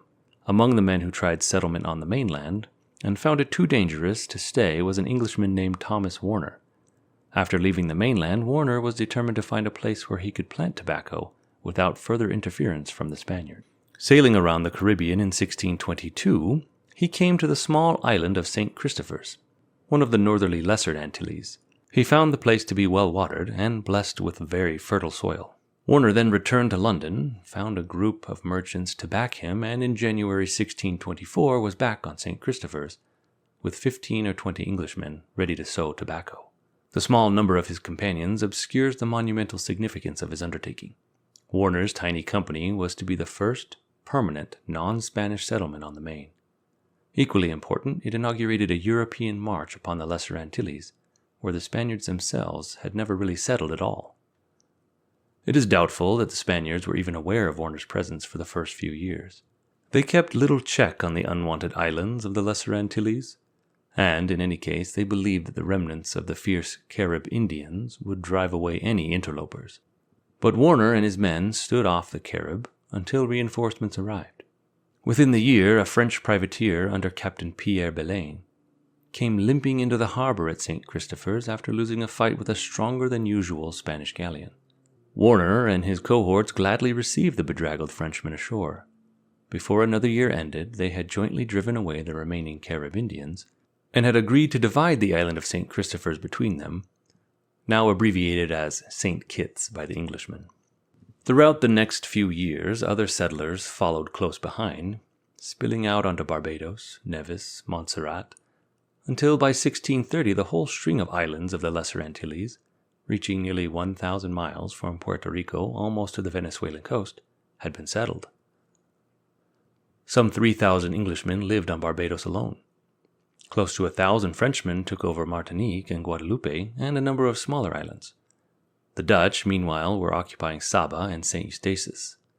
All told, possibly 18,000 northern Europeans had ensconced themselves in the Lesser Antilles. They were husbanding flourishing crops that besides tobacco now included indigo, ginger, cotton, and later sugar and cacao. And of course their colonies were thriving ports of entry for smugglers, ships who would bring all manner of manufactured goods from Europe, which would then be smuggled to Spanish colonists in defiance of the Spanish customs and tax laws. But among all these prospering planters and smugglers were many men who shared in no profits and were fiercely anxious to change their lot. English, Dutch, or French, the entrepreneurs who had arrived to make a fortune from the soil brought with them an entourage of indentured servants to do the hard labor of sowing and reaping that slaves usually performed on Spanish colonial plantations. The servants were as mixed in temperament and social standing as they were in national origin. Some were perfectly respectable folk, the younger sons of large families in search of a chance to rise on their own account. Many more, however, were footloose ne'er-do-wells, along for their change of scene, and a considerable number were common criminals, surly fellows who were given a chance of jail or labor in the colonies. Whichever the case, these indentured servants signed up for a specified period of time, 4 years, 7 years, sometimes even 10, with the promise of freedom and a lump sum of money at the end. The payment might range from £5 to £10, enough to set up the most energetic among them as planters on their own. As late as 1640, £4 could buy 10 acres on Barbados.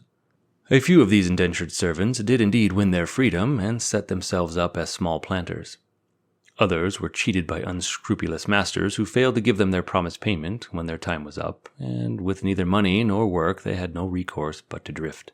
And many simply fled, with or without giving the work a try.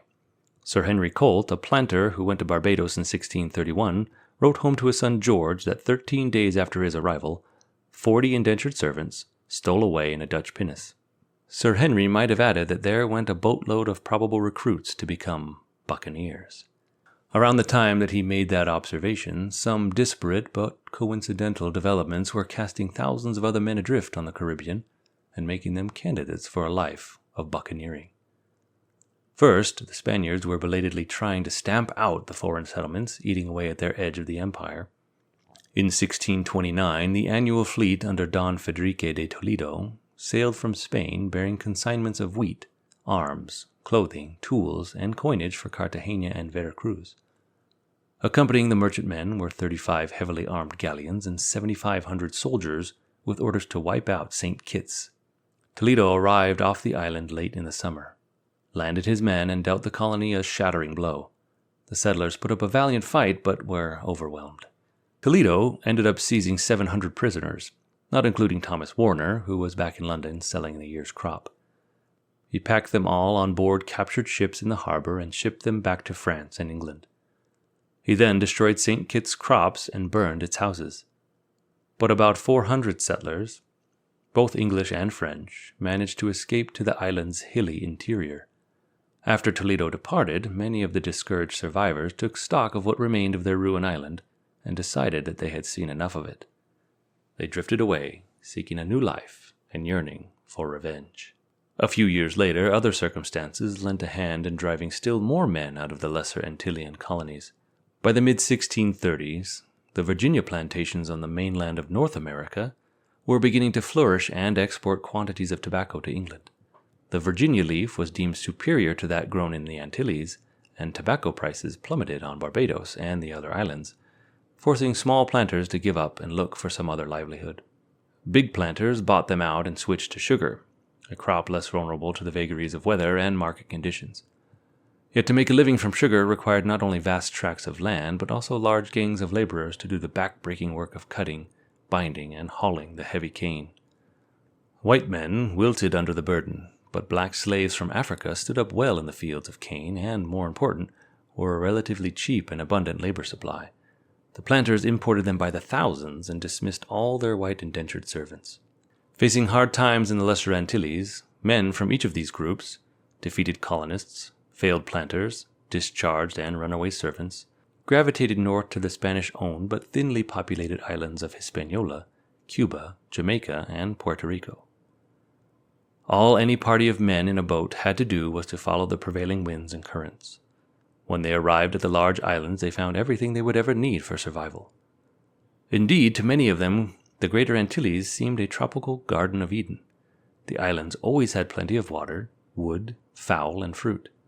By the late 1500s, thanks to the Spaniards, they also had abundant game.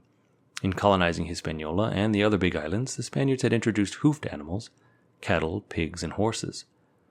When the lure of bright metal in Mexico and Peru sent large numbers of Spanish settlers off in headlong pursuit of El Dorado in the 1530s and 40s, ranches and plantations were abandoned. The animals roamed wild, and finding no natural enemies, the islands were virtually free from large predators, underwent a population explosion of fantastic magnitude. What is more, the animals, and almost everything else on the island, were free for the taking.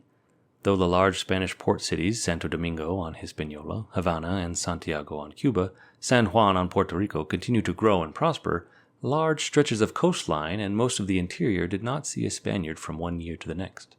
These were the haunts of the early buccaneers, and these were the places that naturally beckoned to those smugglers, adventurers, and dispossessed settlers from the Lesser Antilles.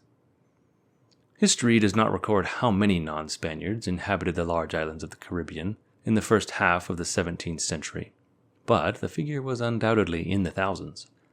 Adapting to the life of buccaneers, they hunted for food and enjoyed a thriving trade in provisioning the ships of French, English, and Dutch privateers who used the islands as watering places. More important, the hides of the animals found a waiting market among European purveyors of saddles, vests, helmets, boots, bags, bookbindings, and furniture. As early as 1604, well before the great influx of men from the Lesser Antilles, Pedro de Valdez, governor of Cuba, informed the Spanish crown that some 40,000 hides a year were being smuggled out of the islands. In later years, unauthorized trade may have reached 5 times that amount. In return, the hide smugglers brought the buccaneers canvas sails and linen shirts, axes and awls, wines and liquors, and above all, arms and gunpowder. The Spaniards' reaction to all this was to pull back their remaining outlying settlements, to prevent them from trafficking with the enemy buccaneers and smugglers. In one case, Antonio Osorio, governor of Hispaniola, ordered the transfer of 3 Spanish settlements from the island's north coast to the south coast, where he could keep an eye on them from Santo Domingo. When the settlers resisted, Osorio marched north with a body of soldiers and forcibly evicted them. All that accomplished, of course, was to leave 3 fine harbors unsupervised, and the buccaneers and smugglers went right on operating from them. Soon the buccaneers were not only trading in hides, they were sailing out in their small boats to attack Spanish shipping. By the very nature of their illicit enterprise, the buccaneers left a dearth of recorded evidence about themselves. But, luckily, there are a few rich mines of information. One is a 17th century narrative by John Esquemeling, an adventurer who spent some time as a buccaneer himself. The other accounts are by occasional priests who went among the buccaneers. Together, such narratives provide a fascinating, and for the most part authentic, picture of outlaw life and tactics on Hispaniola and elsewhere. Part 12. The Brethren of the Coast. A French cleric, named Abbé Jean-Baptiste du Tertre, who went to the Spanish Main in the 1670s to minister to plantation slaves, encountered the buccaneers on his rounds. Of these buccaneers he wrote that, in general, they were without any habitation or fixed abode, but rendezvoused where the animals were to be found. These freebooters hunted game in groups of 6 or 8, setting out usually at dawn. Curiously, some groups specialized in pigs, and some went after cattle, but they hunted one species or the other, not both at the same time. They indulged in no breakfast until as many animals had been killed as there were men in the party. Then, as they skinned the beast and put the meat to smoke, they took time out for a meal of bone marrow. By evening, when the meat had been smoking for several hours, acquiring a deep red color and a zesty flavor, the buccaneers had a dinner of roast flesh. They stored the extra meat and hides in rude sheds of leaves, branches, and skins. If it rained, they might take shelter in a similar lean-to themselves. Otherwise, they lay down to sleep beside their buccan fires, whose smoke might drive off the mosquitoes. When the sails of a smuggler or privateer loomed on the horizon, the buccaneers took their products to harbor where the vessel put in, going out by canoe or pinnace to barter their meat and hides with the ship's crew. After a successful trade, an occasional dandy among them might strut about in crimson trousers and a purple serape, but most preferred the buccaneers' own distinctive and distinctively unkempt clothing. Du Tertre observed, You would say that these are the butcher's vilest servants who have been 8 days in the slaughterhouse without washing themselves. The buccaneers usually wore rawhide breeches to shield themselves from thorns of the island's cacti, a coarse linen tunic-like shirt, pigskin boots, and a hat to keep off the tropical sun. The buccaneers were also conspicuous for the open-handedness with which they spent their profits. Their main vice, according to John Escamelling, the chronicler and storyteller, was drunkenness, which Escamelling reports that they exercise for the most part with brandy. This they drink as liberally as the Spaniards do clear fountain water. Sometimes they buy together a pipe of wine. This they stave at one end and never cease drinking until they have made an end of it. Thus they celebrate the festivals of Bacchus so long as they have any money left. Women were as scarce among the buccaneers as on shipboard, and in this all-male society each buccaneer had his partner. Partners traveled together, protected each other in combat, and shared bonds of companionship that were often as strong as those of a marriage. In the case of the death of one buccaneer, his partner inherited his belongings. But their baggage was scant. A pair of long butcher knives which a buccaneer wore thrust into his waistband, a double-edged sword secured to a baldric, a belt that ran diagonally across his chest, and, the most prized possession, a gun with a spade-shaped stock and 4-foot barrel. A good French matchlock musket smuggled in from Normandy might be worth around 20 hides, and almost without exception the buccaneers learned to be a crack shot. It took a keen eye and a sure hand to bring down a pig in the bush or a galloping cow without ruining the hide. When a band of buccaneers got tired of chasing cattle or simply felt the lure of the seas, they might send a messenger along the coast to let it be known that they were planning a raid. For days, buccaneers in groups of 6 or 8 would congregate at a specified rendezvous, bringing along their own guns, powder, and knives. They usually met jovially over a barrel of brandy and a meal of smoked meat and boiled yams, and decided by vote where to lie in wait for a passing Spanish merchantman. For men who led such an otherwise casual life, they had surprisingly rigid rules. The leader provided a scroll and drew up a written agreement to be signed or marked by all those present. Fixed sums of money were allocated in advance for special purposes. One such was a salary for the group's carpenter, whose role was vital in keeping the ship seaworthy and properly rigged. He might also serve as the surgeon if there was none else available. A schedule of compensation for wounds suffered in action was also drawn up. The loss of a right arm was generally worth 600 pieces of 8. An eye usually brought only 100 pieces of 8, so did a finger. A buccaneer could, after all, aim his musket with only one eye, but he needed both arms to fire. On the conclusion of a successful raid, all debts were to be paid first from the common prize before any division of the spoils was made. Then the remainder would be handed around before the mast. The captain was entitled to 5 shares, the mate to 2.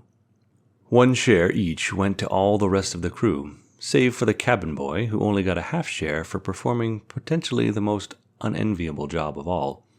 In the event that the vessel was abandoned, it fell to him to set it on fire and then be the last to leave. He had to be nimble to catch up with his comrades scrambling around another ship. Few 17th century cabin boys could swim. As he signed the articles of agreement, or made his mark, each man swore not to conceal from his mates. The usual punishment for any found guilty of stealing was marooning, a fate that even these island-wise men regarded with horror. The condemned man was put ashore on a small and isolated island with nothing but a flask of water and his weapons. Almost invariably, it was a sentence of death, a lonely, lingering one at that.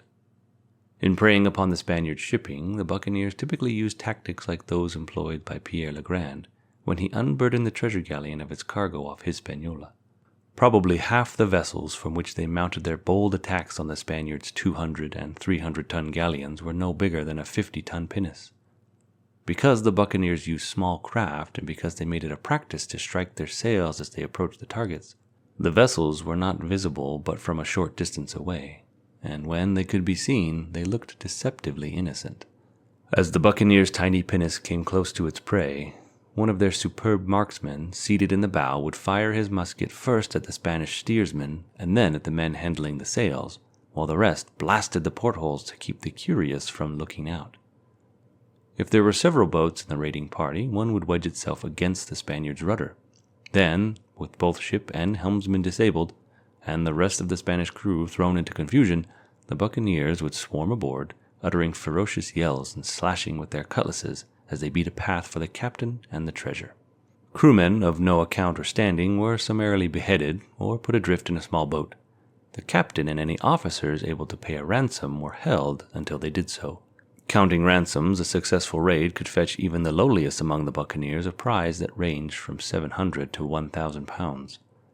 As the buccaneers grew bolder and more numerous, they came to call themselves the Brethren of the Coast, a term that seems to have come into use sometime in the 1640s.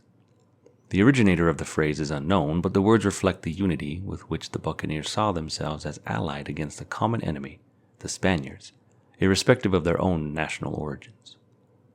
The term also acknowledged a certain change in their ways.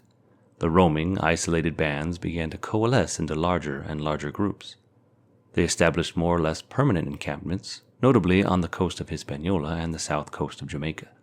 And while they still hunted and did a lucrative business in hides, these hordes of brethren increasingly turned their energies to plundering the Spaniards wherever they were weak, at sea or on land. A favorite haunt for a large number of buccaneers was a hump-backed sliver of rock 25 miles long off the northwest coast of Hispaniola. Columbus, who discovered it on his first voyage, named it Tortuga, meaning turtle, for its resemblance to that aquatic creature. Tortuga was a buccaneer's dream. The island permitted planting on a small scale. It boasted an excellent harbor. It gave easy access to the hunting grounds on larger islands. It lay across from important Spanish shipping routes through the Windward Passage and along the coast of Cuba. And finally, it was eminently defensible. There were only a few places on the island where an enemy could land any force. The north shore was consistently pounded by the Atlantic surf, and most of the south shore, except for the harbor, consisted of shallow bays and flats, covered with dense mangrove tangles. The first recorded occupation of Tortuga was in the 1630s when an Englishman named Anthony Hilton sailed over from Hispaniola with a band of buccaneers and built a base camp for raiders coming and going through the Windward Passage. Hilton seems to have lasted as chief of Tortuga for only a few years before he was succeeded by a more ambitious and effective buccaneer. This new leader was Jean Levasseur, a Huguenot who had been driven from his homeland and had to seek his fortune in the New World. A military engineer by profession, Levasseur made Tortuga a proper stronghold, adding some man-made marvels of engineering to the blessing already bestowed by nature. On the island was a flat-topped mountain overlooking the harbor. The mountain itself was protected by almost impenetrable bush and crowned with a 30-foot outcropping of solid rock. On this rocky prominence, Levasseur carved the aptly named Fort de Rocher, the Rock Fort, and armed it with 24 cannon. From the harbor side, the fort could be reached only by ladders. Nearby was a natural spring that made it possible, by Esquemeling's account, for 700 or 800 men to hold out there indefinitely. For 12 years, while taking a percentage of all buccaneer loot that passed through the port, Levasseur reigned as a sort of buccaneer king, and a mean, greedy king he was. Not content with a share of the plunder, he also levied a special tax on the hides brought to Tortuga from Hispaniola. When a Spanish prize ship yielded up a silver Madonna, and the devoutly Catholic Frenchmen on St. Kitts sent word asking if they might have it for their church, Levasseur insultingly gave them a wood facsimile, saying that they were doubtless too spiritual to notice the difference. Finally, in 1652, he appropriated the mistress of one of his lieutenants, and that was going too far. One afternoon, as Levasseur went to inspect the port's warehouse, the lieutenant lay in wait and stabbed him to death. Levasseur was followed as Tortuga's chief by the Chevalier de Fontenay, another hard-case Frenchman who could be just as merciless towards his own men as Levasseur had been, as he proved when the Spaniards arrived in 1654 to assault the stronghold. The Spaniards sent 5 heavily armed ships and a number of smaller transports which fought their way into the harbor and landed a force of several hundred men. While some of the soldiers kept the buccaneers atop the cliff occupied, the Spaniards set a gang of slaves off to hacking a path through the bush and dragging cannon up the mountain at the rear of the fort. When a rain of cannonballs began to crash into the buccaneer stronghold from behind, one of Fontenay's lieutenants suggested they surrender. Fontenay quickly branded him a traitor and shot his lieutenant dead. Yet nothing could save the fort. The Spaniards managed to conquer it, for the only time in its history. Incredibly, they merely deported Fontenay back to France, and were content to let the rest of the buccaneers flee across the water to Hispaniola. Then the Spanish withdrew their troops, and back like the tide came the buccaneers, in greater strength than ever before. Tenacity was only one of the qualities that the buccaneers brought to their unceasing conflict with the Spaniards. They were as ferocious and opportunistic as wolves, and cruel to the point of barbarism. So hurtful were they to their victims that the Spaniards who did fall into their hands sometimes promised to comply with any buccaneer demands even before the buccaneers had a chance to say what they wanted. And to all this the buccaneers added an unfailing guile that befuddled their enemies time and again. Esquemeling's tales of their exploits are far-fetched, but they reflect the sense of fear and frustration the Spaniards were experiencing in the center of the New World Empire. Nothing delighted Esquemeling's storytelling heart more than to relate near-miraculous buccaneer escapes from Spanish clutches. According to the chronicler, a buccaneer named Bartholomew Portuguese, because of his birthplace, was surely one of the slickest rogues ever to dupe a Spaniard. Prowling the coast of Cuba with a mere 30 men in a vessel mounting only 4 small guns, Bartholomew came upon a great galleon en route from Cartagena to Havana. The Spanish vessel carried 20 heavy guns and a crew of 70 men, but the dauntless Bartholomew attacked nonetheless. After a long and dangerous fight, recounted Esquemeling, Bartholomew became master of the great vessel. He lost 10 men and had 4 wounded, but he inflicted double those losses on the adversaries, and found that he had won 70,000 pieces of 8, as well as 120,000 pounds of valuable cacao beans. Unable to return immediately to his lair on Jamaica because of contrary winds, Bartholomew headed for a secluded anchorage on Cuba's Cape San Antonio, intending to take on water while he waited for a favorable breeze. But just as he and his prize rounded the Cape, disaster overtook him. 3 Spanish galleons bound from Havana to Mexico suddenly bore down on the buccaneers. Esquemeling writes that they were easily retaken, both ships and pirates, and stripped of all the riches they had pillaged so little before. The galleons continued majestically on to Campeche, chief port of the Yucatan Peninsula, where the whole band of buccaneers was thrown into prison. All that is except Bartholomew himself, who was kept under close guard aboard ship while a special gallows was built to hang him from. But Bartholomew was not yet finished. During the night, when his jailer dropped off to sleep, Bartholomew eased the fellow's knife from his belt and stabbed him to death. Bartholomew was still trapped, for the ship was anchored far out in the roadstead, and he was no better able to swim than the average cabin boy. No matter. From the ship's stores, the crafty buccaneer seized 2 earthen wine jars. Whether he drank the contents or poured them overboard is not recorded. In any event, he corked the wine jars, strapped them, one on either side of his torso, and behold, a life jacket. Without further ado, he slipped into the water and bobbed his way to shore in the dark of the night. He was well on his way to freedom by the time the Spaniards discovered his absence the following morning. All that day, search parties combed the countryside around Campeche, while the buccaneer gleefully watched from the safety of a hollow tree. When he saw that they had called off the search, he slipped away through the woods, and 2 weeks later turned up at the Cape of Golfo Triste, some 120 miles from the scene of his capture. There, Bartholomew Portuguese found a buccaneer vessel filled with old comrades from Jamaica, and before very long, he who had been facing the gallows now had a second turn of fortune and became rich and powerful once again. In another tale woven by Esquemeling, the Spaniards were cheated of vengeance against a buccaneer by their own greed.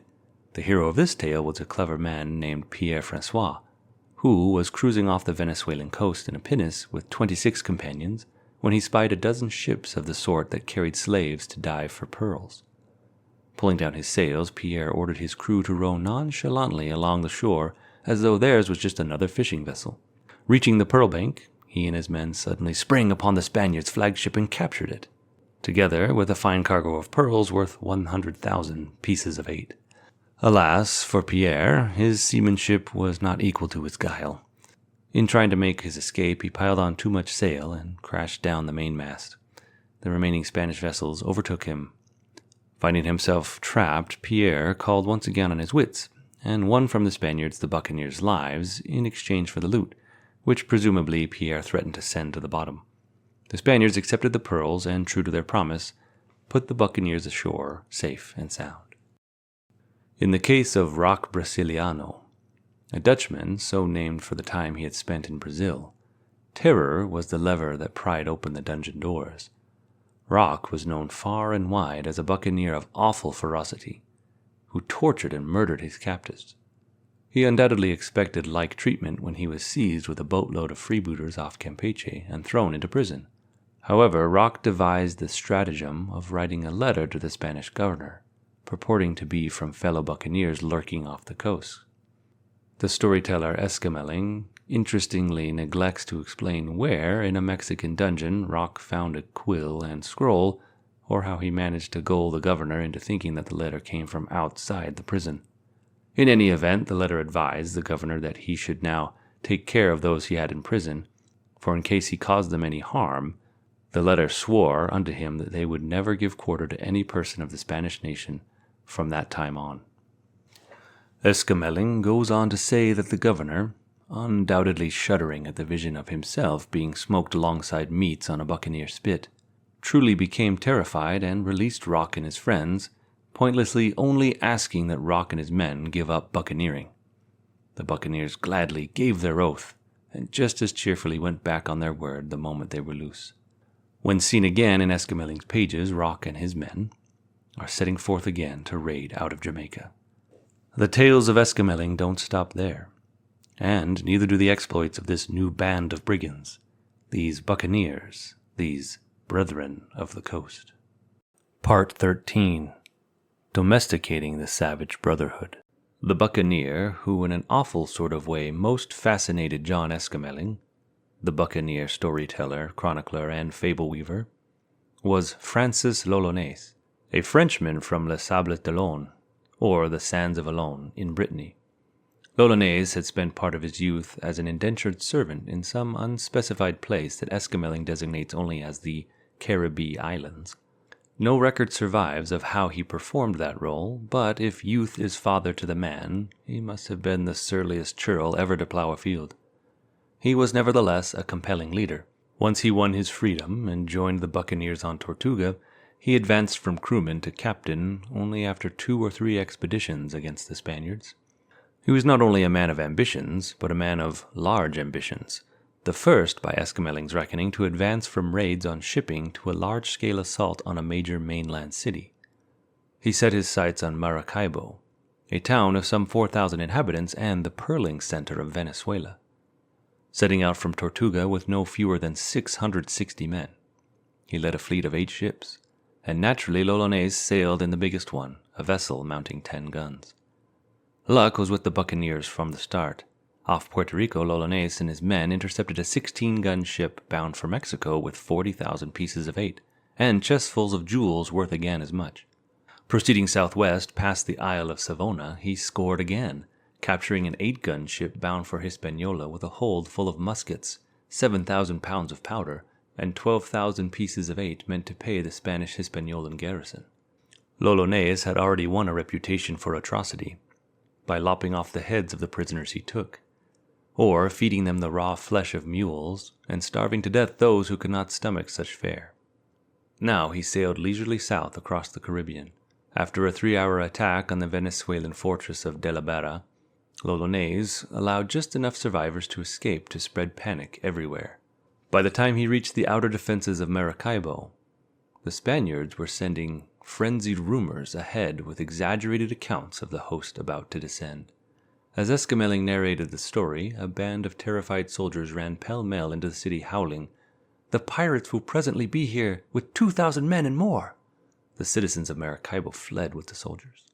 L'Olonais took possession of the city, seized a haul of wood and wine, pursued the refugees into the forest, where they yielded up another 20,000 pieces of 8, and a train of mules laden with household goods. Thinking that so rich a town should have greater wealth than that, and that the inhabitants had probably hidden their treasure at Gibraltar, the next port up the coast, l'Olonais marched his men in that direction. There the buccaneers found the Spaniards ready to fight. A battery of 8 guns was mounted above the town. But by feinting retreat, Lolones drew the unwary Spaniards away from their own defenses and then suddenly turned back and slashed through them, killing 200 and taking another 150 prisoners. By the time the buccaneers entered Gibraltar, most of its inhabitants had fled into the woods. While his men stormed through the town, looting the monastery and the houses, Lolones sent an emissary to the fugitives in the woods, demanding a ransom of 10,000 pieces of 8, and threatening to burn down the town if he did not get it. The citizens hesitated. Lolones started burning at once. Frantically, the citizens pleaded with him to put the fire out, and came up with the demanded ransom. With the money securely stowed in his ship's hold, Lolones turned back to Maracaibo, and, under the threat of punishing the town with more of the same, extorted another 30,000 pieces of 8 from those unhappy citizens. His objective now won, Lolones decided to bring his expedition to a close. After an 8-day passage, he put in at a secluded anchorage at Hispaniola. There he and his men unloaded the ships. When the treasure was all amassed, each man repeated the oath that every buccaneer took on setting out, that he was concealing nothing from his fellows.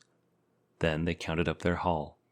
Between the ransoms, the looting, and some more ship's prizes that Esquemeling must have forgotten to detail, they found that they had a total of 260,000 pieces of 8, quantities of silks and linen worth another 100,000, and a quantity of silver plate with no recorded value. After dividing the loot, they made their way back to Tortuga. There, wrote Esquemeling, they made shift to lose and spend the riches they had got in much less time than they were purchased by robbing. The taverns, according to the custom of pirates, got the greatest part thereof, insomuch that soon after they were constrained to seek more by the same unlawful means they had obtained the preceding. So Lolones was off again, this time on an expedition to Puerto Caballo, a silver-rich depot along the Nicaraguan coast. With a fleet of 6 ships and 700 men this time, he made a passage across the Caribbean without incident. At Puerto Caballo, he roared through the town, seizing the contents of its 2 warehouses and sacking the citizens' homes. When several Spanish householders refused to divulge the whereabouts of their troves, Lolones pulled out their tongues as an object lesson to the other reluctant residents. Esquemeling does not recount the size of the buccaneers' haul this time, but Lolones appears to have found it satisfactory, for he left the town standing. Pushing his luck, he decided to move inland, presumably to get closer to some silver mines, and so set out for the village of San Pedro. But that village could not be reached without a treacherous overland march, and on the way Lolones committed an infamous atrocity for which he is remembered with horror. Stumbling on an ambush, he eventually overran the position and learned from his captives that the Spaniards had stationed similar ambushes all along the route to the city. Lolones ordered the prisoners to show him another way to get there. They protested that there was none. Off the beaten path, the woods were impassable. At that, Lolones went into such a fit of rage that he seized a prisoner and with his cutlass cut open the hapless man's chest, pulled out the still-beating heart with his hands, and bit into it with his teeth, snarling, "I will serve you all alike if you do not show me another way." He then stuffed the heart into another prisoner's mouth. Quivering with fright, the prisoners took Lolones into the woods, only to have him find himself that they were right. As he turned back, he swore an oath that the Spaniards would pay for this inconvenience. But fortune at last forsook the buccaneers. At the mouth of the river Nicaragua, Lolones and his men encountered a mob of Darien Indians, an untamable tribe that the Spaniards had learned to dread. Well they might. The Indians fell upon the 700 men, and only a few buccaneers escaped. Most were killed. They were the lucky ones. A number were captured, including Lolones. The Indians roasted all alive, save Lolones, on whom they had a special design. Seizing the buccaneer leader by his extremities, they tore him to pieces while he uttered blood-curdling screams. They then threw his body limb by limb into a fire and flung his ashes to the winds. Writes Esquemeling, to the intent no trace nor memory might remain of such an infamous, inhuman creature.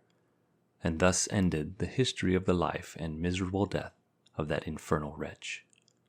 In Esquemeling's account, the buccaneers, whether in small groups or in great concentrations, were entirely independent, bowing to no government and no laws except their own.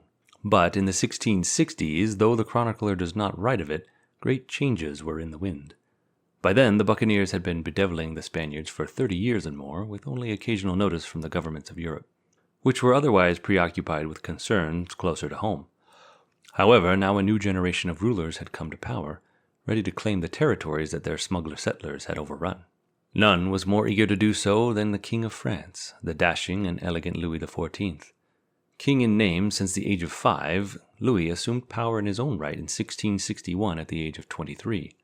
Among the innovations he fostered was the French West India Company, a syndicate of merchants backed by royal funds and royal authority, whose mission it was to secure French trading rights in the New World.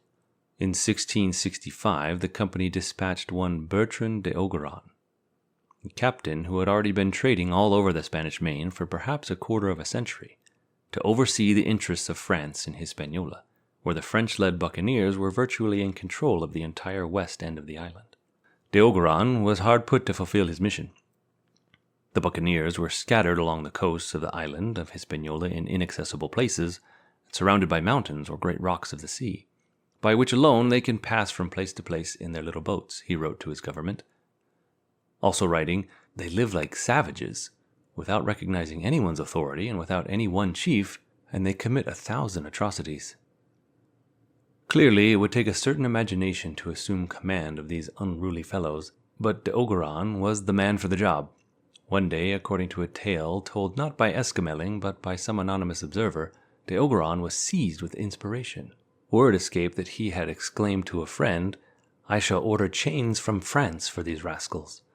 The word spread throughout the island that de Ogeron was planning something drastic, but what could he possibly have in mind? Several months went by before they had their answer. At length, a ship arrived at Tortugas harbor, and the astonished eyes of a quay full of buccaneers drawn there out of curiosity. There came, mincing and swaying down the gangplank, 150 harlots plucked from the streets of Paris, where they had been given then choice of jail or Tortuga. "Hey there, who wants a wife?" cried de Ogeron as the women sallied into their all-male preserve. "What will you bid for these fine ladies?" Before long, the entire cargo had been bought. Nothing could better have symbolized the subtle changes that were stealing over the Spanish Main. Plundering and smuggling still had a long and happy life ahead, but the buccaneers themselves were beginning to be domesticated. Wives and inevitably children heralded the approach of yet another generation. It was one that would have vested interests in the land, and a royal representative meant that a certain percentage of the profits of trade by any name would eventually head back to the crown that could keep a rein on its own subjects. All through the 1660s and the next decades, the French consolidated their control over the western half of Hispaniola, calling the colony Saint Domingue and bringing in thousands of immigrants with their slaves to plant tobacco and sugar. The colony grew in relative peace until 1690, when France found herself at war with the rest of Europe, and the French governor led some 1,000 buccaneers and colonial militia to sack and burn the Spanish settlement at Santiago de los Caballeros, in the north-central part of the island. Later that year, the Spaniards retaliated by invading and destroying the French town of Cap Français on the north coast, thereby setting off a series of raids and counter-raids that would inflame the island for almost a decade. France was only one nation whose subjects were among the interlopers on the Main. In the 3 decades since the 1630s, the number of northern Europeans on the Main had risen from 18,000 to an estimated 100,000, and they occupied an estimated 2,500 square miles of supposedly Spanish territory. Most numerous were the English, 50,000 strong, who had spread far and wide through the Lesser Antilles into the Bahamas, and whose presence on another of the buccaneers' haunts, the nearby island of Jamaica, was causing tremors that were to be felt throughout the Spanish Main. Part 14. The dynamic duo of Mings and Morgan. To the indigenous Arawak Indians, the place was known as Hemaka Island, Island of Fountains, for the thermal springs that sprouted from the limestone honeycombs of its interior plateau. To the Spaniards, under whose flag Columbus had claimed it, the island was at first Santiago, and then Jamaica, in an approximate Spanish spelling of the Indian name. By any appellation, it was a land largely avoided by Spanish colonists, who favored the richer mineral deposits and civilized cities of Cuba, Hispaniola, Puerto Rico, and the mainland of Central and South America. Scorpions skulked in the dark Jamaican corners. Multitudes of land crabs made strange nighttime sounds as they scuttled from the forests to feed on the beaches. Sandflies left bleeding welts, and clouds of malarial mosquitoes required that green wood fires be built windward at night. All these creatures occurred on the other large islands as well, but somehow on Jamaica they seemed larger, more numerous, and more vicious. In 1534, the Spanish built a dreary little capital, St. Iago de la Vega, on an alluvial plain 13 miles inland from the south coast. The nearby land was divided into plantations, and sugar cane was introduced. But the attempt at colonization was half-hearted at best, and by the middle of the 17th century the Spanish crown had all but abandoned the island, leaving only about 1,500 settlers, 3,000 black slaves, and a garrison numbering no more than 200 soldiers. On May 10, 1655, a British fleet dropped anchor in what later became Kingston Harbor and sent ashore troops who within 24 hours put to rout what Spanish defenders they could find. Yet for the attackers, Jamaica was at best a sorry consolation prize. The British force had sailed from Barbados with the bold intention of seizing Santo Domingo, the capital of Spanish Hispaniola. But the aggressors had badly botched the job and, after being easily repulsed, decided to swoop down upon helpless Jamaica as a means of saving face.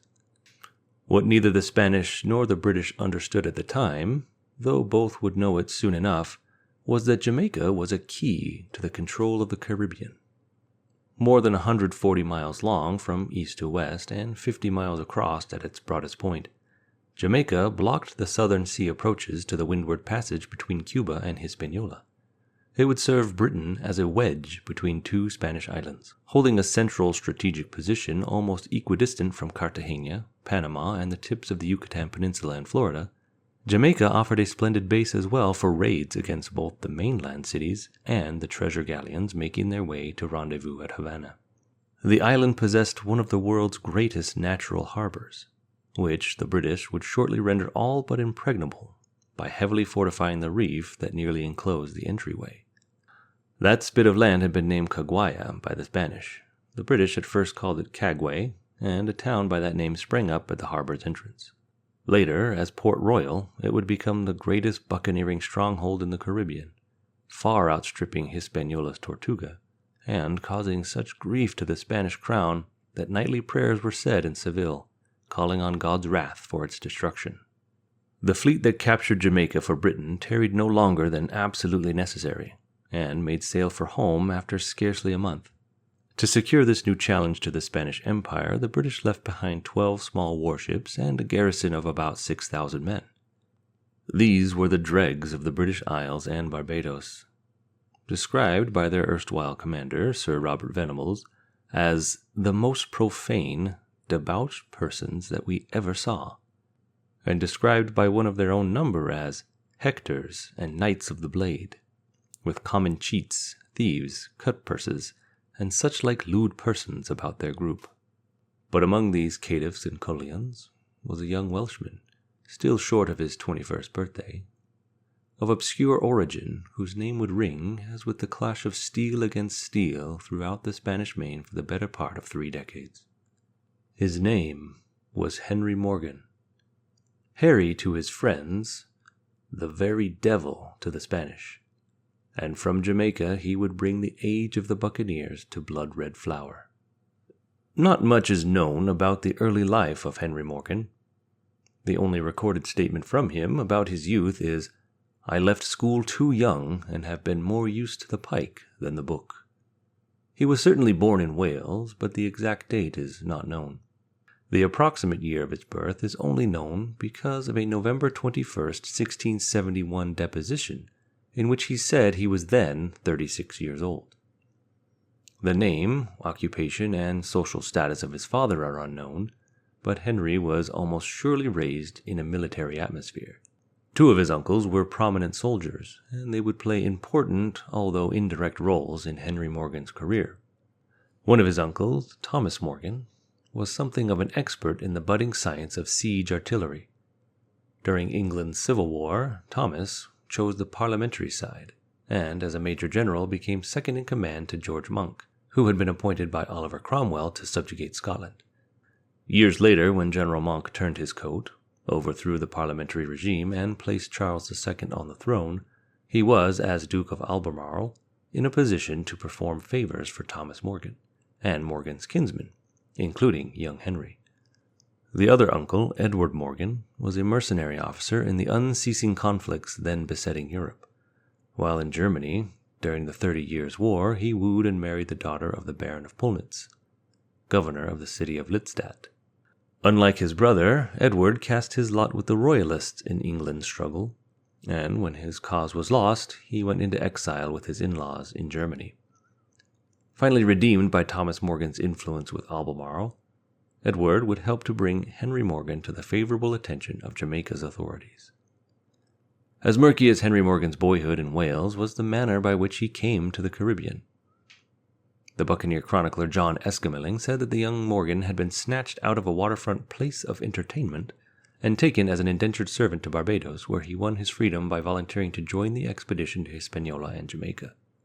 Other versions of this story, equally likely, are that Morgan signed with the expedition either in England or Barbados to escape imprisonment for brawling, or because he had been found out as a malignant, as the Puritans called Royalist sympathizers, or because he wished to escape an outraged father whose daughter Morgan had sullied. In any case, the important points are that Henry Morgan almost surely accompanied the force that captured Jamaica, that he was hardy enough to survive the pestilence that mowed down many others, and that he found the place congenial to a man given to such violent action. He was not a large man, but he was lean and strong, with a Welshman's swarthy complexion, a prominent nose, and dark, arrogant eyes. In personality he was difficult to judge. His tongue carried both a lilt and a lash, and he always communicated with vigor with his words, wrote Esquemeling, and infused such spirits into his men as were able to put every one of them instantly upon new designs. There seems little doubt that he was driven by loyalty and love for England, yet he consistently turned his patriotism to his personal profit. Though lawless, he was evidently something of a sea lawyer, and he rarely sailed forth on his maraudings without an authorizing document, even if of dubious pedigree. Renowned for the wolfish ferocity of his assaults, he also possessed a fox-like cunning, and some of his greatest triumphs resulted as much from guile as from the open test of arms. Finally, and perhaps most important, although he apparently took a perverse pride in his lack of formal schooling, Henry Morgan had an immense capacity for learning through bloody experience. Though the Spaniards had little use for Jamaica, they could not abide an English bastion virtually at the heart of their empire, so they maintained a number of guerrilla bands along the island's north coast. There were perhaps 500 men in all, reinforced and supplied from Cuba under Don Cristobal Arnaldo Isasi, son of a former governor of Jamaica and brother to the Spanish lieutenant general in Cuba. Suppressing these Spaniards was a job at times for just about every able-bodied man in the English settlement, and Morgan was most certainly among the forces that went against Isasi. The tactics that were employed in this deadly little war contained elements that Morgan later perfected. Swift approaches by sea to the general area occupied by the enemy, undetected landings in some hidden harbor, stealthy overland marches to a Spanish encampment, and savage surprise attacks with no quarter given or asked. The guerrilla actions continued for 3 years, until in the spring of 1658 the British spotted 3 Spanish vessels unloading cannon on the north coast. Some 600 hastily assembled Britons descended on the guerrillas, who had foolishly concentrated their forces. Though Isasi himself escaped, the Spanish were virtually wiped out. The commander of this expedition was a little pepper-pot from whom Henry Morgan would learn much. He was Commodore Sir Christopher Mings, who had captained a frigate in the invasion fleet and had decided to make his fortune in Jamaica. Mings was a fine sailor with a keen appetite for Spanish treasure and a flawless instinct for finding it. In 1659, he decided to attempt the most difficult and unexpected voyage in the West Indies, beating southeast into the prevailing trade winds to strike at the Spanish Main near its easternmost Venezuelan extremity. The South American coast was only 600 miles distant on a direct line, but by the time Mings, in the Marston Moor, accompanied by 2 other ships, had finished tacking across the Caribbean, he had traveled more than 1,000 miles. For his first target, Mings chose Cumana, the the center for Spanish pearl fisheries along the Venezuelan coast. Sweeping in without warning, the British raiders routed the astonished settlers and sacked the city, reaping rich rewards. Mings next sailed west for 250 more miles to fall upon the silver depot of Puerto Cabello, where the yield was somewhat disappointing. But then, 125 miles farther west at Coro, a small and supposedly insignificant town, Mings had a marvelous stroke of luck. At the approach of the British, Coro's inhabitants fled to the woods and led Mings straight to a cache of silver. There were 22 chests in all, each weighing over 400 pounds and marked for the King of Spain. All told, they contained about 1.5 million pieces of eight, then worth about 375,000 British pounds. It was a haul of monumental proportions, more than had been taken on any single raid since Francis Drake had seized the treasure ship Cacafuego nearly a century before. Even when shared with his company, the loot was enough to make Mings rich for life. There is no direct proof that Henry Morgan accompanied Mings on this lucrative excursion, but his presence seems entirely likely, in view of the fact that shortly thereafter, Henry Morgan, without other known means, had enough capital to purchase his own small ship, the first documented record relating to Morgan, a commission as a privateer signed by Jamaica's Governor Thomas Windsor, shows that Captain Henry Morgan was the owner of one of the 10 ships sailing with Commodore Mings on September 21, 1661, against a major Spanish bastion, Santiago, Cuba's second largest port, near the eastern tip of the island. The operation turned into a classic piece of improvisation.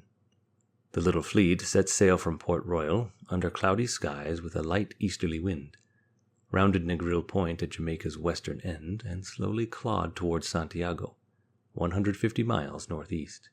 But the wind soon died, and the ships struggled along, rarely making more than 3 knots. An unexpected southwest current of up to 2.5 knots cut their actual speed to a knot or less, sometimes taking them backwards towards Jamaica when the wind failed entirely. Finally, after 15 frustrating days, the fleet neared its destination, and Mings called his captains to a council of war.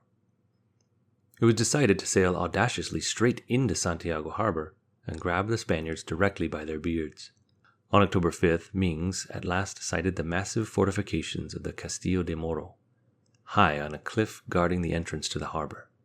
The passage itself was no more than a long, narrow slot, in places only 60 yards wide between the Sierra Maestra walls, which fell sheer into the sea.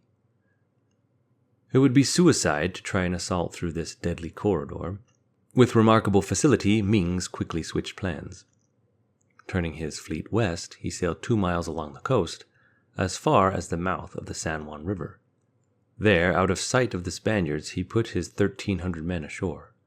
That night, Mings and his men forced their way through the forest on a very treacherous path to attack Santiago from the rear at dawn's first light.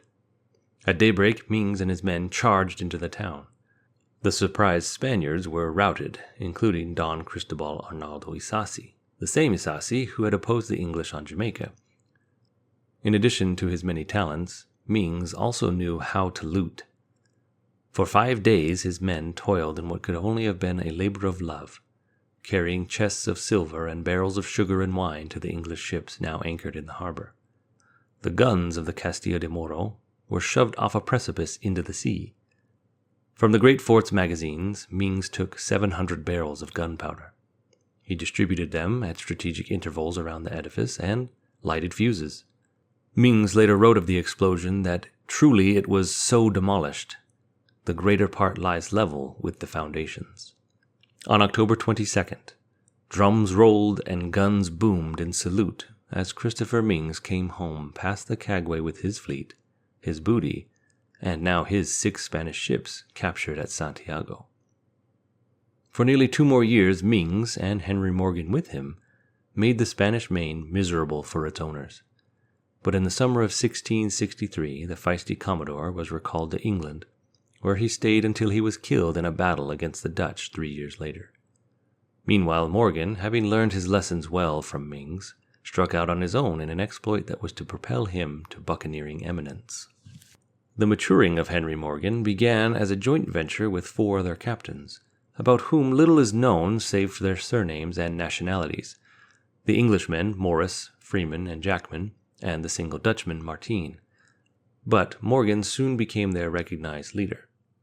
In 1663, the 5 sailed from Jamaica, carrying documents of highly dubious validity, privateers' commissions bearing the signature of Governor Windsor, who by now had been back in England for nearly 2 years. Just as Mings had done on his Cumana expedition, Morgan and his confederates sought Spanish towns that had long gone unmolested, where garrisons had grown indolent through inaction and cannonballs had become so encrusted with rust that they could no longer be fired. The 5 ships, carrying perhaps 200 men, sailed northwest around the Yucatan Peninsula of Mexico, where they caught a strong current that helped carry them about 400 miles westward. Even while staying far enough off the coast to avoid being flung onto the shore by one of the vicious storms that frequently blew down from the north, Morgan's men kept a sharp eye for the muddy waters that signified the mouth of the Grijalva River. Their destination was Villahermosa, capital of the province of Tabasco, some 50 miles up the river. The buccaneers finally found the Grijalva, but in short time they discovered that their problems were only just beginning. Though the river was navigable, by sailing up it to Villahermosa, Morgan would have had to sacrifice the surprise fundamental of his tactics. Instead, he stopped at an Indian village about 3 miles upstream, hid his ships, and enlisted some Spanish-hating guides to lead him around the swamp that stretched for 20 miles on both sides of the river. With the help of the locals, Morgan and his men finally reached Villahermosa and sacked the town, taking all the plunder they could carry away. But when they returned to the mouth of the Grijalva, having marched no fewer than 300 miles, they were faced with calamity.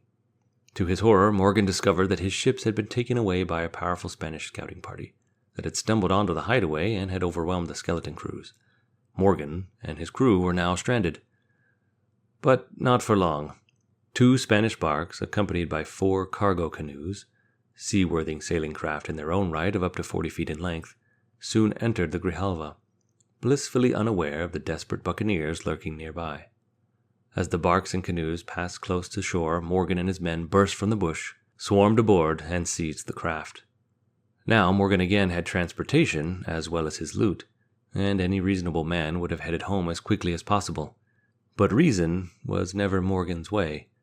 Instead, sailing and paddling for all they were worth, the buccaneers labored eastward to the tip of the Yucatan Peninsula, then took a southerly course across the Gulf of Honduras, and finally made anchorage at Monkey Point, on the eastern edge of what is now Nicaragua. Since leaving Jamaica, they had traveled more than 2,600 miles, and they were now only arriving on the threshold of their crowning achievement. Morgan meant to locate and capture the near-mythical city of Gran Granada, reputedly an original repository of Aztec treasure and now, under the Spaniards, a rich agricultural and silver mining center. The buccaneers knew only from legends that it lay somewhere far up a malignant jungle river, somewhere across cruel mountains, and somewhere on an enormous and bountiful lake. Morgan enlisted some Indian guides who said they could take him there, and he was determined to go. According to an official account by a new governor of Jamaica, to whom Morgan reported when he eventually returned home, the buccaneers loaded their captured canoes with provisions, and with their Indian guides worked their way up the north fork of the San Juan River, traveling over 100 miles before they came to a fair lake of sweet water, full of excellent fish, with its banks full of brave pastures and savannas, covered with horses and cattle, where they had as good beef and mutton as any in England. This was Lake Nicaragua. Morgan's men, hiding by day under keys and islands, and rowing all night, by the advice of their Indian guides, landed near the city of Gran Granada. In Morgan's report, he mentioned that this town is bigger than Portsmouth, with 7 churches and a very fair cathedral, besides diverse colleges and monasteries, all built of free stone, as also most of their houses. The buccaneers swooped upon Gran Granada, the modern city of Granada in southwest Nicaragua, not in the gloaming hours, but while the sun was shining down on the complacent city. Morgan and his men fired a volley, overturned 18 great guns in the Parada place, took the sergeant major's house, wherein were all the arms and ammunitions, secured inside the great church 300 prisoners, plundered for 16 hours, then discharged the prisoners, sunk all the boats that could follow them, and left with their loot. How much the loot amounted to is not known, but it was enough to return Morgan to Jamaica a hero and a wealthy man. Now, with this amazing campaign, further buoying the already rapidly building momentum of Morgan's reputation, he was poised to take his legendary buccaneering to the next level. Part 15. All Hail the Pirate King. Jamaica had advanced towards prosperity by leaps and bounds during Morgan's 2-year absence. Although the economy initially fed on the treasures taken by the buccaneers, it found a more lasting base in the land's alluvial plains, which were ideal for growing sugarcane. Sugar quickly became Jamaica's most important resource.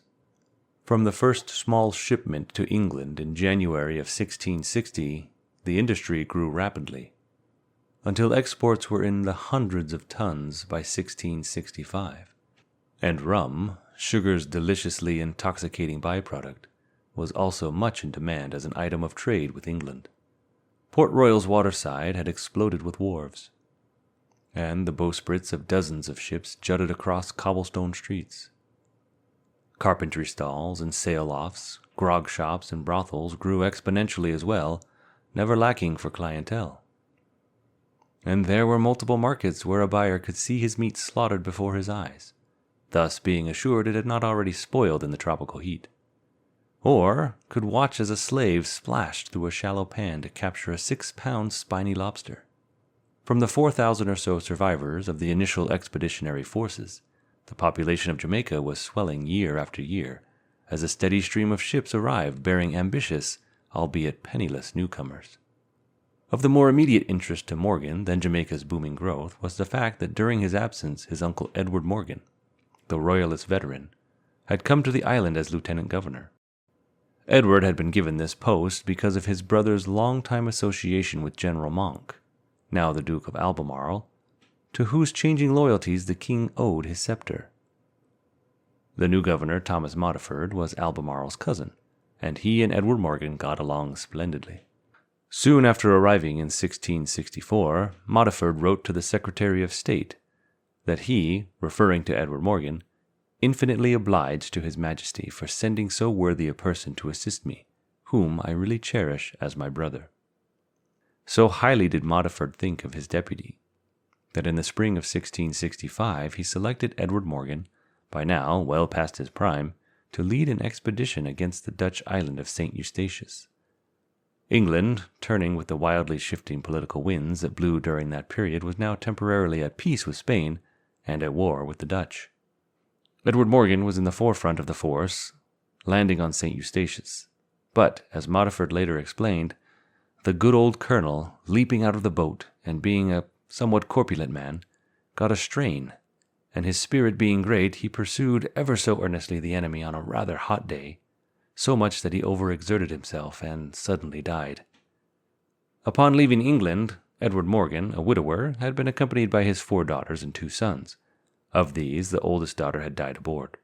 The surviving sisters automatically assumed high rank in what passed for Port Royal society, and Henry Morgan, finally back from his successful raids, married his first cousin Mary Elizabeth, probably late in 1665 or early 1666. A wife was only one of the appurtenances and honors the 30-year-old Morgan now found himself possessing. As the nephew of Modiford's deceased friend and lieutenant, Morgan naturally found favor in the eyes of the governor, who appointed him colonel and commander of the Port Royal militia.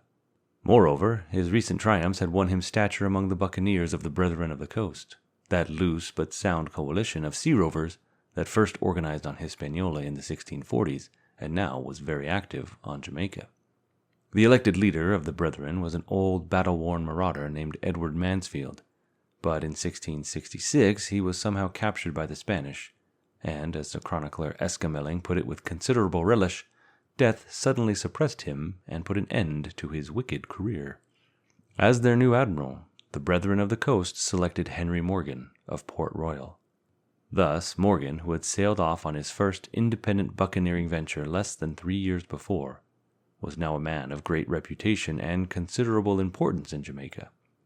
Confidant and aide of the governor, married to a pillar of island society, and both commander of the king's defenses at Port Royal and leader of the town's freebooters.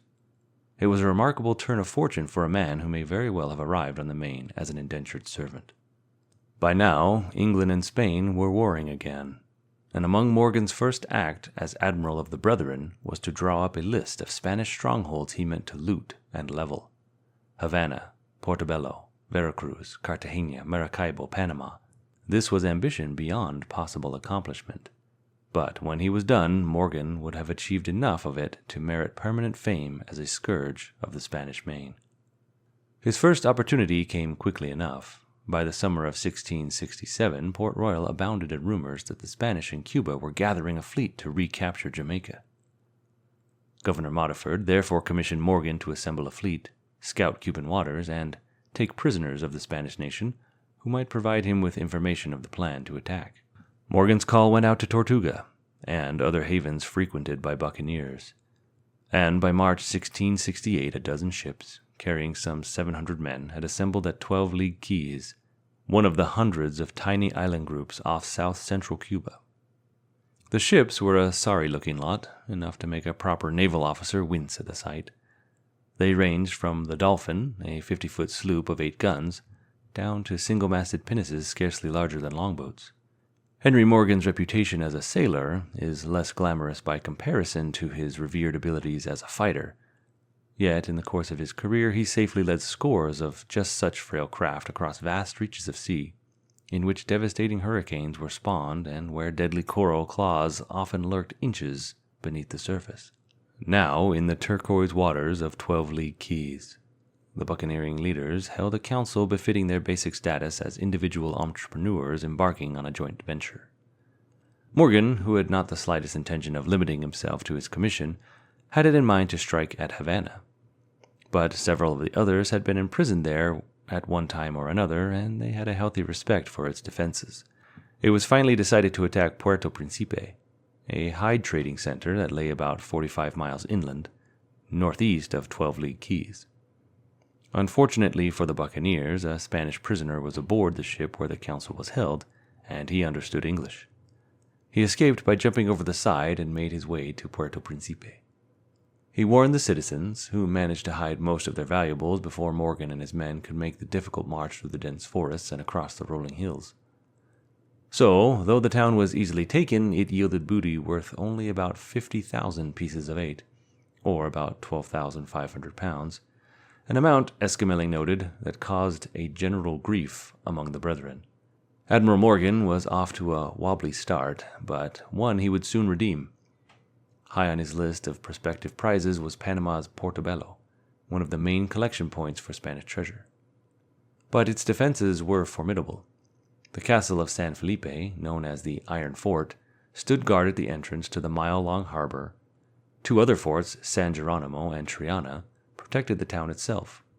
In all, more than 60 cannon projected from and protected the Spanish works, and for excellent reason. One Englishman, who had been there a few years before, reported seeing mule trains arriving from Panama with as many as 200 mules, laden with wedges of silver, and nothing else. For Morgan, the temptation was simply irresistible. In May 1668, he gathered 460 men and sailed south from Jamaica with 9 ships. The vessels towed or carried on their decks 23 canoes of the sort that he had become so familiar with during his Gran Granada adventure. Fearing desertions, Morgan at first said only that they were off on a secret mission. Not until he had sighted the solitary 1,700-foot mountain of Pilon de Miguel de la Borda, near the mouth of the Chagres River, did he inform his captains of the destination, Portobello. There were at first startled protests. The place was simply perceived as too strong. But Henry Morgan, calling upon his Welsh way with words, stifled the outburst by appealing to both the courage and cupidity of his men. The message to his men was that if their numbers are small, then their hearts are great, and also reminded them of the obvious math that the fewer they were, the better the shares would be in the spoils. Morgan had no intention of attacking the Iron Fort from the harbor side. Instead, he and his men took the canoes, paddled along the coast to a point several miles from Portobello, landed around 3 a.m., and plunged into the jungle that lay between them and San Geronimo. The Spanish garrison of 130 men, taken by surprise, was easily overwhelmed. In the captured fortress, the buccaneers found 11 English prisoners, chained to the walls of the dungeon and barely alive amid vermin and their own excrement. To Henry Morgan, as to the others in that remorseless age, atrocity could be answered only with further atrocity. He locked his Spanish prisoners, about 55 of them, in a central room, and, as Esquemeling described it, set fire to the great amounts of gunpowder they found and blew up the whole castle in the air, with all the Spaniards that were still inside. After San Geronimo was destroyed, Morgan sent a detachment overland to the Iron Fort, whose guns were pointed seaward and whose defenders quickly succumbed to the buccaneers' furious assault. The remaining bastion Triana, which lay within Portobello itself, was a much tougher nut to crack, if only because it was commanded by Don Jose Sanchez Jimenez, a soldier in whom courage and obstinacy were equal. Before approaching the fort, Morgan rounded up as many Spanish priests and nuns as he could, and used them as a living shield, behind which his men advanced with scaling ladders.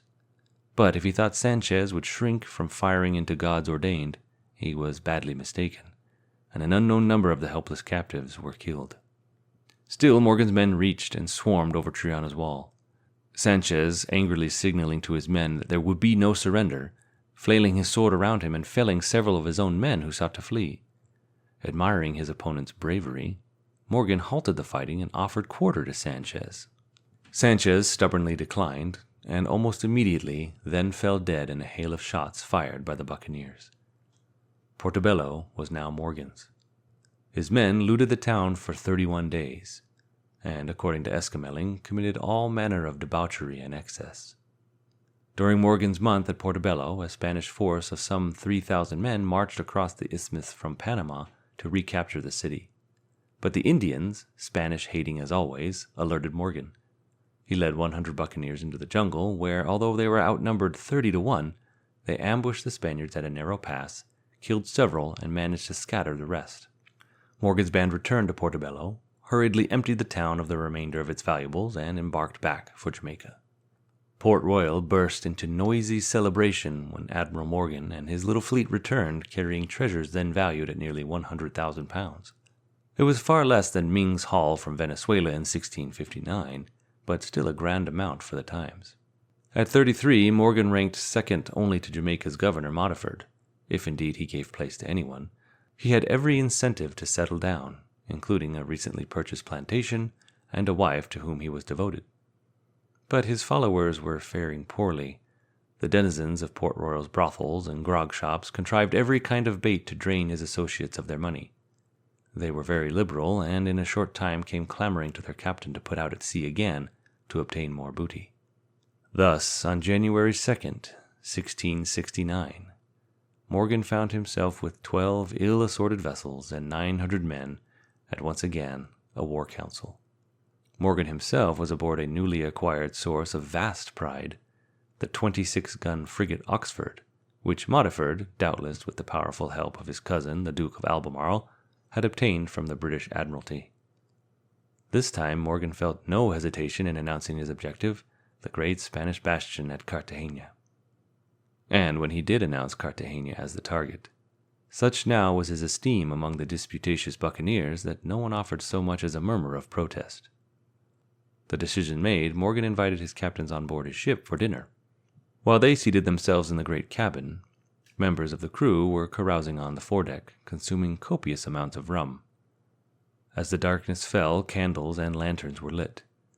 But rum, candles, and open kegs of gunpowder proved to be a fatal combination, as the buccaneers were never tidy shipkeepers. Suddenly, a tremendous explosion ripped through the Oxford. Of the 200 sailors, all but 6 were killed. Richard Brown, the Oxford surgeon, reported the scene in the admiral's cabin. "I was eating my dinner with the rest when the mainmast blew out and fell upon Captains Aylett, Bigford, and others, and knocked them on the head. Brown, hurled into the water, saved himself by clinging to a piece of the mizzenmast. By some twisted bit of luck or fate, all the guests seated on the opposite side of the table from Morgan were killed in the explosion. Morgan and those seated with him survived with scarcely a scratch. Throughout the Spanish Americas, word of the Oxford's destruction was received as a stroke of divine intervention. At Cartagena, the city's patron saint, Nuestra Señora de la Popa, was given special credit.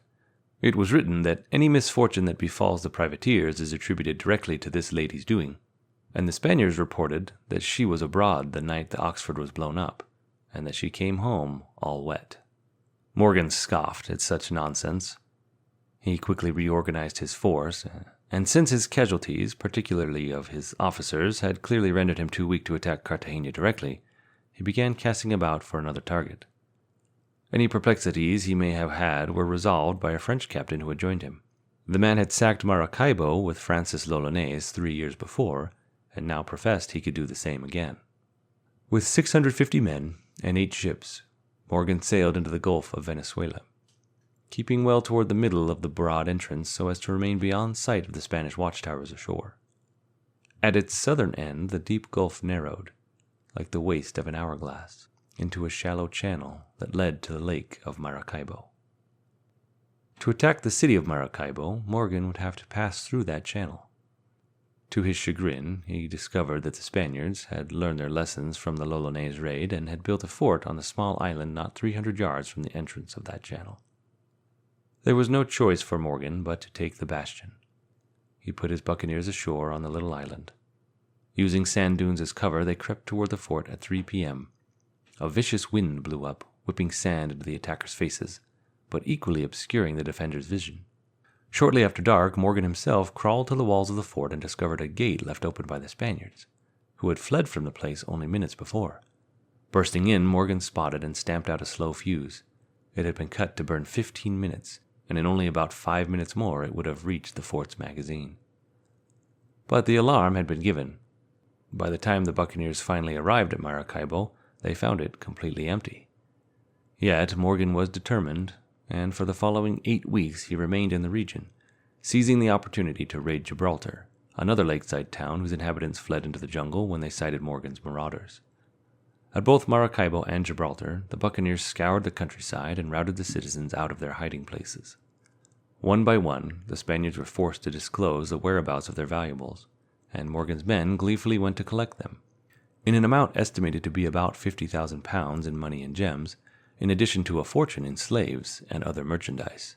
Finally, in mid-April, having pillaged and pleasured to their heart's content, Morgan and his men started back to the Gulf of Venezuela, and into a crisis that would force Henry Morgan to call upon all the cunning at his command. Awaiting Morgan at the Gulf end of the connecting channel were 3 large Spanish war galleons, any one of which could have blasted Morgan's flimsy fleet right out of the water. Under the command of Vice Admiral Alonso del Campo de Espinosa, in the 48-gun Magdalene, the ships had been sent to the Main by the King of Spain, who had issued specific orders to bring Morgan's depredations to an end. Now they stood at somewhat of a stalemate. Morgan was bottled inside the lake, but these large Spanish ships were too deep drafted to pass through the channel and exterminate the buccaneers where they lay.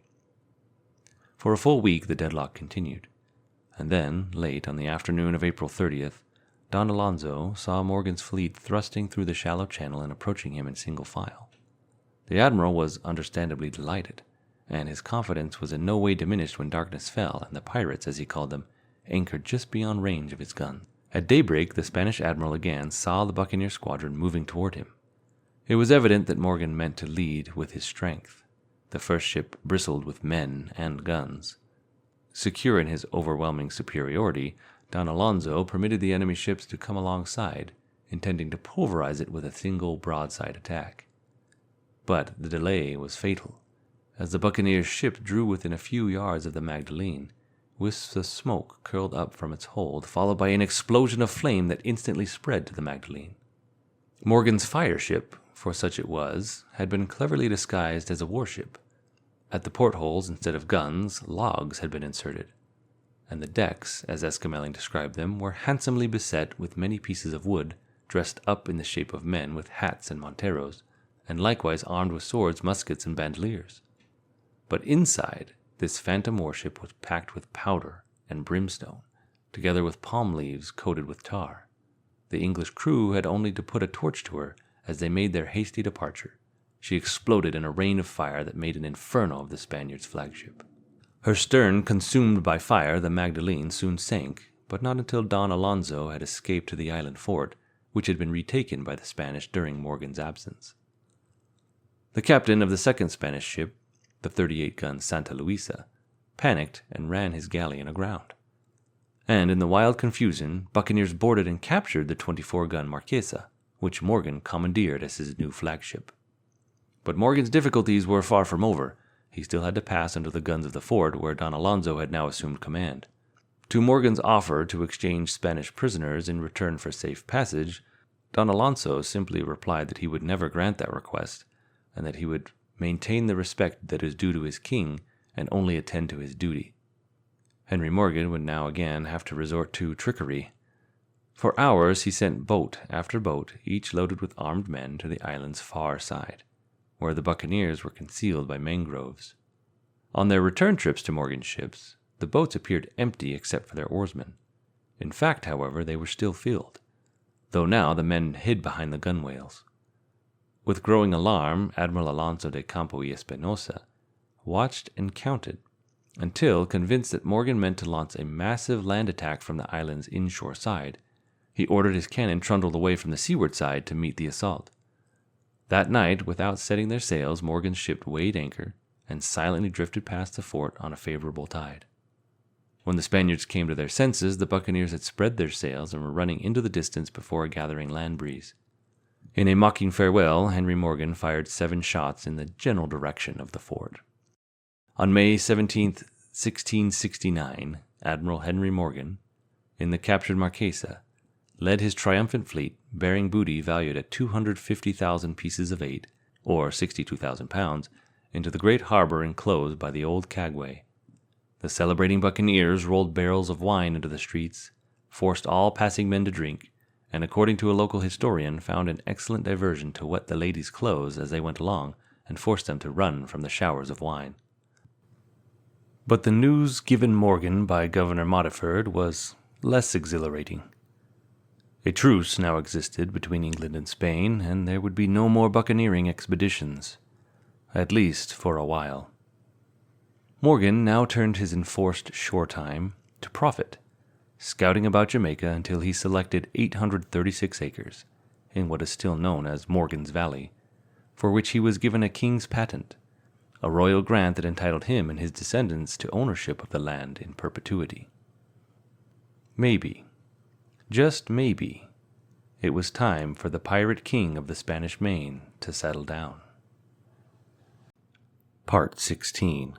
The Sacking of Panama and the Sinking of Jamaica. By the summer of 1670, as might be expected, the tenuous truce between the Spaniards and the English had already begun to unravel. Thanks mostly to Spanish desire for revenge against Morgan's raids, several English ships were seized, and along the unprotected coasts of Jamaica, Spanish marauders landed and attacked plantations. Without waiting for messages to travel to and from England, Modiford declared war on his own. In a commission issued July 22nd, Morgan was authorized to land in the enemy's country as many of his men as he shall think needful, and then accordingly take, destroy, and dispose of, and to do and perform all manner of exploits. Thus did Admiral Henry Morgan set out upon his last and greatest adventure.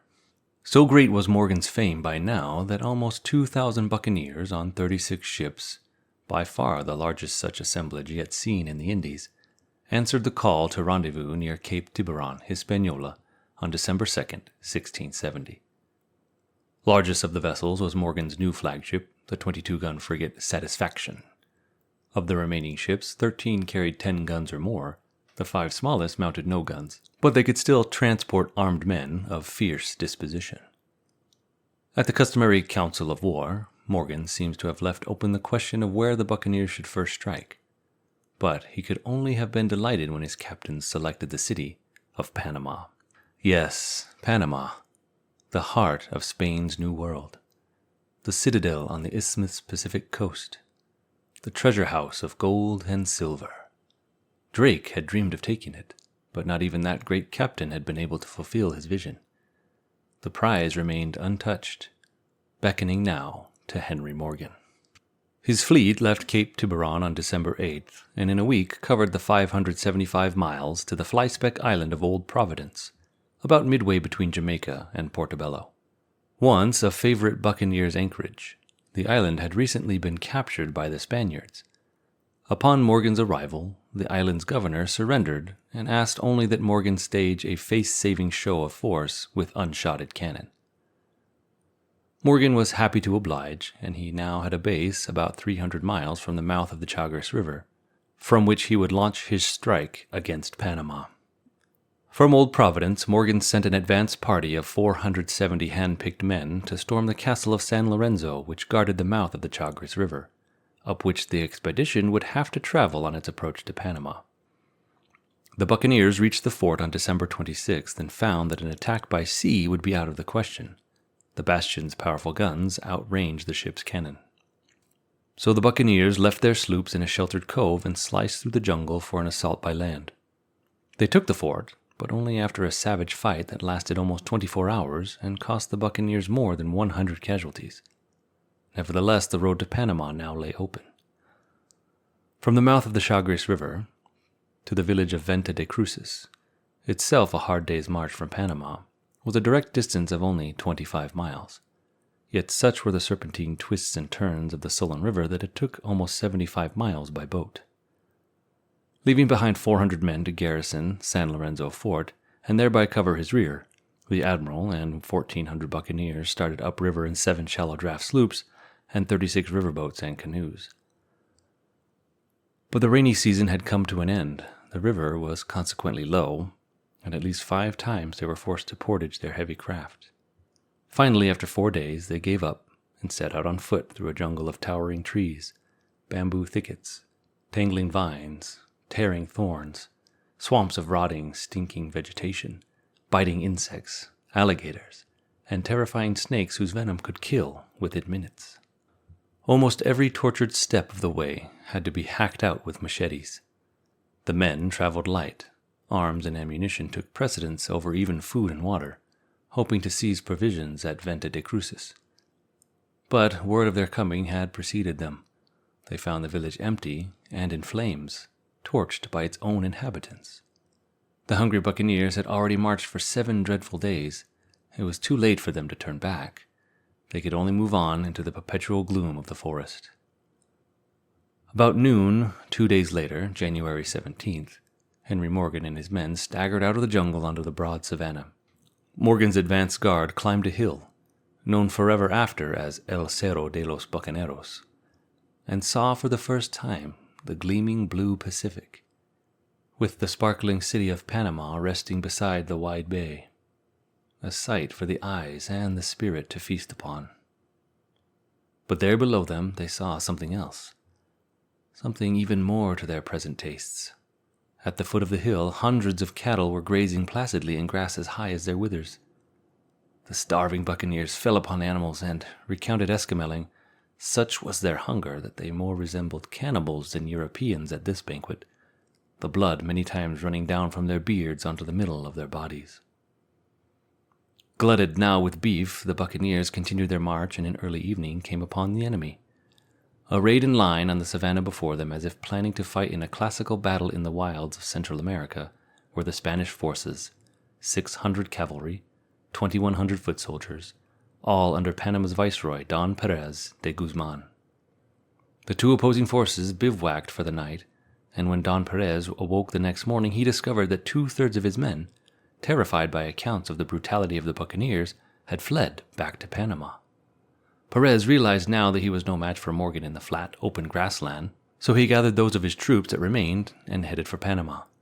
There he rallied an impromptu army of 1,700 from among the citizens and waited for Morgan to bring on the buccaneers. Perez formed up his forces east of the city, with his artillery in the front. Behind the guns, he himself commanded the center. A squadron of cavalry covered his left, while his right was secured, or so he supposed, by a steep hill. His plan was to wait until the buccaneers charged his center, then blast them with his cannon. As the buccaneers reeled from the effects of the barrage, the cavalry would gallop ahead to scatter the enemy.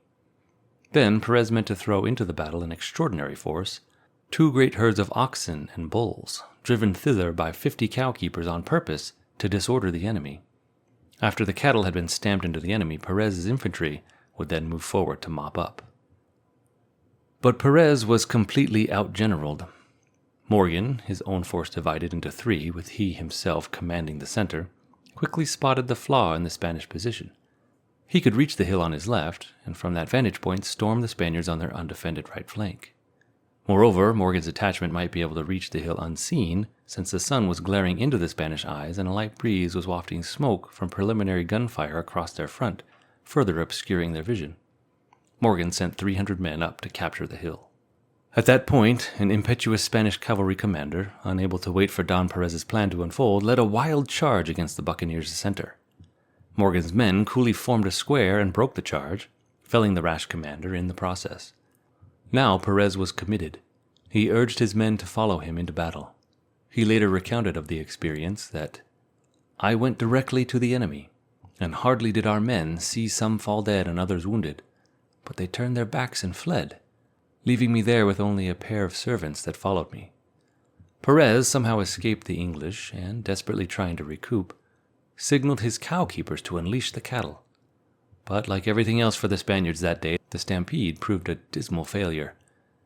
Esquemeling later described the action as, "The greatest part of the wild cattle ran away, being frightened with the noise of the battle, and some few that broke through the English companies did no harm rather than to tear the colors in pieces, whereas the buccaneers, shooting them dead, left not one to trouble them." Perez and the remnants of his army fled into the hills, and by 3 o'clock in the afternoon Morgan and his men had entered Panama. But their sweet triumph soon turned to bitter disaster. A fire started in a home, and soon the entire city was ablaze. The cedar and superbly worked rosewood houses, the magnificent churches, and even the king's stables that housed treasure-bearing mules, all fueling a giant conflagration. How the fire started is unknown, but for the buccaneers who were counting on booty and ransom, it was pure calamity. Morgan later wrote to Modiford, "There we were, forced to put the fire out of the enemy's houses, but it was all in vain, for by 12 at night it was all consumed, that famous and ancient city of Panama, which is the greatest mart for silver and gold in the entire world." Much of Panama's wealth had been hurriedly carried away by ship when the Spaniards first learned of Morgan's impending attack. More treasure was lost in the firing of the city, but during the 20 days that the buccaneers picked through Panama's smoking ruins, they collected a tidy enough sum, valuables worth some 400,000 pieces of 8, or about 100,000 pounds. Still, by the time the spoils were divided according to the articles signed at the beginning of the expedition, 10,000 pounds to the king's brother, the Duke of York, who was also High Lord Admiral, 6,666 to the king, and 1,000 to Morgan, only about 50 pounds apiece filtered down to the rank and file. There was, inevitably, loud grumbling. Esquemeling, years later, wrote that the buccaneers thought Morgan had withheld much of the loot from them, but there was no evidence of it, and it is unlikely on the face of it. The cardinal buccaneer rule was fair division of the spoils, and Morgan was a buccaneer to the core. Yet now Morgan's glory days on the Spanish Main were drawing to a close. Upon his return to Jamaica, he found that the political winds had once again shifted. The Duke of Albemarle was dead. Modiford and Morgan no longer had a great friend at court. Worse yet, at least from Morgan's viewpoint, England and Spain had signed the Treaty of Madrid on July 18, 1670, prohibiting either party from pillaging and privateering in the Indies. Since the treaty for the first time officially recognized English holdings in the Caribbean, it was a diplomatic triumph for Charles II, but it would put a crimp in Morgan's style.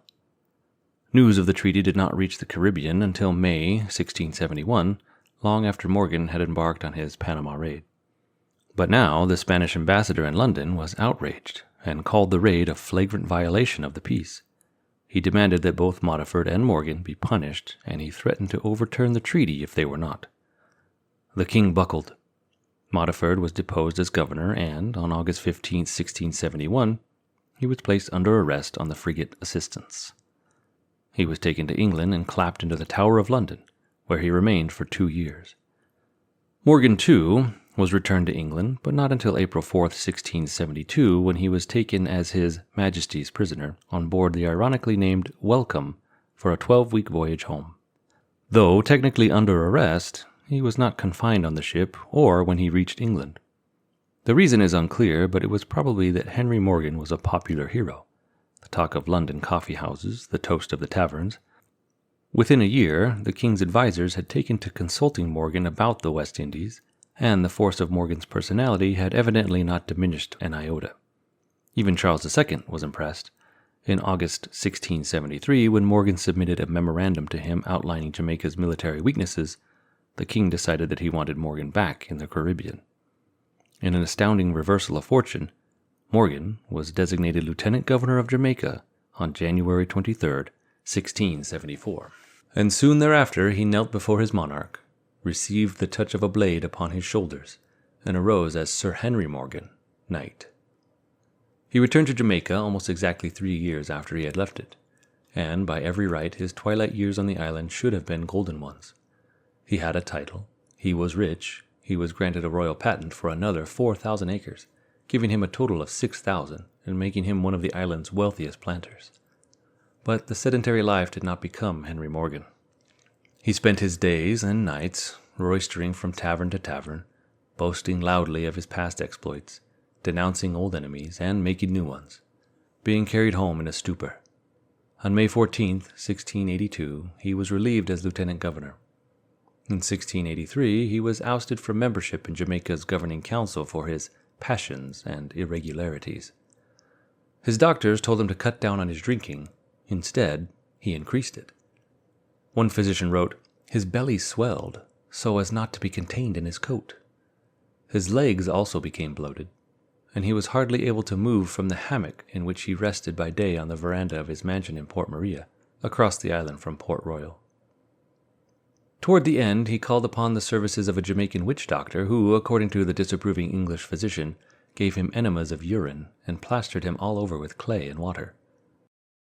On Saturday, August 25th, 1688, the captains of the English warships Assistance and Drake, then anchored off Port Royal, were ordered to fire memorial salutes. The captain of the Assistance wrote in his log, "This day, about 11 hours morning, Sir Henry Morgan died." He was 53. Nearly 4 years later, the morning of Tuesday, June 7th, 1692, was oppressively still and sultry.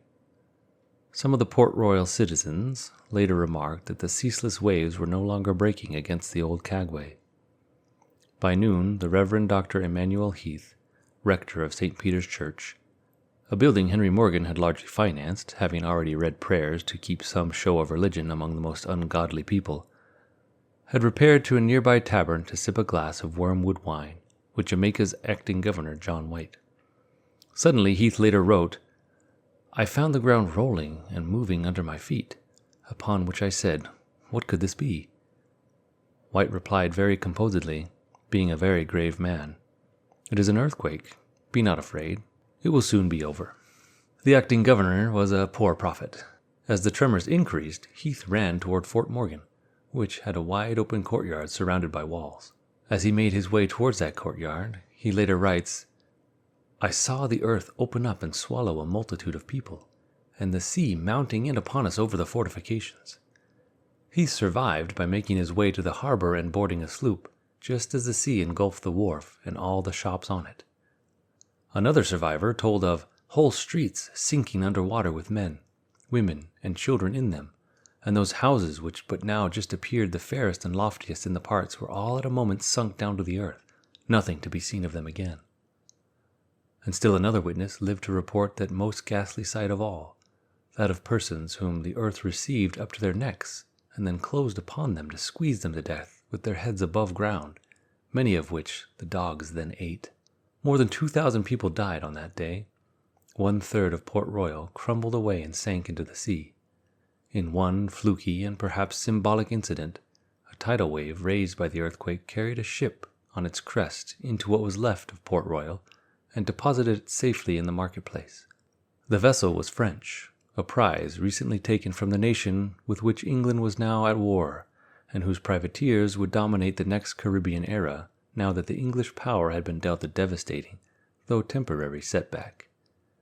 and old Harry Morgan's grave, on a plot seized by the sea, now lay 5 fathoms deep. Part 17. Cartagena, the final goal.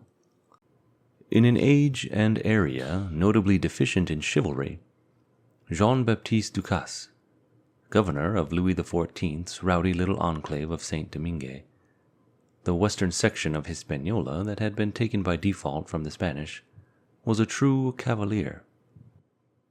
It was said of him that he was a tall, thin man who was gentle, polite, and respectful, and who was never false to himself.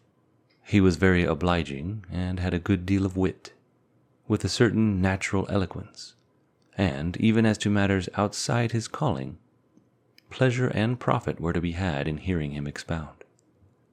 He loved the state, and good for the sake of good, which has become an extremely rare thing.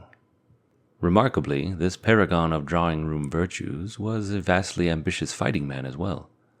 In fact, fighting and conquest were his life's work. Ducasse began his career in the perilous slave trade, and left his lasting mark on the Spanish Main as a leader of buccaneers. Jean-Baptiste was born in 1646, near Bayonne, in southern France. Although he himself never displayed the slightest interest in the church, Reformed or otherwise, his family was Huguenot, and Ducasse was thus barred from any preferment within Catholic France.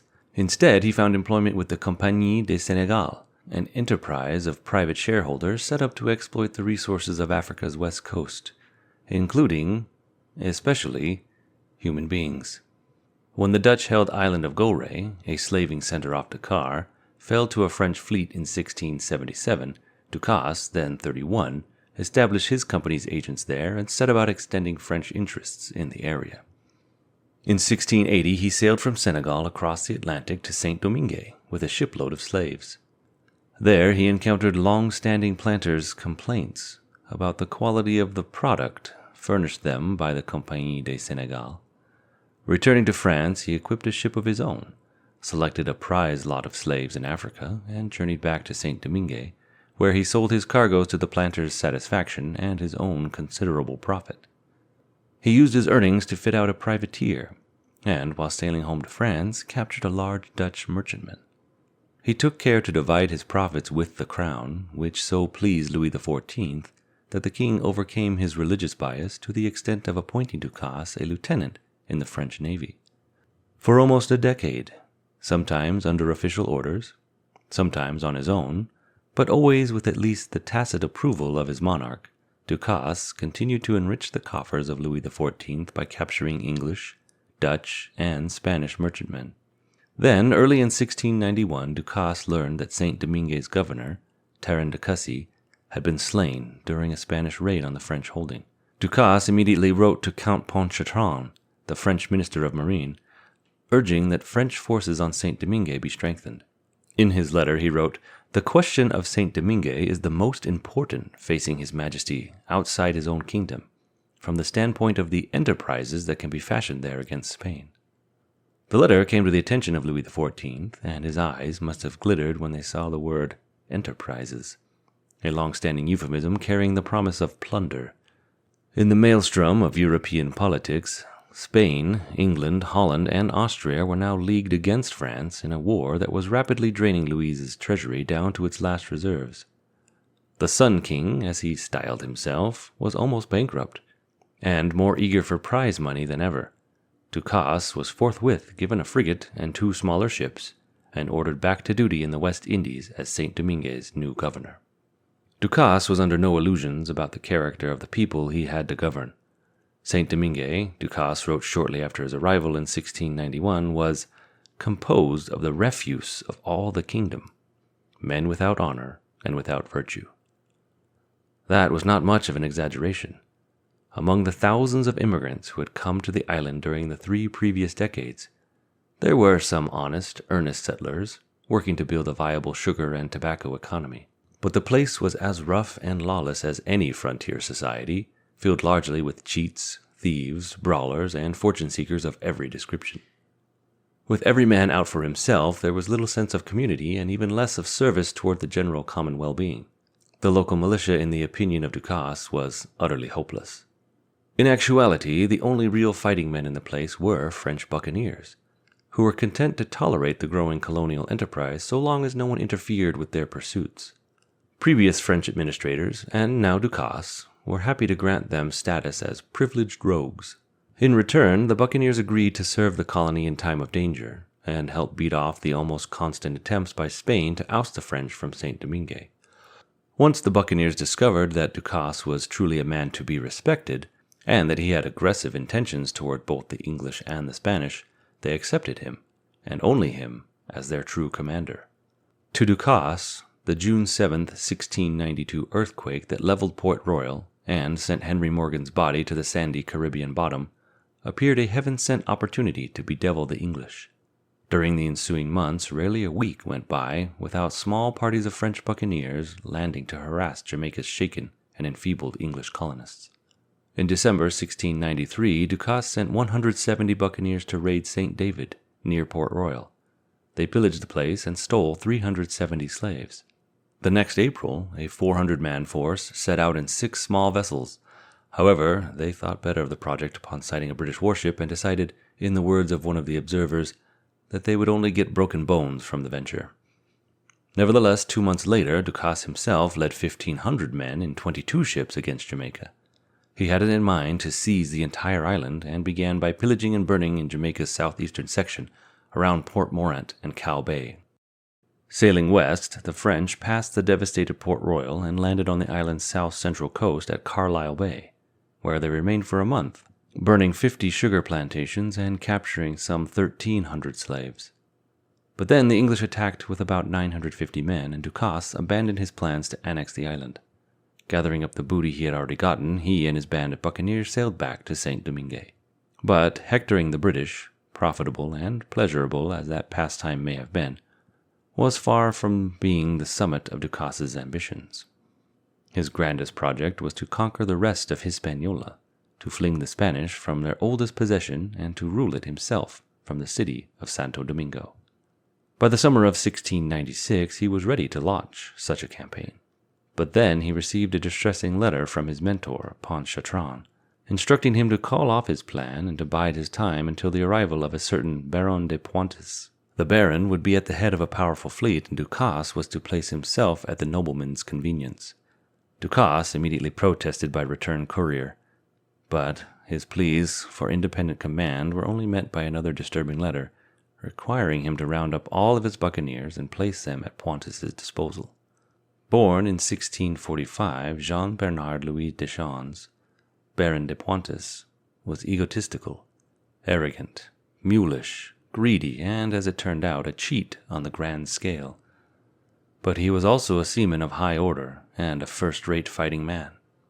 An experienced naval officer, he had served well against the pirates who plagued the Barbary coast of the Mediterranean. Like Ducasse, Pointes had an ambitious goal, the conquest of Cartagena, the great wintering port for Spanish treasure galleons on the Main.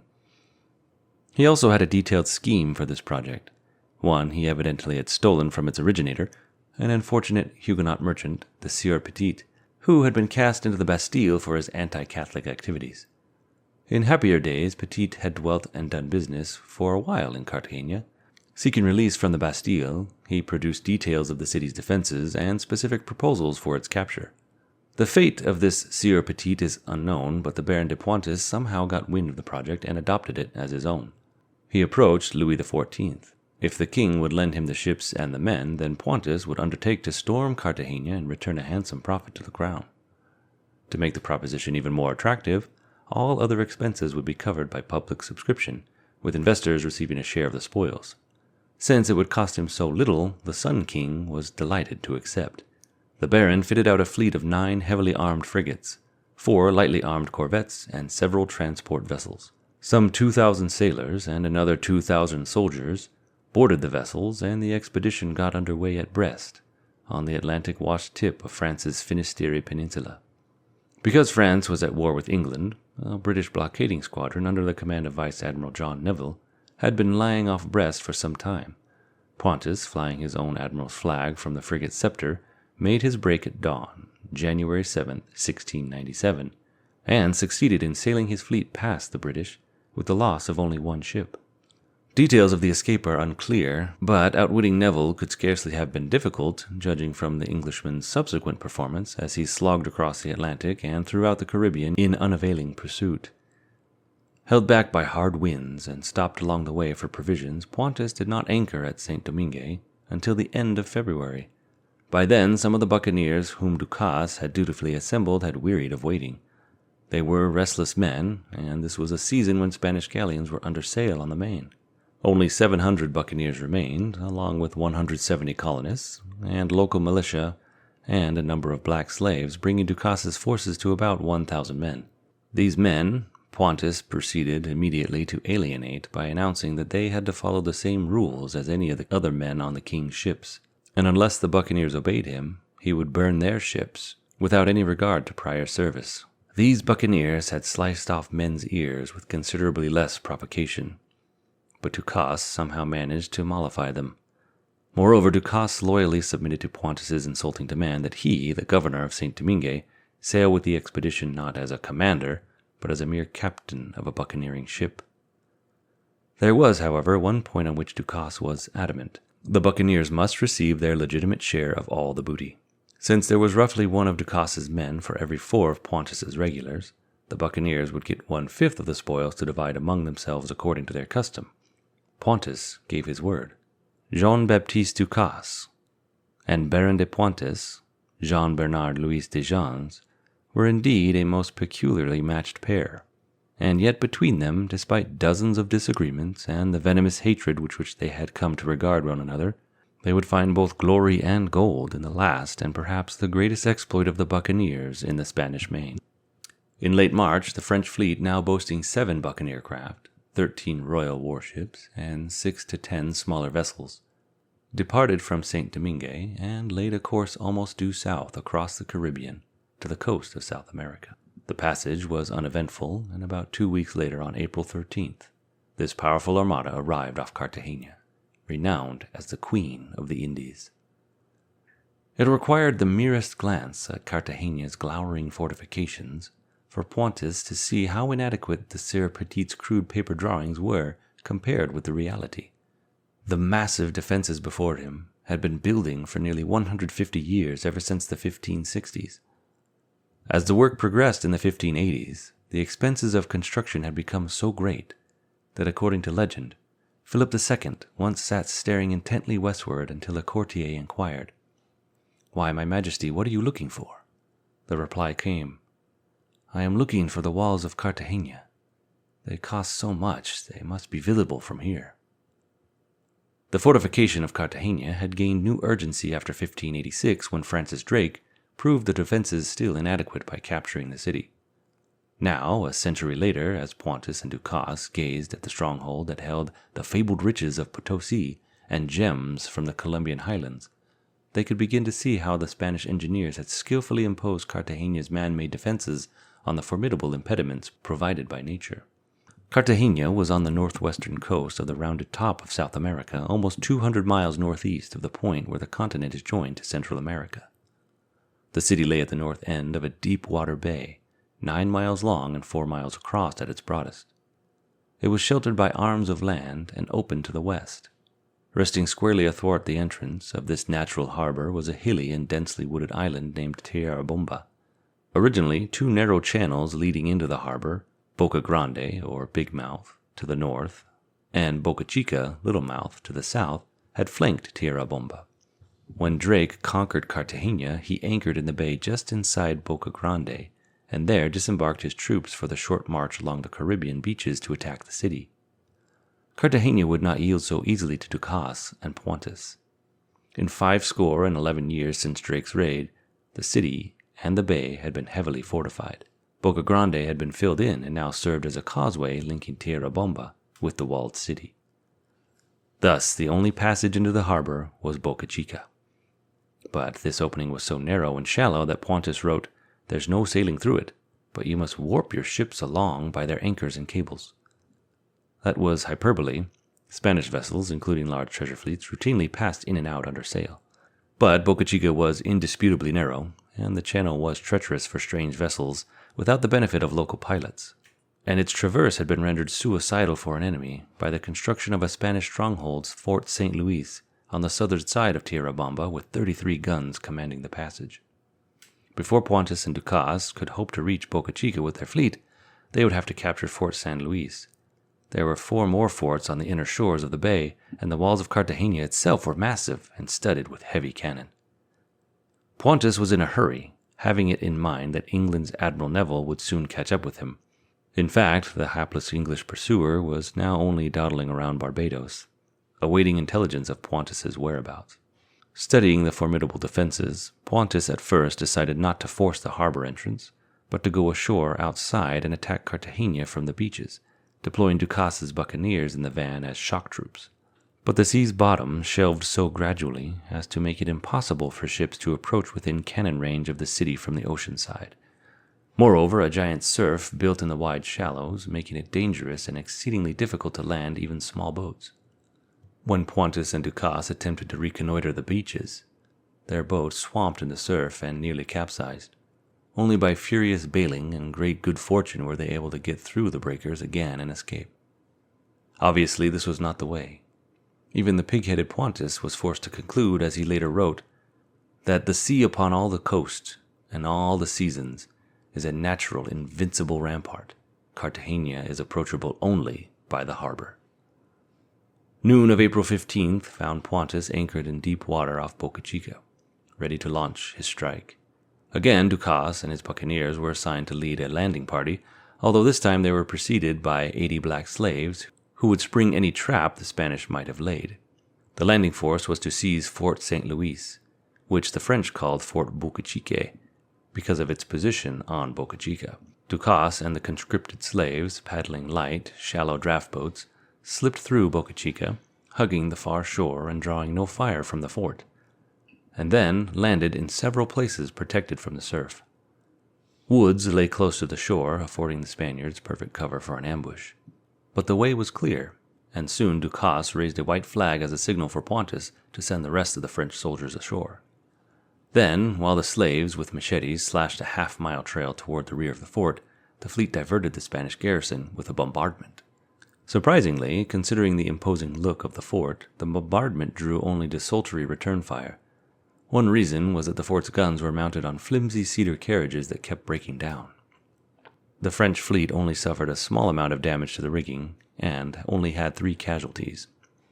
Pontus joined Ducas ashore and prowled the perimeter of Fort San Luis. Next day, entrenching equipment and some light artillery were landed. And in the afternoon, a Spanish vessel, sailing from Portobello and unaware of the dark events that were transpiring, arrived at Boca Chica and was captured. From a Franciscan monk on board came some disappointing news.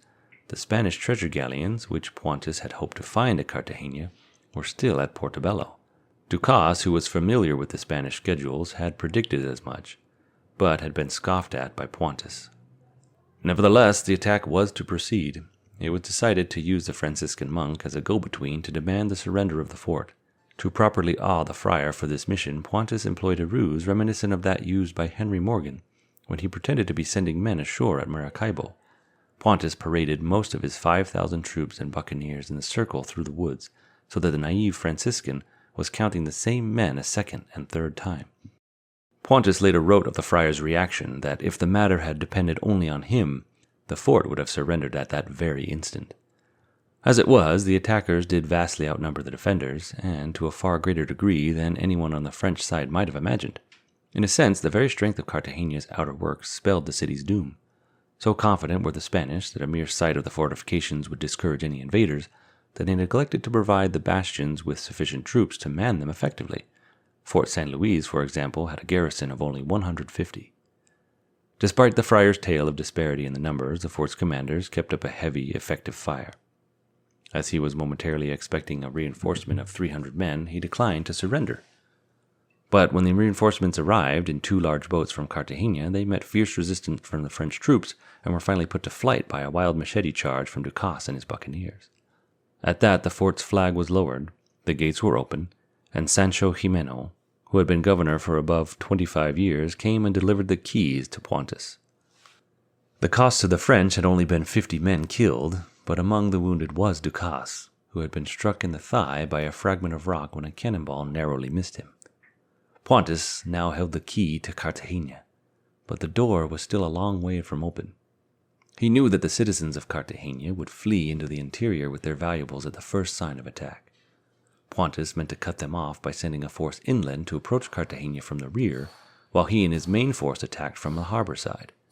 The inland expedition was a dirty job, and Pontus naturally assigned it to Ducasse's buccaneers, although Ducasse himself was down with his wound and unable to lead them.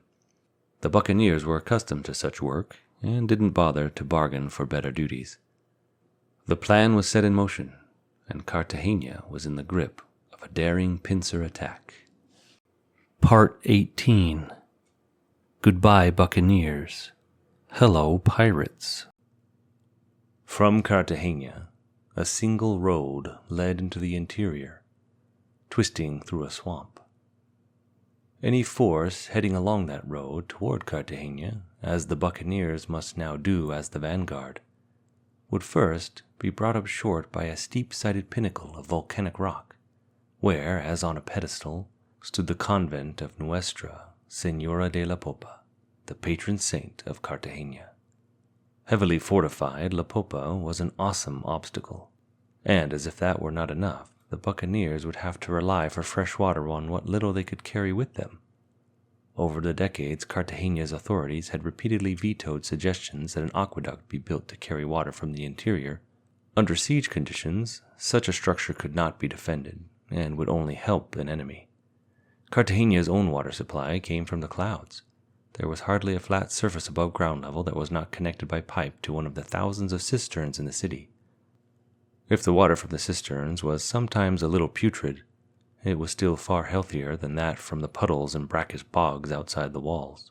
The buccaneers were reluctant to enter the small boats that would take them from Tierra Bomba to the mainland.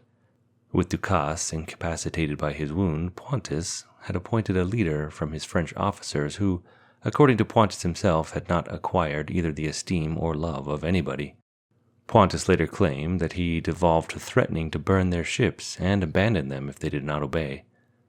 Far more likely, the well-respected Ducasse, incapacitated though he was, talked his ruffians into doing as they were directed.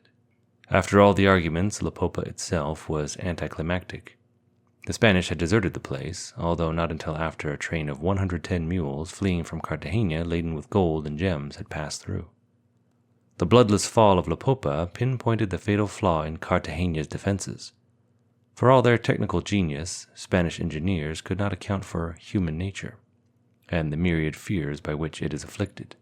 Each of the forts leading to the gates of Cartagena was built to withstand protracted sieges, but each was separate and alone. Cut off from and unable to communicate with the other forts or with the main Spanish force inside the city, the defenders were victims of their own imaginations.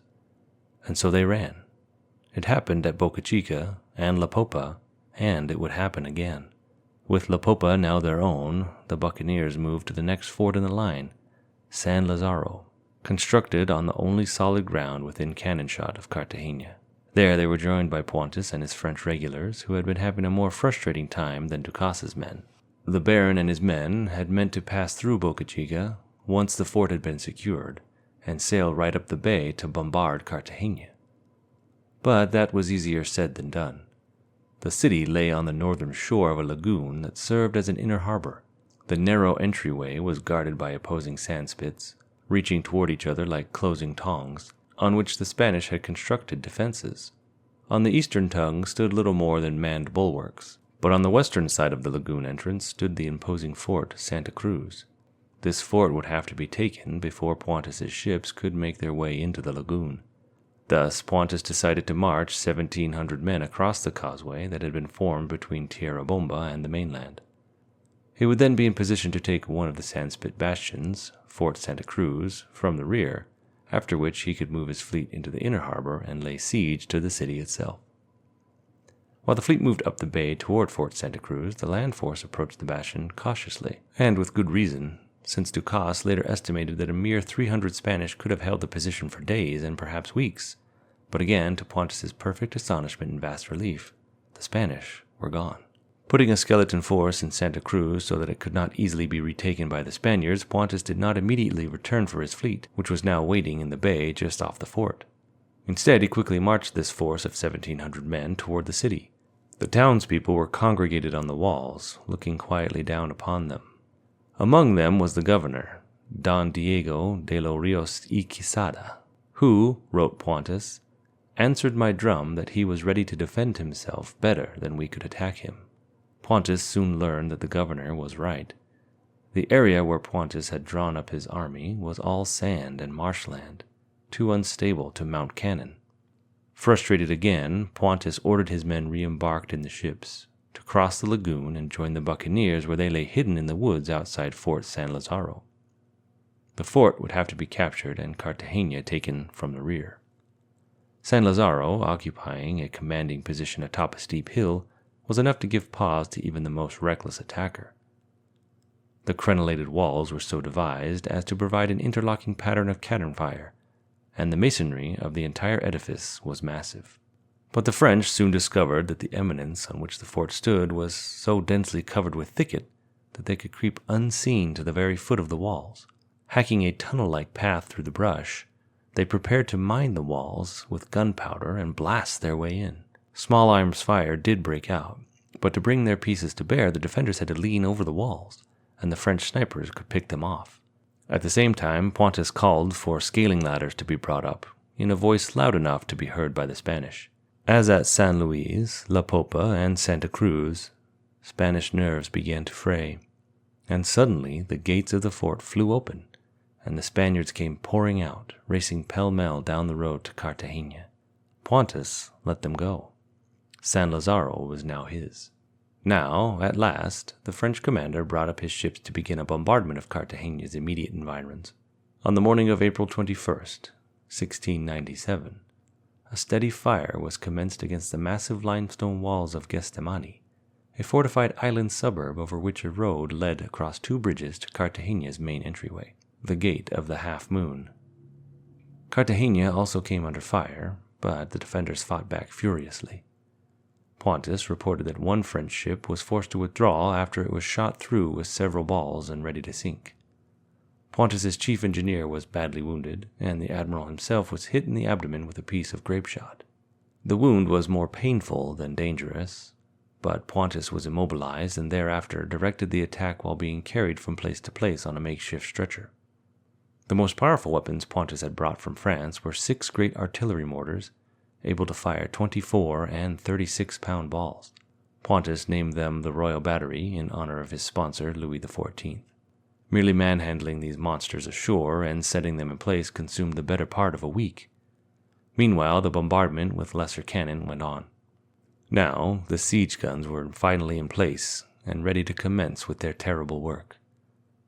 On the evening of April 29th, after only a day of thundering bombardment by the mortars, the first breach appeared in the walls of Gestemani. Ducasse, who had recovered from his wound sufficiently to return to battle, reported to Pontus that he thought the position could be taken easily and quickly if the French moved before the Spaniards had time to redeploy their troops and plug the breach. With the French regulars giving fire in support, Ducasse led the buccaneers in a howling, headlong charge that swept through the breach and carried the day. Scores of Spaniards were slain. Pontus later admitted that Ducasse had been the first man over the rubble over the broken wall, but the spiteful admiral could not refrain from adding, "Not so nimble as the rest, despite all his goodwill." Ducasse had so much trouble to climb that he was out of breath by the time he got to the top, where he thought he would never recover his wind. Pontus neglected to mention that Ducasse had suffered 2 more flesh wounds during the savage attack. With Gestemani overrun, only the walls of Cartagena stood between Pontus and fulfillment of his audacious dream. And he later wrote that he felt himself for the first time rid of all uneasiness for the success of this action, which may, with modesty, be termed very bold and very extraordinary for seafaring men. Cartagena's governor, having seen what the great guns of the Royal Battery could do, sent word that he would surrender under certain conditions.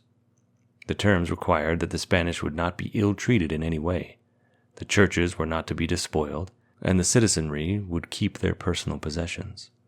These conditions were far more generous than those customarily granted, and the Baron de Pontis was by no means a charitable man. But he had information that 2,000 Spanish reinforcements were marching from the hinterland, and there was always the specter of the British Admiral Neville and his squadrons lurking somewhere beyond the horizon. Pontis granted the terms. On May 6, 1697, Don Diego de los Rios y Quesada rode out through the gate of the Half Moon in full dress uniform, leading the Spanish garrison and the townspeople for the formal surrender. All told, almost 3,000 Spaniards were in the melancholy procession. Pontis, still in pain from his wound, was also on horseback to receive them. He later recalled, "We too, the governor and I, were upon our horses, and having saluted me with his sword and some expression of civility, he continued on his way, and the garrison all marched out before sunset." But as soon as the ceremonies were done, Pontis repaired once more to his couch, and issued orders for the treasure to be collected with all possible speed. Well aware that much of the wealth of the city had been hidden, and believing that he had little time for a thorough search, he decreed that 1/10 of all the declared wealth could be kept by the owner, or by anyone giving information on hidden sums. Knowing their fellow citizens to be more greedy than honorable, and fearing that they might lose everything unless they cooperated, the Cartagenians brought their riches to Pontis in wagon loads, and the Baron gloated those who were charged with counting the treasure were not able to weigh the silver fast enough.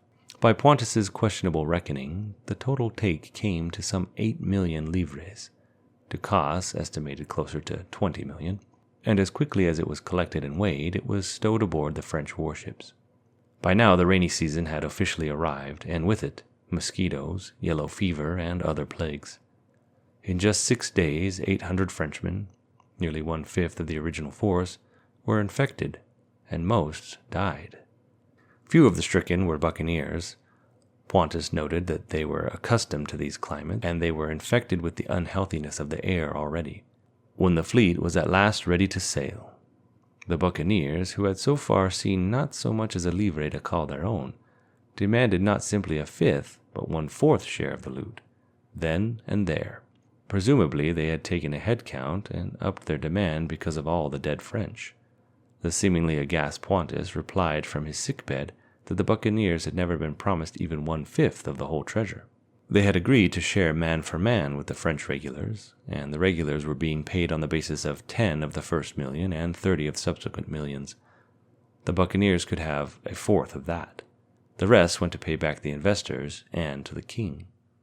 By that accounting, the buccaneers would divide some 40,000 livres instead of the 1.6 million to 4 million, depending on whose word for the total was accepted, that they deemed they were due. Pontis was especially indignant at Ducasse for insisting that he honor the financial pledge he had made at the outset of the Cartagena expedition. Pontis later wrote, "I was a long time before I could comprehend that his misapprehension should carry him so far as to imagine that the credit of so many people was used, much address employed, great sums of money collected and expended, and so long a voyage undertaken to give 1/4 of what it produced to the governor of Saint Domingue and his troop of bandits, the greatest part of them idle spectators in the great action." With those sentiments, on May 31st, Pontis sailed out of the bay. He retained only 10 ships to transport the treasure and his battered and much reduced expeditionary force. He burned the remaining vessels, which only further infuriated the already enraged buccaneers, some of whom wished to give chase and attack the flagship. For the final time, Ducasse restrained them, promising to go and represent them before the king. Intent on keeping his word, he too departed for Saint Domingue, from which he planned to take passage for France. Close behind him sailed the buccaneer squadron. But there were those among the cheated buccaneers who held that a sure thing was better than a promise. After going only a few leagues, 4 captains brought their ships about and headed back to the prostrate city.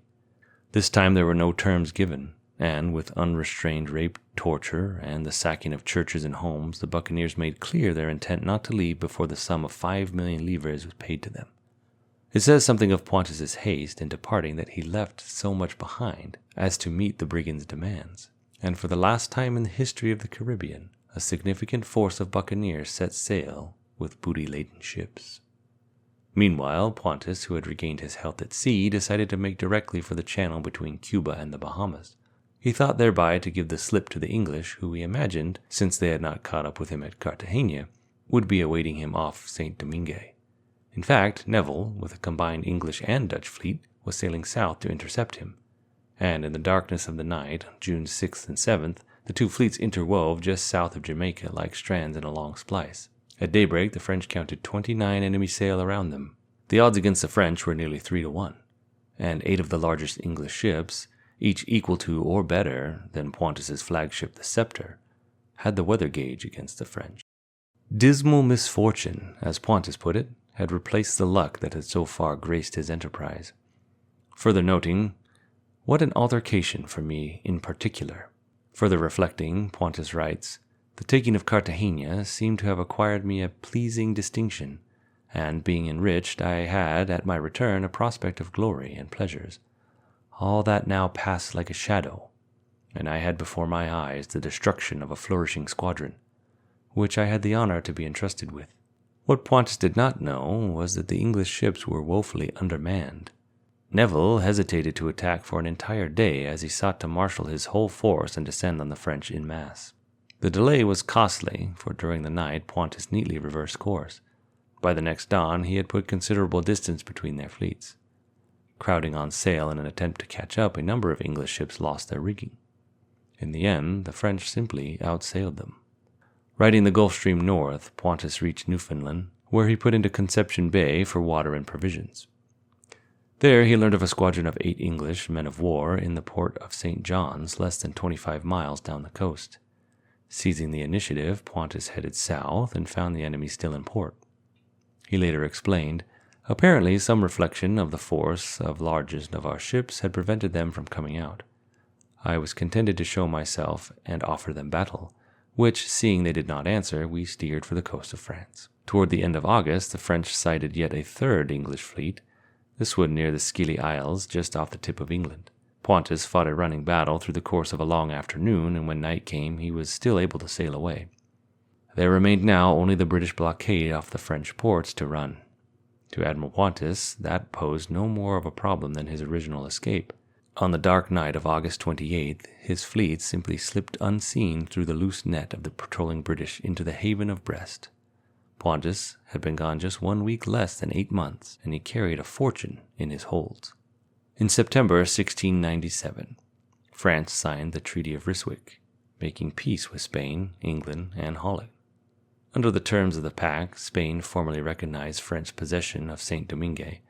No mention was made of the French colonies on Martinique, Guadeloupe, and St. Kitts, which in French eyes amounted to tacit recognition.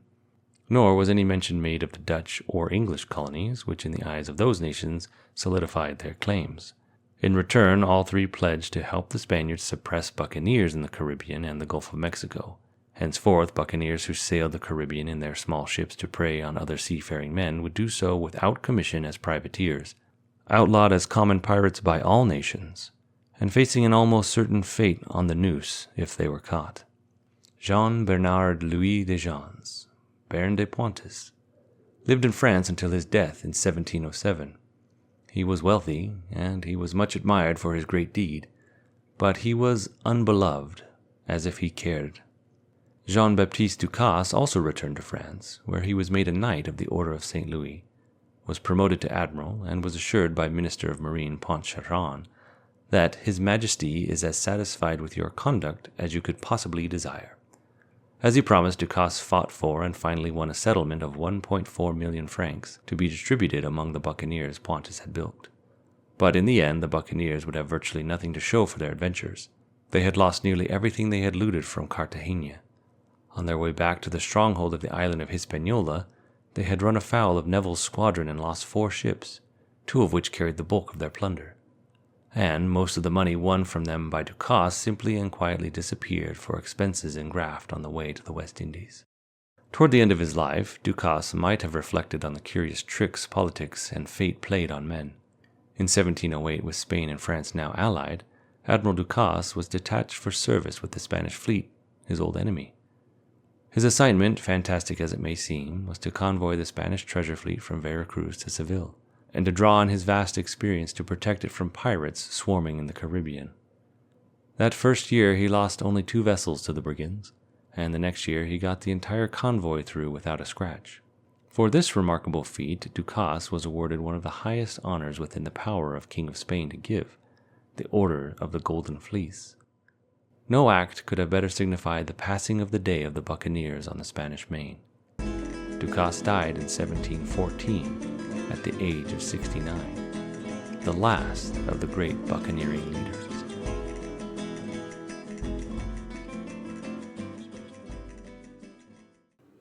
Maritime Memoirs hopes you have enjoyed this program.